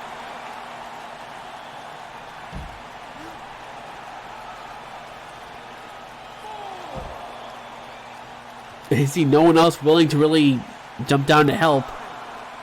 Really either, man. Yeah, it's not like Gil has made himself any enemies recently or anything. Yeah. I mean, the only person that probably would help him is Longoria. I mean, I suppose Coleman. Yeah. It's Kraft just lighting up Gil with different, all kinds of strikes. But at the same time, I don't know if Coleman takes a cheap shot at Kraft. Yeah, I don't know. It's another Pele by Kraft. I think Cole probably respects Kraft enough to not do something like that. Yeah, and I think the respect goes both ways. That's, oh my God, very close 2 count there.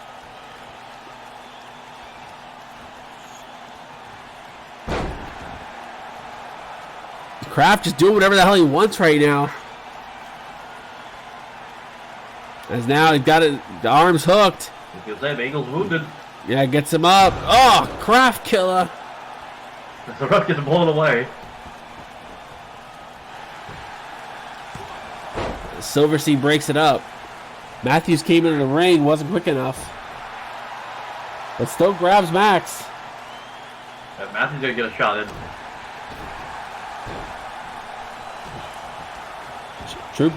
Troop tagged in. Wait, what's going on in this corner? Yes. Would you resettle down?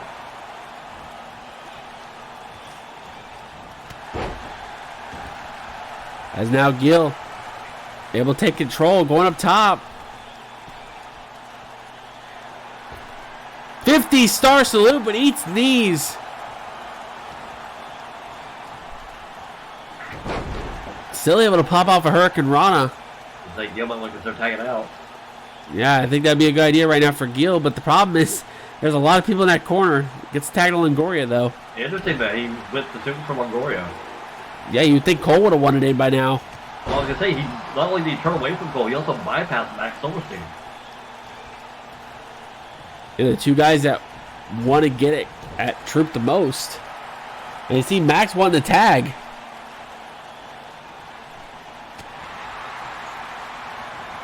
I think interestingly, like, Cole's been the most passive on the team. Yeah, you would think he'd be the one most willing to get in the ring. If I had to guess, I'm guessing he doesn't want to let the most get away from him. Yeah, very possible, because this close... Especially against a mastermind like Crew. Yeah. You can't let your emotions get away from you. Especially this close to the pay-per-view. Yeah, and like risking an injury. There you see, both Cole and Max want to tag. Silverstein gets a tag. Oh, I was so close. Yeah, we almost got it. It almost happened. But Max, you utter heel. It's like Max doesn't want to give it to us. Tags Gil back in. He'd rather give us the pay-per-view for free. You're not a businessman. What are you doing?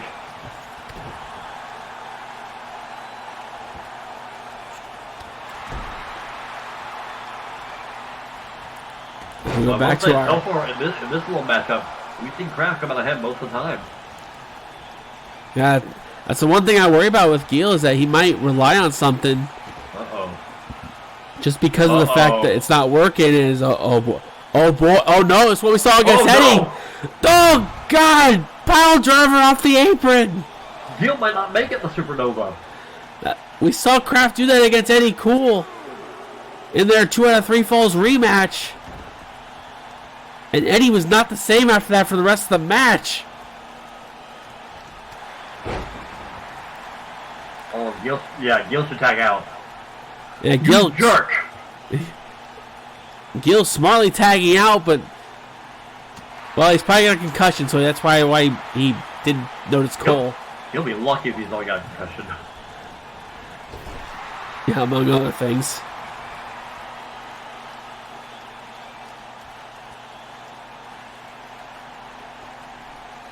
Everyone talking some smack to Silverstein. Yeah, everyone's calling him a geek, I think. I think Wolf's just whispering in his ear, geek. But I think fired Max up.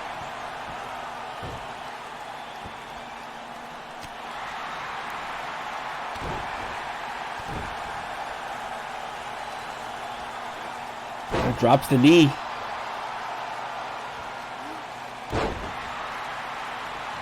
Yeah, for those that aren't paying attention, both Cole and Wolf have not been tagged into this match yet.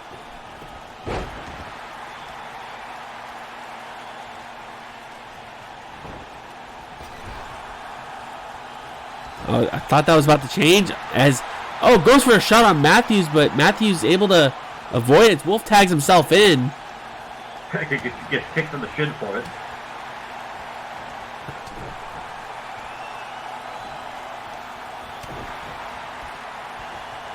And we had said this in the past. These were two guys that honestly never really had any issue with each other for a long time. Yeah, two veterans. Yeah, two guys there's the tag to Cole. A little too late, but I'll take it. And I want to say this might be a first-time matchup. I believe it is, actually. Which, what a time to finally get this kind of matchup.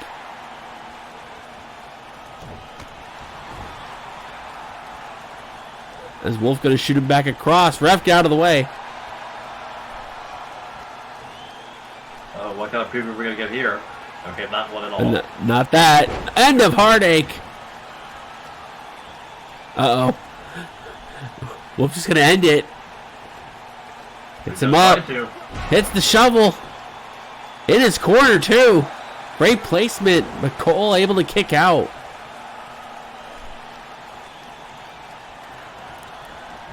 Oh, God, he had another one.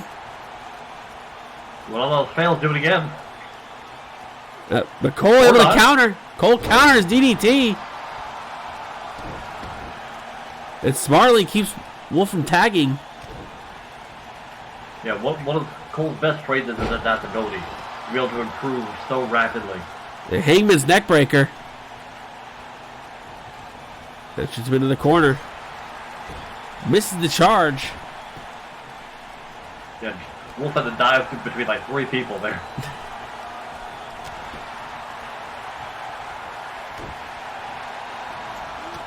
It's Cole with a big crossbody. Yeah, running crossbody.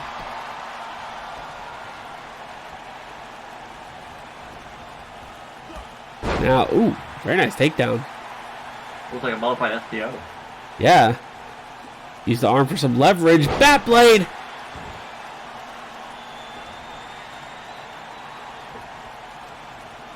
Cole looking for the end himself. Batarang. I became champion. That's how he won the Revolution title. As Kraft makes the save. Yes, I briefly get it. And for a single move, we get Cole and Kraft. Also want to point out... Match 3.1. Yeah. Also want to point out Kraft saving the guy. It's basically been calling him out, wanting a title shot. Yeah, I almost wonder if it was like a hello to Cole Rayner. It might have been, as Silverstein tags back in. Just to let him know he hadn't forgotten about him. That's when we'd play the Braun Strowman clip. I'm not finished with you. Shot. Oh, there's the running knee.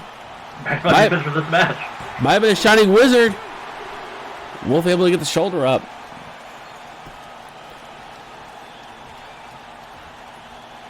This is turning into a spot fest from a usual go-home show. Silver Spiral. It's like whenever WWE does those like pre-elimination chamber shows where they have like 16-man tags. Max got him. Jamie took out Kraft. Longoria took out Kraft so he couldn't break up the Winners of pin. this match, the team of Cole Rayner, Damian Longoria, Max Silverstein, and heel Thunderstrike.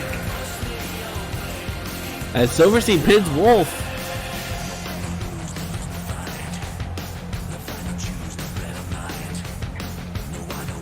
You know, can we see those four men victorious at Supernova?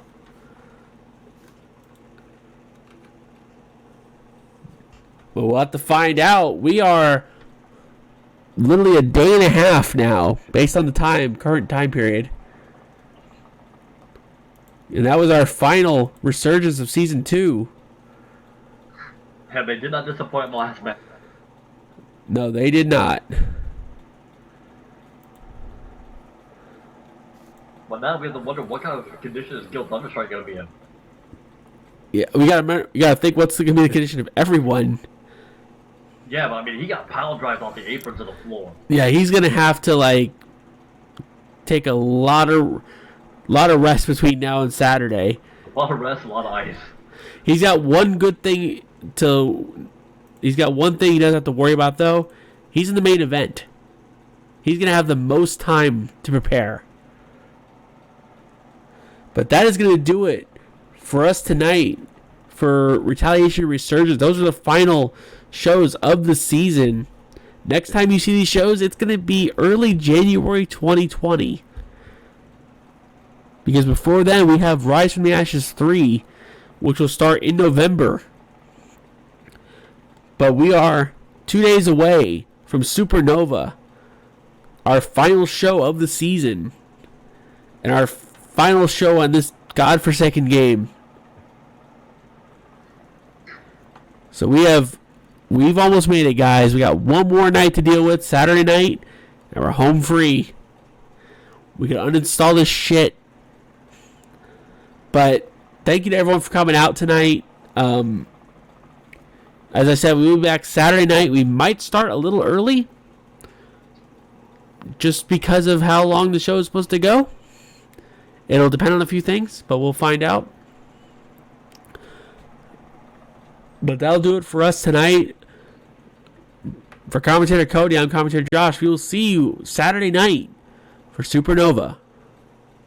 Take care.